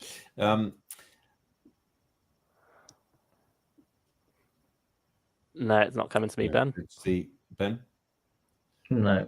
I'd forgotten this one. Is it distillation? No, it's not. Well, Distillation I think of the life. I think it's referred to as the distillation chamber, but it is called that. So I'm going to give you that. But it's actually also the catalytic extraction chamber. Which is it's one of those great Tom moments. He just flings Greel into his hoist with his own baton. What event was the Doctor present at in the 51st century? Or was it the Iceland summit thing? March on Reykjavik. I was with the Filipino army at the advance on Reykjavik. Yeah, that's right. Yeah, the advance on Reykjavik. Well, at the end of that, that's it. Luke's just pipped you because Luke's got 6 and Ben's got 5. Oh wow! How many there were? I don't think either of us have. Altogether, there were Mark Elstob got 10 out of 24 by the looks of this. Wow! At some point in the midst of the past. Okay. All right. As we're on this note, do you want to finish this discussion another time about Yeah. Well, Yeah, sure. Yeah, I think at the moment it's probably best. Because I think is anybody still watching? People are still watching. All right. Do you want the Pertwee quiz? Is it not the whole? It's not like I know I've got a quiz on every story, but it's about the same length as that, but on John Pertwee. If you're watching right now, if you want to see us do a John Pertwee quiz, leave a comment in the chat. Say if you want it or not. Right. Yeah, ask if they want it or not. In the meantime, we carry on talking about Sontaran Experiment because this isn't what it said on the tin, is it? But I think if we keep going as we have been. We've definitely been there. Amazing. But I would suggest after Sontaran Experiment, we postpone talking about Genesis of the Daleks and Revenge of Simon to another time. Because I don't know about you, but I don't want to be here at 5 a.m. I'm enjoying this tremendously. But what do you think? What's your show? I can't tell you how to run your show. No, I think it's a good idea. I mean, I don't mind coming back next week. Yeah, or whenever, because it keeps me out of the pub. Damn! It kept me out of the pub. I've only just realised. No. We'll go for the Pertwee quiz. Are you? Has anybody answered? I've not seen. No one said anything. I think we just got lurkers on at the moment, but we appreciate if you're watching this and you're enjoying it. Then thank you for sticking with us. All the fun. Whatever. Did Mr. Bunk Cactus not turn up tonight? No, he must be in the pub. Enjoying his rums. But, I mean, these stay up afterwards anyway for rewatch. So. Yeah, people hopefully get enjoyment out of us suffering at Doctor Who quizzes on rewatch. God, am I going to listen back to all of this and cringe? God Almighty. Anyway, that's. Do you ever listen back to it later? Yeah. Yeah. Usually, like when me and Ben do a pre-recorded one, I'll like watch back and see the edits he's done and such. But not the live streams. You don't tend to listen back to the whole 3 hours. No, I never tend to listen back to the live streams. No. I think sometimes of how long it's been between us recording and the video going out, it'll be almost listening to it afresh. Right. So when this is finished, will it be there? Yeah, should be. Yeah. Yeah. Okay, right, okay. Okay, Pertwee quiz. Yeah. Feel free well- to take part in the comments again with this one as well. I've seen we've got some people doing the Hinchcliffe one as well. Yeah, let us know if you beat us with What? the, What? Some people doing it? Do you know? yeah, a if they- couple of people have put it down there. Okay. So Mm. if you've kept track of your score as well, feel free to pop that in the okay. Any comments? Okay, this is the Pertwee quiz. What is the name of the unfortunate doctor who is put in charge of the Pertwee case? This should be but this isn't a question, but it should be. What's the name of the hospital? It should be, but it's not a question. Actually, I'm going to make it a question. What is the name of the hospital that Pertwee is a patient of?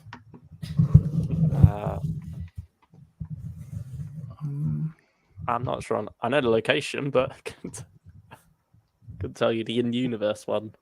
Which is odd because usually people would have it the other way around. Wood Norton, is that what you're saying? Yeah. Yeah. Yeah, the Spearhead Live there. In fact, yeah, I was watching Elizabeth Sladen climbing over the same wall that the Brigadier found the pieces of the Nestine energy unit on, isn't it? That's the same bit. Name of the hospital? No. No, Ladies and gentlemen, no. Oh, is it Summit Cottage, isn't it? Yes.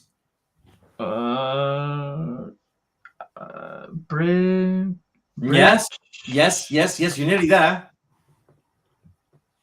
Oh, Ashbridge. Very good. Ah. I'm delighted you got that. Okay, brilliant. Ashbridge Cottage Hospital. And what's the name of Pertwee's doctor, as it were? Henderson. Yes. Yeah. Ben's 2 ahead already. Well, then I'll let you have 2, Luke. Yeah, I'll let you have 2. Yeah, as you know, there's a whole quiz on Spearhead from Space. I think you might be quite good on that one. Okay. I only just watched the story as well. Should be better. Doctor Who and the Silurians. How did that come about? Why is it called Doctor Who and the Silurians? And then, of course, there's the novelization Doctor Who and the Silurians and the Cave Monsters. So, where is it set? Derbyshire. More specifically, the Moors Atomic Research Centre. A particular moor. Wenley Moor. Yes. Yeah. I almost said Wensleydale. Wensleydale.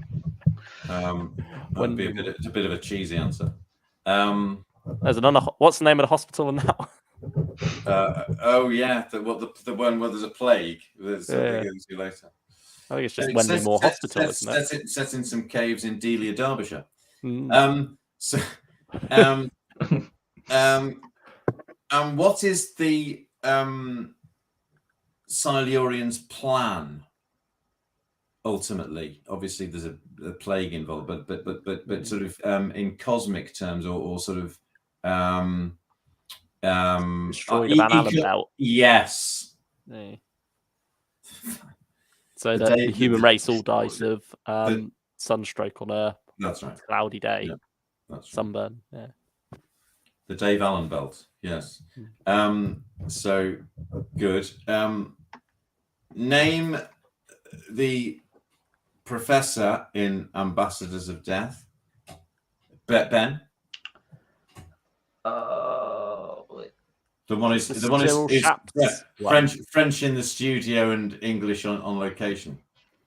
Oh no, that is it? It's not Italian. Yes, it is. Yeah, he's in the studios. You're going up to a rendezvous with a flying coffin, and then on location. Get in, Miss Shaw.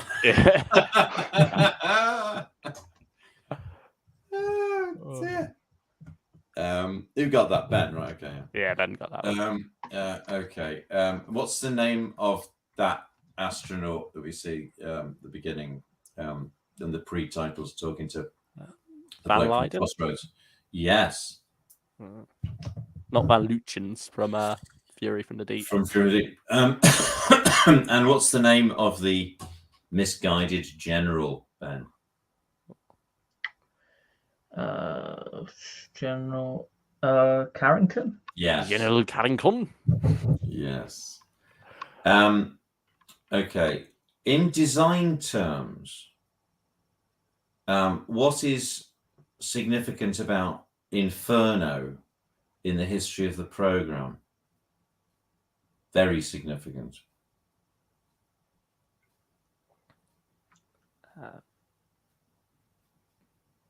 See, my mind went to the Havoc stunt, but I don't think it's that.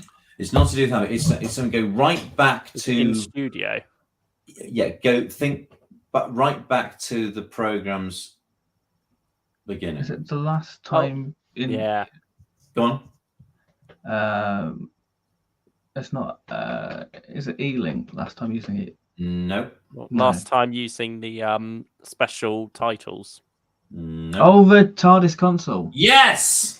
Oh. It's the last time they used the original TARDIS console, which is looking pretty bloody knackered at the inside the time rotor particularly.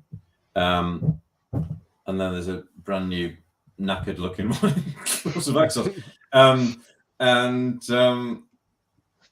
Where does the Master's TARDIS materialize in Terror of the Autons? Circus. Yeah, who's Circus? Luigi Rossini. Yes. Who the heck are you? Who the heck are you? Or Hugh Russell. Lew Russell.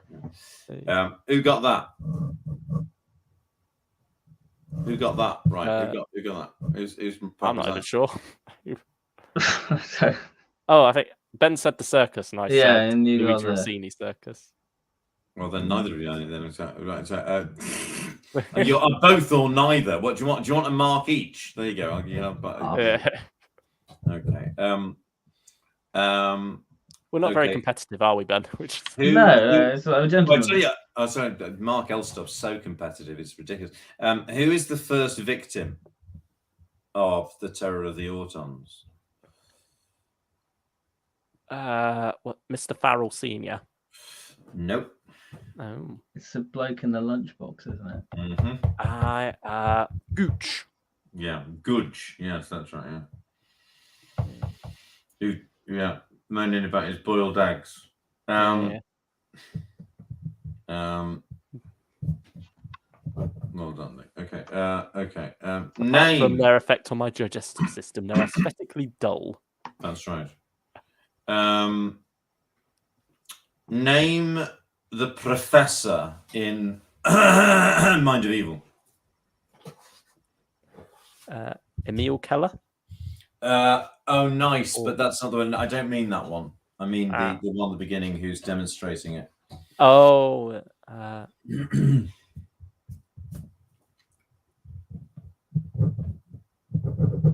not a clue. Okay, I will give you a clue. He sounds a little bit like a professor in a story that we were supposed to be. We did actually discuss this evening. Excuse me.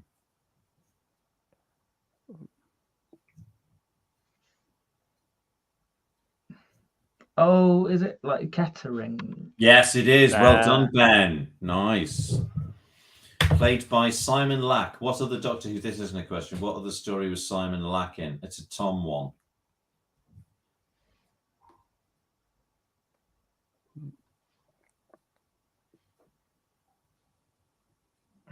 No clue. It's a Graham one. Yes. It's Graham Williams. Is it Key to Time? Oh, Andrew Tara. Yeah, it is Andrew Tara. Yeah. Is it what? Do you know what character he played? Actually, I'm not sure if I can remember his name. He's So you've got Clegg in it as well, haven't you, from Planet Spiders? Yeah, and who was the one with the horse at the start? You have Clegg is also in Ambassadors of Death, of course, isn't he? Killed by the isotope. He's very good at being sort of harassed and dying, sort of whinging. What did you say? Did somebody ask me a question? Oh, I was saying about the one with the horse. And because we spoke about that the other night. It was an actor with the horse at the start of Androids of Tara who's also in I know the story, but I can't remember. The Sea Devils. Yeah, there we go. That's what. That was Yeah, on our last on the other Hickman. the off-air Was it quiz. Hickman?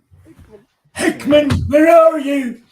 That was my son when he was little would latch on to obscure little lines from Doctor Who, and one of them was,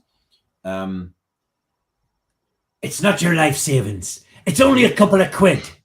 I'll give you a chance to get your own back." He'd suddenly pop up with it. We'd be out somewhere, and he'd suddenly say it over the table in Pizza Express or something. Just like while you're paying the bill. Yeah, probably. It would suddenly occur to me. He'd be particularly tickled by particular little lines. Sometimes it's not what's said; it's just the way it's said, isn't it? Yeah. It just appealed to him the way he'd said it, I think, and the accent and everything. Okay, and who is the Doctor? Oh yes, Simon Luck. He's the master of the horse or something. He's a sort of he works for Prince Reinhardt. Is he sort of Prince Reinhardt's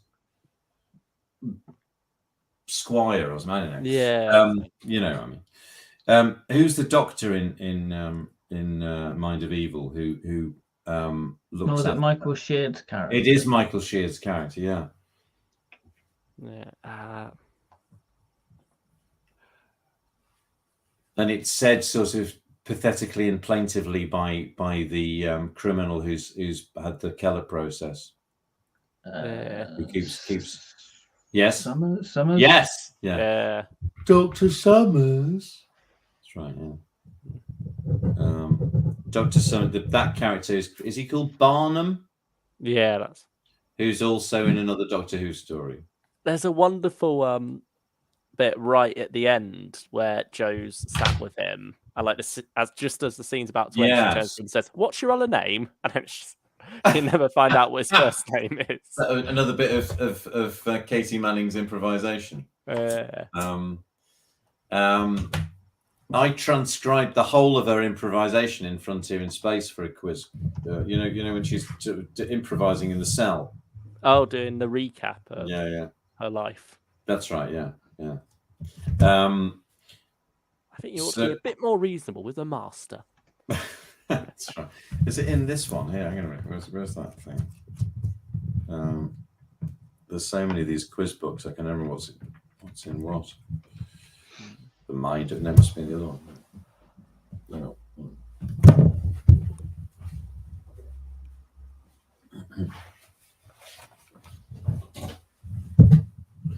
Yeah, the actor who plays Barnum is called Neil McCarthy. What other Doctor Who story is he in?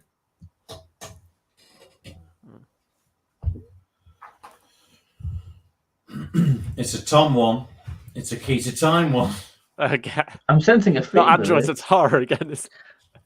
It's not Android Satire, but you're quite close. Kroll? He's in the Power of Kroll, yeah. He's the one in that there's that outtake where Tom says, "Shall I waggle my ducks?" Yeah. You seen that where he's No, don't waggle your ducks. That's Neil McCarthy there. He's an extraordinary looking bloke. I always think he looks like a cross between Bruce Forsyth and a horse.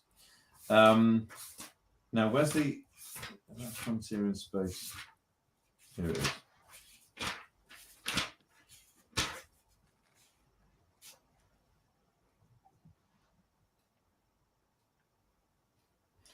I'm always telling people that you've no idea where you're going in that TARDIS of yours.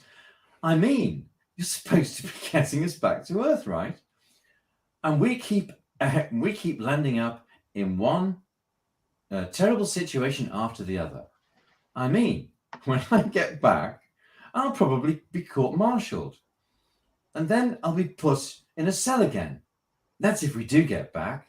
And the way things are going, it doesn't look like it. But if we do get back, I'm telling you one thing right here and now.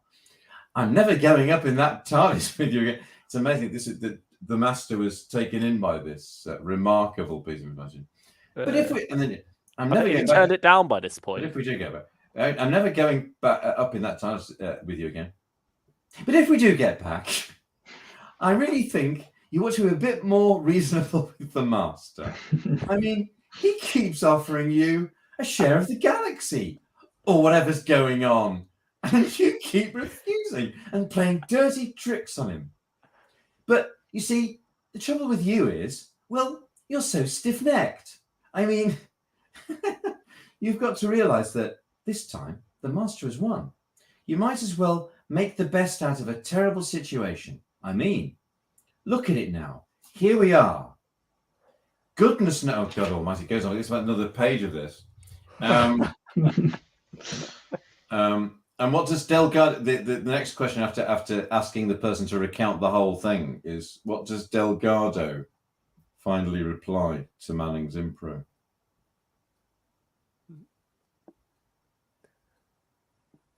Very touching. No. Thank you, Miss Grant. We'll let you know. Because it's right at the end. She's going on about him getting himself killed. Oh, you want me to read the rest of it out? Yeah, okay. I've already answered this question. And what is the name of, as it says here, what is the name of the idiot, i.e. the person who's at the colour process? We've answered this already. Barn. Yeah. That was simultaneous.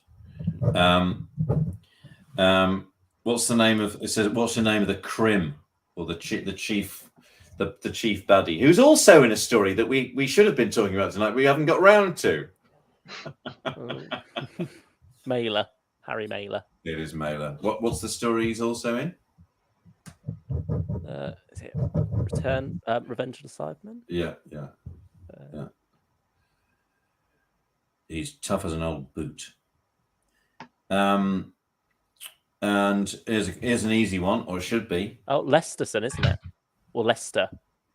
Lester, not Lester. Yeah. Lesterson's in that story that you don't like. Yeah. Listen, Lesterson, listen, Lesterson. That's right. Got here, just a minute. Listen, Lesterson. And what's the name of the prison, lads? Stangmore. Yes. It is indeed. For anyone who's just tuned in expecting a season 12 stream, we are currently doing it's postponed indefinitely. I've seen I saw the view. I'm quite glad because what's good about it is it means I can watch Genesis of the Daleks and Revenge of the Cybermen to do a bit of revision for next time, so I'll have interesting things to say about it. Here's Rob Shearman saying the name of the title of that story. Next story, Mind of Evil. Which makes that Mind of Evoy makes sense. Next story, Mind of Evil. Evoy, and this is Stangmore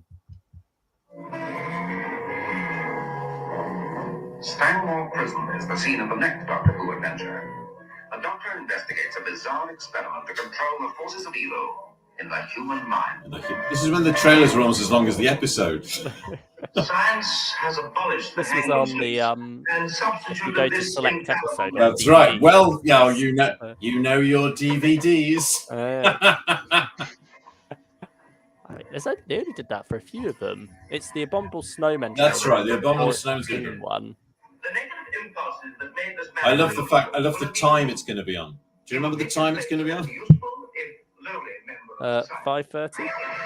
Close. Anyway, I think it's coming now. 5:45. The machine seems to develop a mind of itself. The Mind of Evil, a new Doctor Who adventure, next Saturday at 5:15. 5:15. I know. Seas of Death. That's another one that's got it. It is indeed, yes. And how are the Axons defeated?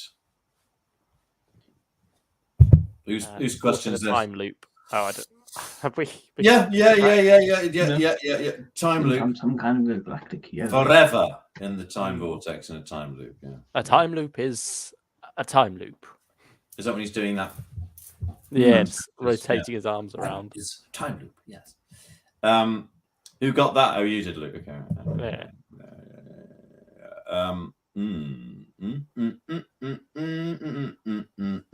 Okay. Why is the Doctor sent to Uxarius in the colony? Uxarius? Whatever it's called. I can't remember. Uxarius? Yeah, but Uzarius. Why? Why? But that reminds the me. Doomsday weapon. Yes, because the Master stole the Time Lord's Doomsday Machine file. When I in Los Angeles, I knew I was going to. I knew Colin Baker was going to be there. I thought I was, when you meet somebody, it's always nice to try and break the ice by asking them something that people don't usually ask them. So, if I know I'm going to meet somebody who's been in something, and I think, let me think about something they've been in that was less obvious, so that they'll go, nobody's ever asked me that before. And so, anyway, so I met Colin Baker, and I said, I've just been watching. Did I tell you this? No. You mentioned it to me in a. That's right. I've just been watching the box set of the complete box set of the Brothers, and you went, why? It's just great because it's just like I suddenly felt like Perry, In the why? I said, well, it's good piece of old television. But the great thing, fascinating thing about it was that one of his first scenes is one of his bosses, his character's boss, is played by Richard Herndl. Oh. It's an interesting, vaguely interesting connection. Okay, Tuesday. How is the Master? I can't read my own writing here. Bloody hell! Persuaded to. It just says how defeated. Right? Who? I mean, what? I'm presuming how is the Master defeated, or how is the evil defeated? How are we still on Colony? Or yeah, we're still. I'm afraid we're still on the Colony in space. Evening, lads. Evening, Mr. Monk Cactus. Oh, yes, it's right. joined us. I think it's a bit later than evening at the moment. We'll see how Mr. Bonk catches it with these. Can you explain to Mr. Bonk what's he saying? Explain to him that we're not talking about season 12 right now. Yeah, so if you've come in here expecting a season 12 stream, Mr. You're Bonk, in the middle of about an hour first late. week quiz. An hour late, and we didn't even finish talking about it. Yeah, we're doing a Pertwee quiz at the moment, and we're up to. It goes chronologically. We're up to Colony in Space. Yeah. So how is? I think the meaning of this question is how is the Master defeated in the Colony in Space? The Doctor convinces the High Priest not to help the Master. Well, look, I can't read me and write it. It says Guardian persuade. I think it's called the Guardian, isn't he? Yeah. It was the same bloke who plays the captain with the glasses in the Sea Devils. Believe it or not. Oh. He's got his head stuck through that with the little body underneath his chin. The guy's persuaded to something to self-destruct. I can't remember. It doesn't matter. Forget it. Yeah. Did you say? What did you say, Luke? I said it persuades. The Doctor persuades him. I think we'll just to ignore that not help question. the Let's Master. pretend that question never happened. What sort of science is the Master harnessing with his sorcery in the Demons? What sort of science?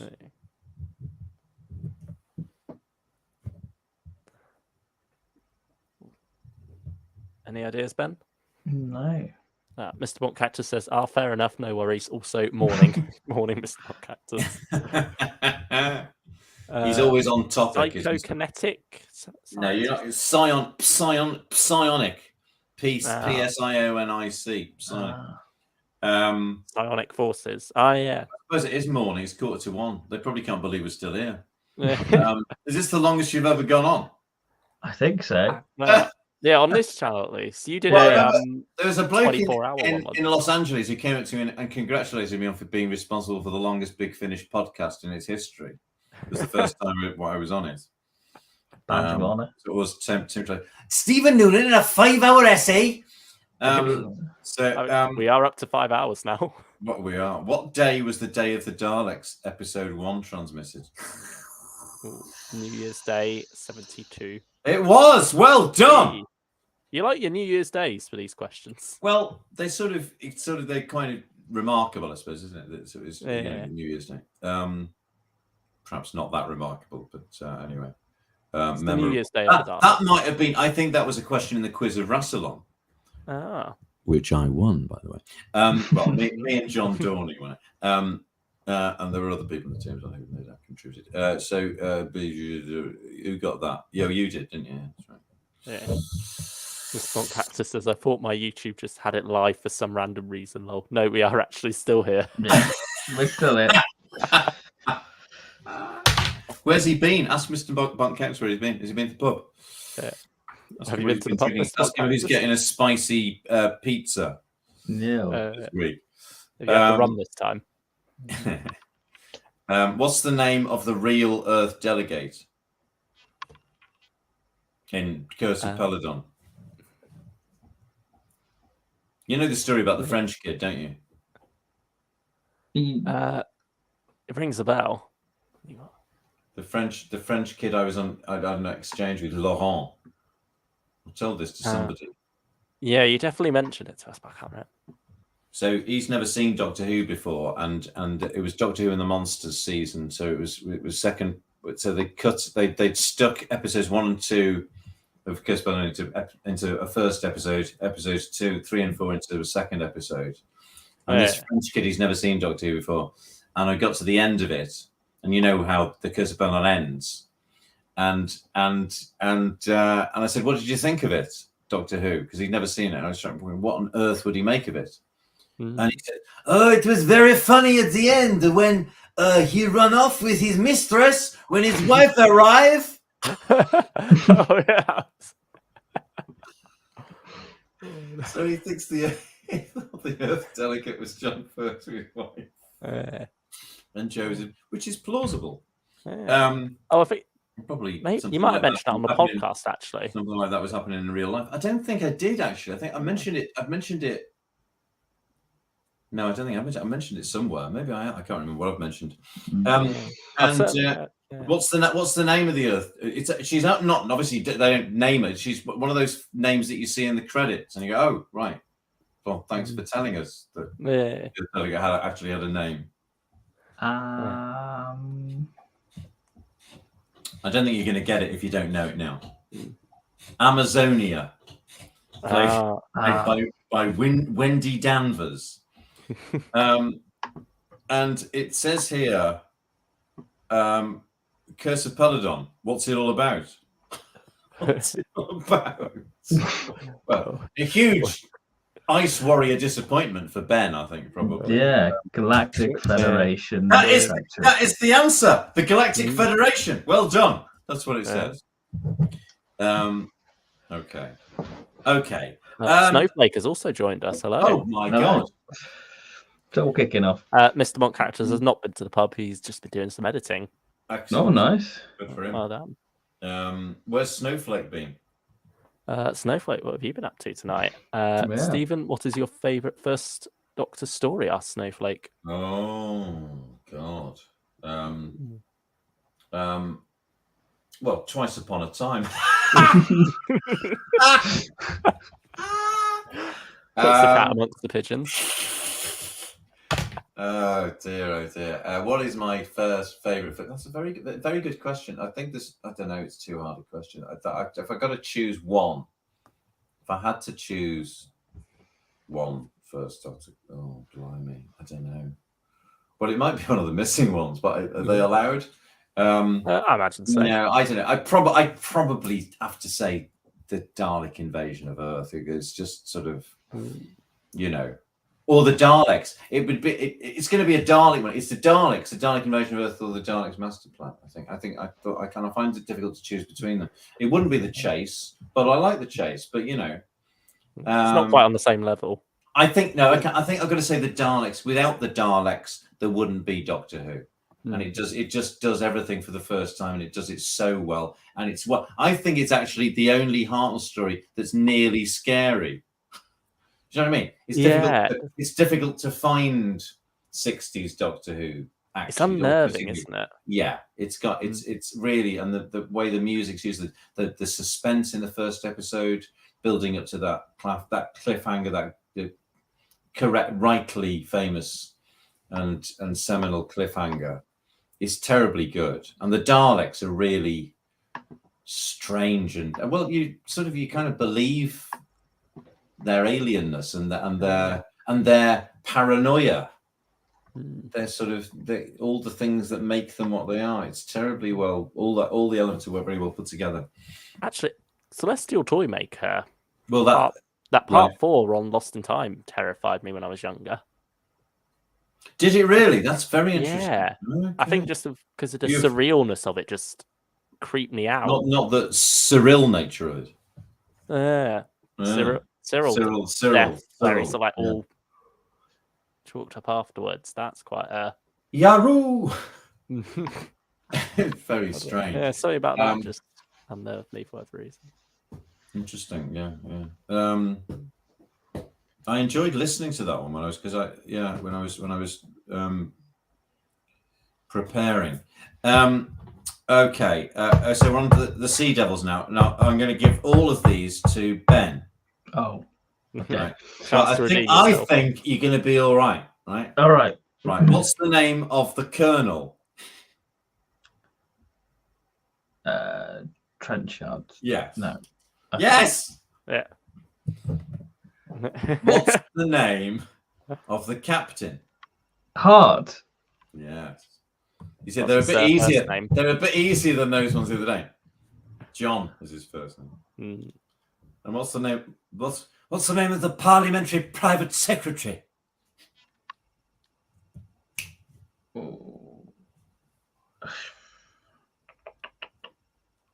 It's not Robin. No, that's the name of the boatman. The boatman. Oh, I've got. Oh, was it Hickman? No, no, bloody hell! Come on. I've got it. Oh, you've got it. Yeah, I'm putting. You can't have it.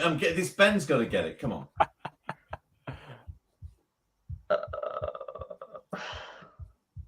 I'm just making him feel worse. I genuinely don't think I know. Oh, while we're waiting, I'm going to play something that I wanted to play earlier when we were talking about robots. The commentaries are often more entertaining than the programs.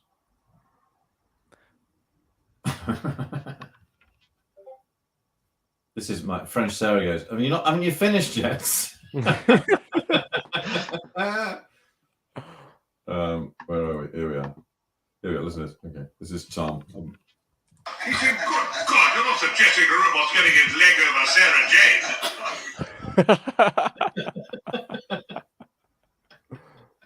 Do you have that again? He said, "Good God, you're not suggesting the robot's getting its leg over Sarah Jane." Here's another one. Hang on. Hello, the robot's mincing a bit. And this is Philip Hinchcliffe. We're going on it at one point. There's certain elements of this that if you put a laughter track on, it would work, wouldn't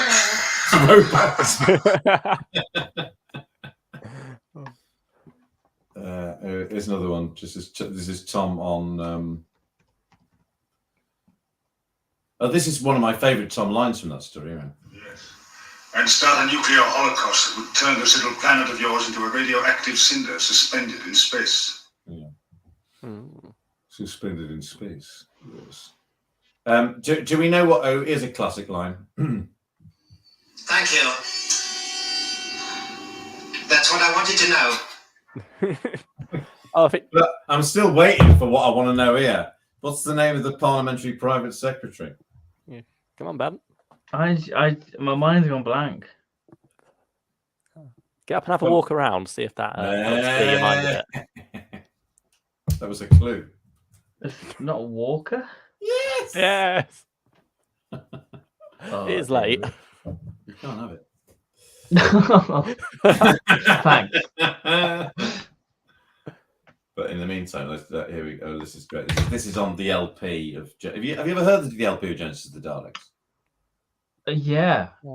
It's just, Tom's narrative is. It's for me. It's as much canon as anything else. As silence fell over the room, a door slid open, and Davros emerged, a huddled ancient figure seated in a self-powered wheelchair, not unlike the base of a Dalek.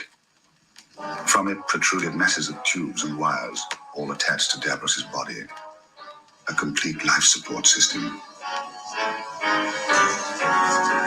I may have your attention. I think we know the rest of it.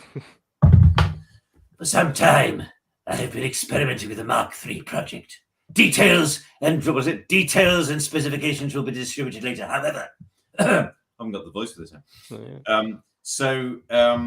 Where were we? Oh yes, we got that one. Now we've got. Oh yeah, what's the name of the submarine captain?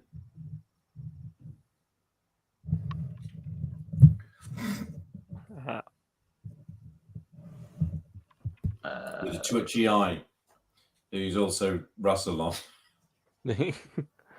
Ridgway. Yes! How did you know that and not know the name of the Parliamentary Private Secretary? I'm a big fan of Donald Sumner's Russell. Well, aren't we all? Well, I'm a big fan of him in The Wheel in Space. You remember in The Wheel in Space? And he's sort of very young and 60s looking. Hang on, I better reply to French Sarah and say no. Short to the point. She's been to sleep and got up while we've been Oh no. So long we've been going on here. Okay, but not yet. Well, gotta love that. Genesis of the Daleks original soundtrack says Mr. Von Cactus, indeed. Well, yeah, the LP. Well, let's hang on a minute. Hang on, where are we? Hang on a moment. Which I guess it started like the Pescatons and like Exploration Earth, didn't it? Really about. Yes. Have you heard the Pescaton? Yeah. Isn't that So just strange. Tom, Elizabeth, and a Pescaton voice? And yeah, it is, and some very strange music. My life is an endless journey across the bounds of space and time. A time traveler drifting amongst the great galaxies of the universe. Of course, I had no idea where or in which period of time it arrived, but the TARDIS had materialized onto an isolated stretch of beach, miles from any signs of habitation. It was a cold, unwelcoming winter's night, with curling white foam gently lapping the shore, and all around us, deep mud banks stretching for as far as the eye could see. My companion, Sarah Jane, and I decided to explore our bleak surroundings, but as we stepped out into the freezing darkness of the night, we were both overwhelmed by a feeling of deep apprehension, a feeling that we were not alone. Memorable stuff. Snowflake says Genesis of the Daleks is my first ever classic Doctor Who DVD. I'm sure we'll talk about Genesis. Good At start, some yeah. point. Well, I think we can spend 5 hours talking about episodes 1 to 3. I think we could talk about it forever. Should have done an episode a night, really. I know. Well, do you know when I was starting to watch Robot the other night, I thought, oh God, I wish we were just talking about Robot, because of course, you know, you can. Here we are. What am I looking for? Oh yeah, so this is the classic. I stepped from the TARDIS onto a bleak planet. All around the ground. No, you didn't. I stepped from the TARDIS onto a bleak planet. All around the ground was ravaged. No vegetation. Banks of chilling fog swirling through the air. Why had I been brought here? Ah. Welcome, Doctor. What's going on? Don't you realise how dangerous it is to intercept a transmat beam? Oh, come, Doctor. Not with our techniques. We Time Lords transcended such simple mechanical devices when the universe was less than half its present size. Look, whatever I've done for you in the past, and this is a fluff, isn't it? Look, whatever I've done for you in the past, I've more than made up for. That doesn't make any sense, does it? No. Okay, so where were we? Oh, so we finished with. Oh yeah, what's the Marshal up to on Solos? Trying to change the atmosphere with those months, so that it can be breathable for overlords / humans. Yeah.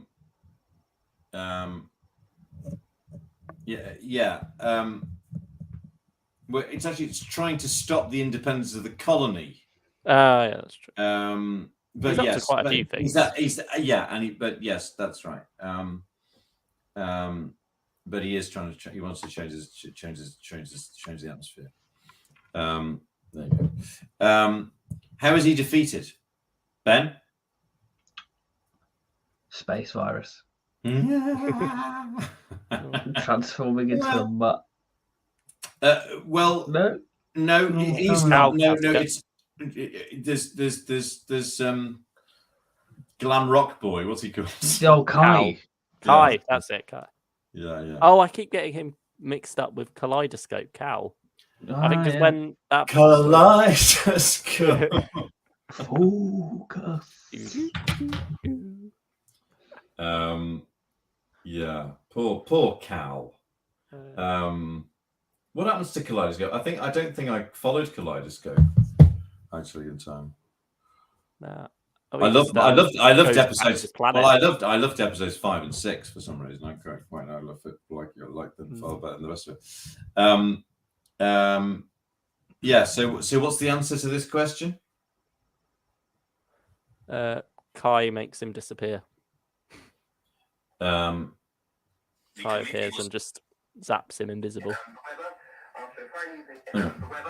After a fine evening in most areas, cloud and patchy light rain over northern Scotland will spread south overnight. BBC Radio News. Now it's time to join Tim Marlowe for this afternoon's Kaleidoscope.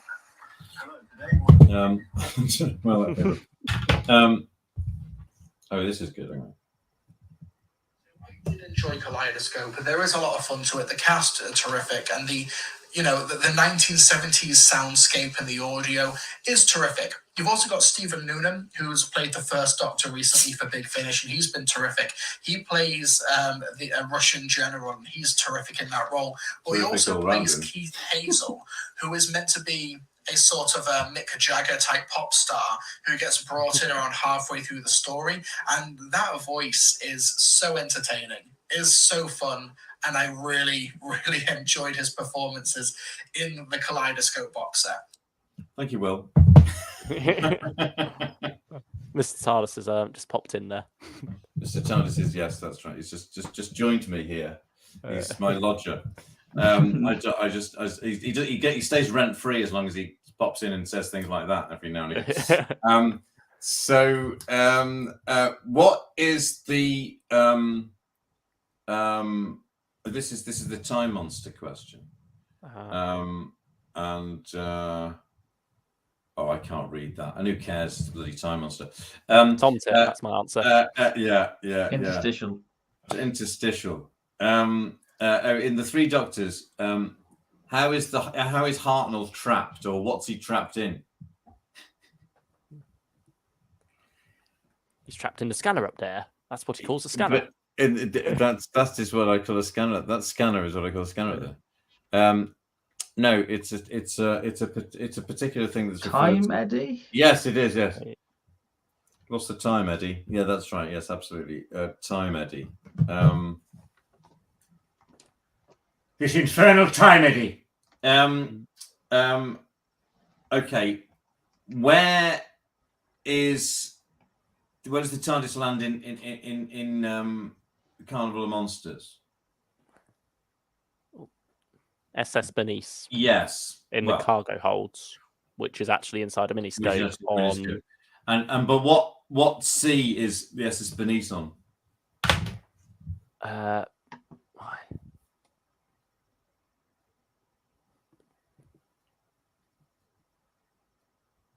Indian Ocean.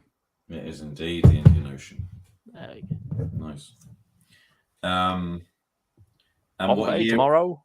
What year is it? Don't trust the 23. addresses myself. Find them addresses a bit idle. It's not 23. 26. Yes. Oh, well done, Ben.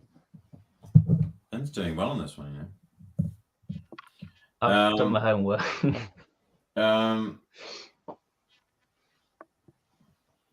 Oh yeah.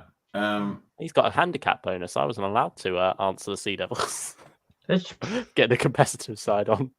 Oh yeah. Now we yeah. are. Well, you see, now you're getting it.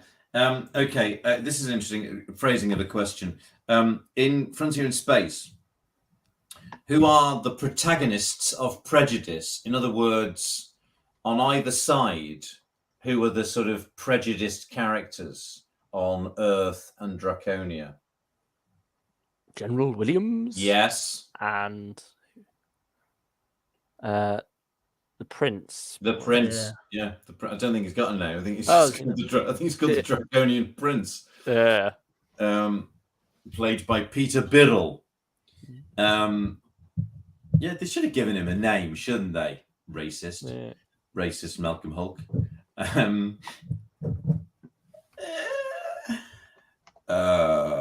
Well, I thought the British Empire was quite a good idea, actually. Yeah, Terence thought that. I'm not quite so sure. What reason is given for the Daleks choosing the planet Spyridon as the planet of the Daleks? The invisibility. The ice volcano, providing a good natural way for them to store the armor. The answer I got here is none. Oh. I like those. Oh, yeah. What is the boss's plan regarding the maggots? Get the RAF to bomb them. Ben?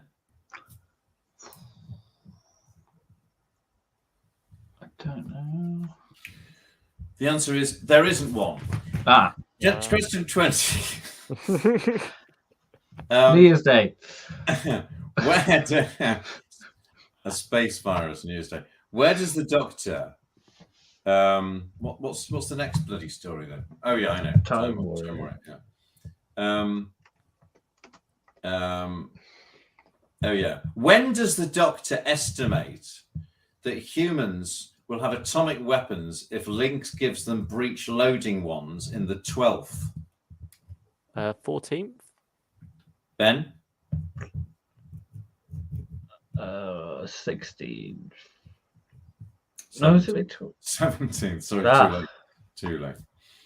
Okay. And in Invasion of the Dinosaurs, the question is, name the nutters. I.e. the people, the deluded people who want to propagate or promulgate Operation Golden Age. Captain Yates.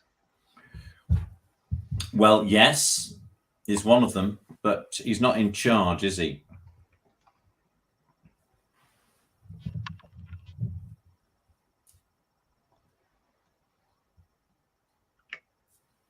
Whitaker. Yeah. Thank you. That's what I wanted to know. Yeah, exactly. That's one of them. And.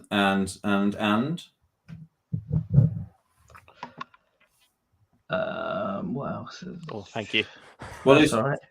Have you just given him a drink or something? Oh, thank got you. stuck backstage. I was waiting to be let back in. Oh, is that what it was? Oh, right, okay. I didn't kick you out so I could get. Oh, it sounded like you just offered him a glass of champagne. Yeah, who's in charge? Sorry, did you hear the question, Luke? No, my audio. Is this what he's? All right, he thought Ben had shut you out so he could win the quiz. Like my audio went for a split second, and then suddenly I was in the backstage section, so I was waiting for the What a terrible shame. talking. What a terrible shame.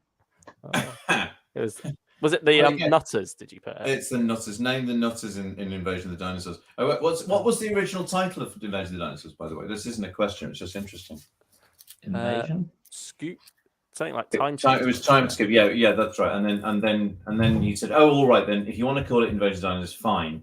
And then Terence or Barry thought, "Oh, we'll call it Invasion and withhold the surprise of the dinosaurs." And Malcolm Holt went ballistic and said, "It makes me look." He said, that's right. The letter is fascinating because he says there was already Serial VV had this title."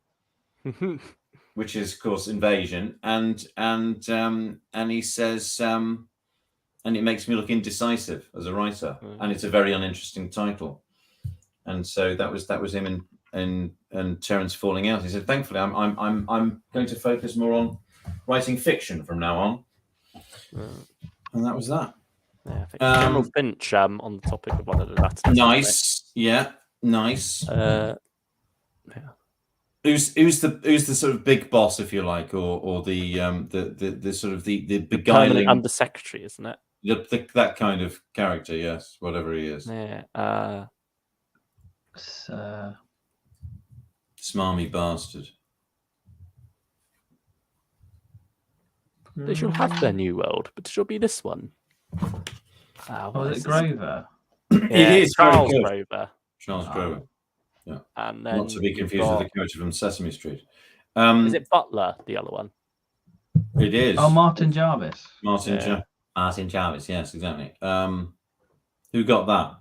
Luke, right. And who are the twits on the spaceship? John Crichton? Not John. Ruth. Yeah, Ruth. No. Yeah, just Ruth. What's it called? Evil of the Daleks, Ruth Maxwell. Why have you brought Evil of the Daleks into what Ruth Maxtable is on the spaceship? Yeah. They actually did manage to do a bit of time travel. They went back to the 1860s and picked up Thelma from the Likely Lads. If that reference means anything to you. The actress who plays Ruth Maxwell is very famous in a sitcom in the 70s.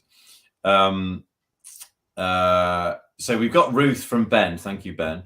Yeah. Can we have the other two? Something Crichton, the athlete. All I want is the first names. Yeah. I've only got the second, I'm afraid. Interested in the second. Adam. Adam, yes. And who's the young one?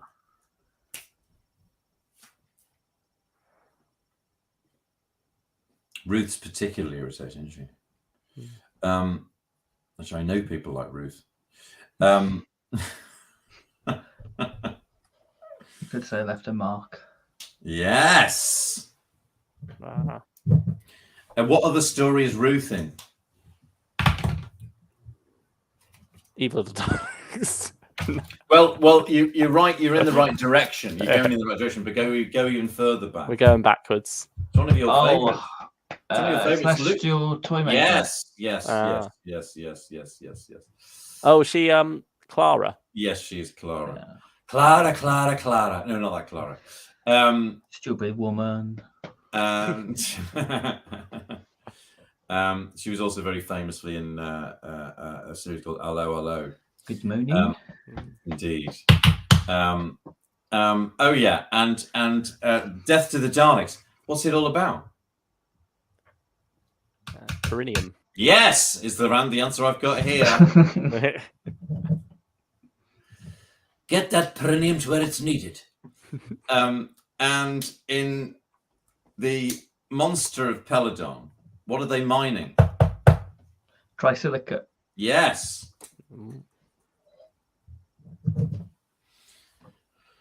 What the hell does this say? Oh yeah. Regarding Lupton, this is a smarmy sort of Radio 4 sort of question. How could Planet of the Spiders be retitled after Arthur Miller, the playwright?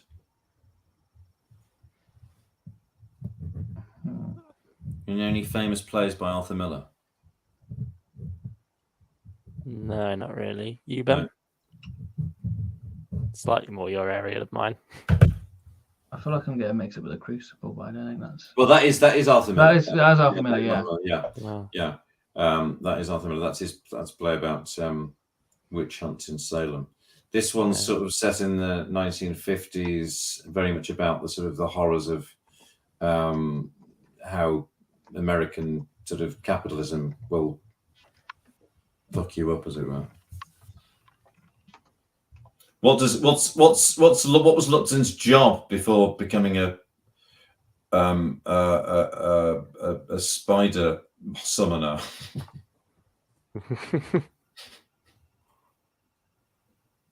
That was another thing about how just everybody watched Doctor Who, and all the kids in the playground going, "Oh man!" Well, we thought it was "Om Mani Paddy Hum." We were all going "Om Mani Paddy Hum." We didn't, because we weren't Buddhists. We didn't know what he was actually saying, but that's what it sounded like.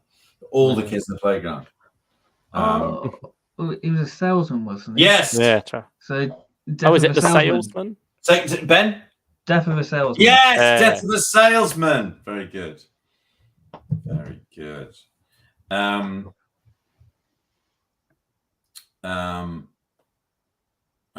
what the hell does that say? There's a recurring theme here. Oh yeah, there are two greedy characters seeking enhancement from Metabilis 3, and they're the causes of this story. Who are they? The Doctor. Yes.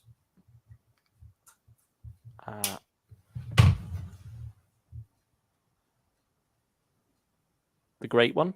Yeah. No. There you go. Very good. And do you want the scores for that? Go on. Go for it. Okay, well, Ben will be delighted to hear that on his beloved Pertwee, he's got 23. Oh, and Luke has got 17. Oh, so well done, lads. Thank you. Well done, the Pertwee Smith boys. We could do the Troughton one.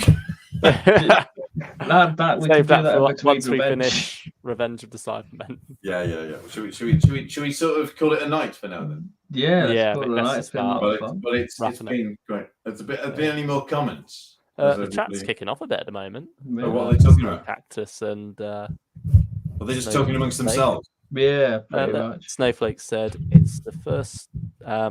Has anyone listened to the Cars That Ate London Big Finish Paternoster Gang story? Because that was free with DWM, wasn't it? The Cars That Ate London. Yeah. There's a film called The Cars That Ate Paris, an Australian film. That must be a reference to that. Probably. It's written by Jonathan Morris. That story. Yeah. Right. Well, if I'm not going to get chastised for is it Johnny Morris? Yeah, I think he goes by both. I think, isn't it? Yeah, he goes by either one. He's writing the next one for me. Oh, I see. For me. Which is very interesting in various ways that I can't possibly tell you. But very interesting. Very interesting for two particular reasons. Two very particular reasons, which will be, I think I'd use the word exciting for. Revealed in the fullness of time. I think for exciting for all Doctor Who fans, actually. Whether they like what I'm doing or not. Well, I suppose that'll probably come into it. Oh, he's not in it as well, is he? You do get some people who just won't touch a release, no matter with like a recasting, no matter. I'm sympathetic. If it wasn't me, I don't think I would. But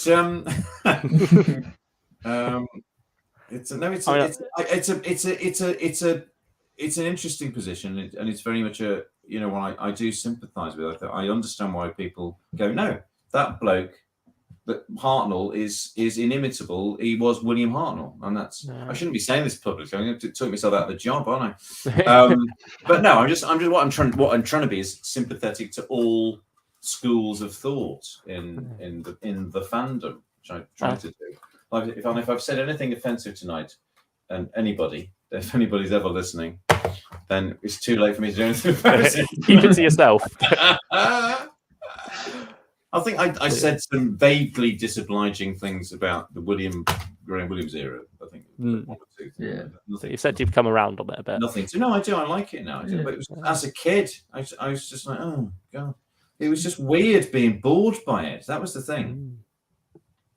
And finding it all, but if you find it a bit silly as a 10-year-old, so it's not quite gone right there.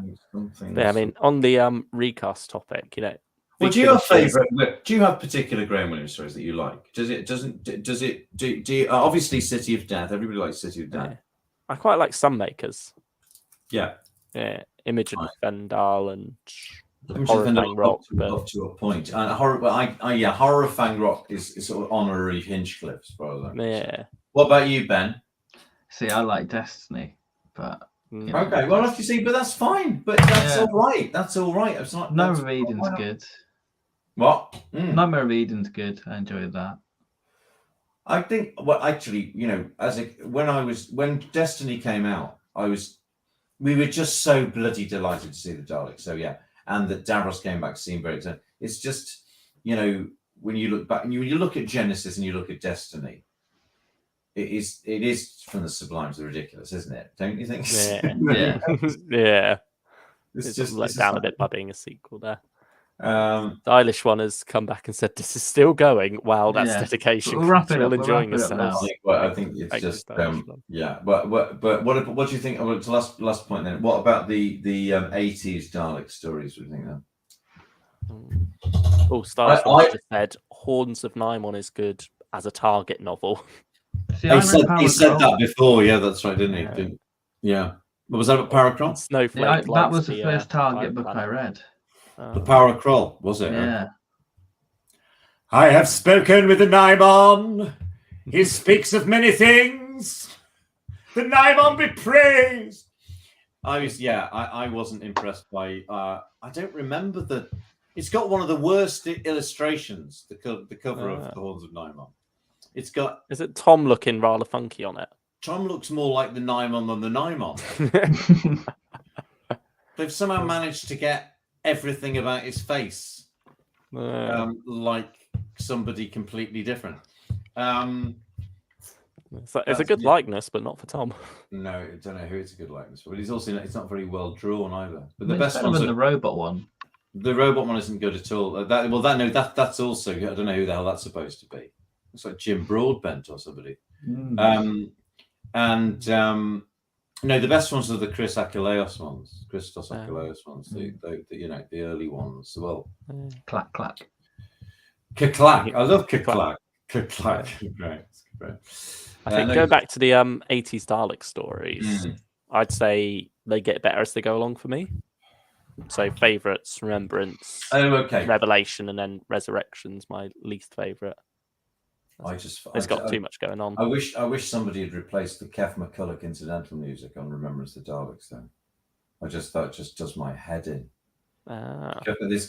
His music is played in hell, on a loop, starting with with his version of the titles music. No, I loved the first half of Resurrection at the time. And then it sort of gradually got sort of worn down by the second of it. But did it feel like a bit of a special event because it was, double? Because it was. Well, obviously it felt like a special event because the Daleks were coming back, and it felt like, and it was sort of we'd been waiting for it all the year before. Remember? Yeah, it was supposed to be when it was called Warhead. And we all thought that we were going to have a Dalek story at the end of season 20. Is that coming out on Blu-ray soon? Suppose it's been in the works for a long while. It's the worst kept secret, that one. No, I know. Well, Matthew Sweet showed me a bit of footage of him being captured by the obelisk because they got they've got the 5 doctors on it. Inevitably, I suppose.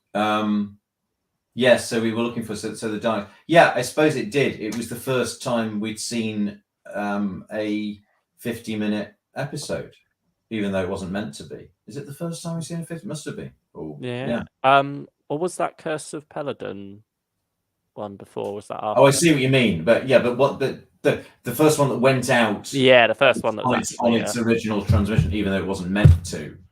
Yeah. But I think, which is a shame because you lose a great cliffhanger. That episode 1 cliffhanger is very good, and the way the exterminates carry on into the title sequence, you hear them sort of echoing into the title sequence. So it's a shame that was lost, and it was a shame Davros's rant was lost at the end of episode 3. Yeah, well, it was sort of, it started to feel like a cleansing of the palate after Warriors of the Deep, you know. And I didn't bother. That was the other casualty of my horror at how awful Warriors on the Cheap was that I didn't watch The Awakening for years because I just boycotted it for 2 weeks, and then Frontios was pretty bloody irritating. And you fond of Frontios? I quite like. It's a better story. It's just the tractators are ridiculous. Perhaps that's another monster that looks good, not still. moving Or talking. Yeah. But the mouth has to move to talk. So. No, that's not great. And then this Resurrection of the Daleks, which sort of was redeeming, and then Planet of Fire, which is almost completely forgettable.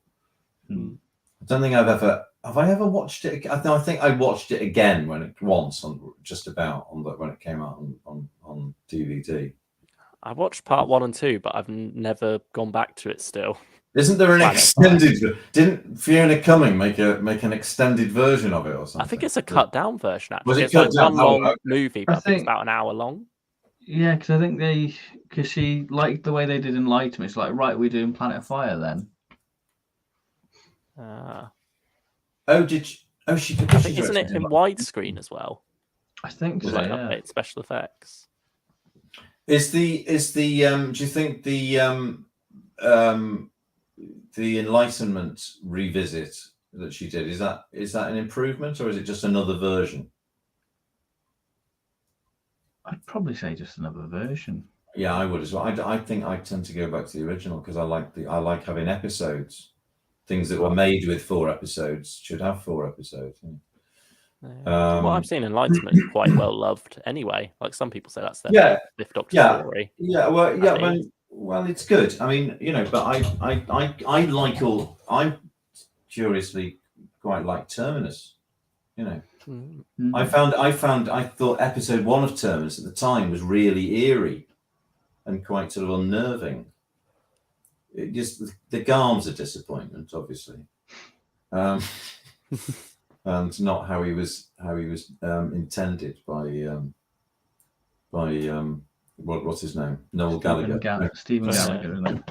Not Noel Gallagher. Liam Gallagher. Yes, Ian Gallagher. No, Stephen Gallagher. Oh, there's another Stephen in the history of Doctor here. We found another one. There we go. Excellent. Well, listen, I'll let you. Either of you working tomorrow? Are you going to look after children tomorrow, Luke? No, we. Oh no, it's Saturday. Saturday. I'd forgotten what day it was. Yeah. Fine. All right. Well, should we plan to do part 2 next week? Yeah. Sure. Yeah, we can see what. That's great. No, that'd be great if you're up for that. Fabulous. Yeah, work that out. Off, all right, live, I suppose. In the meantime.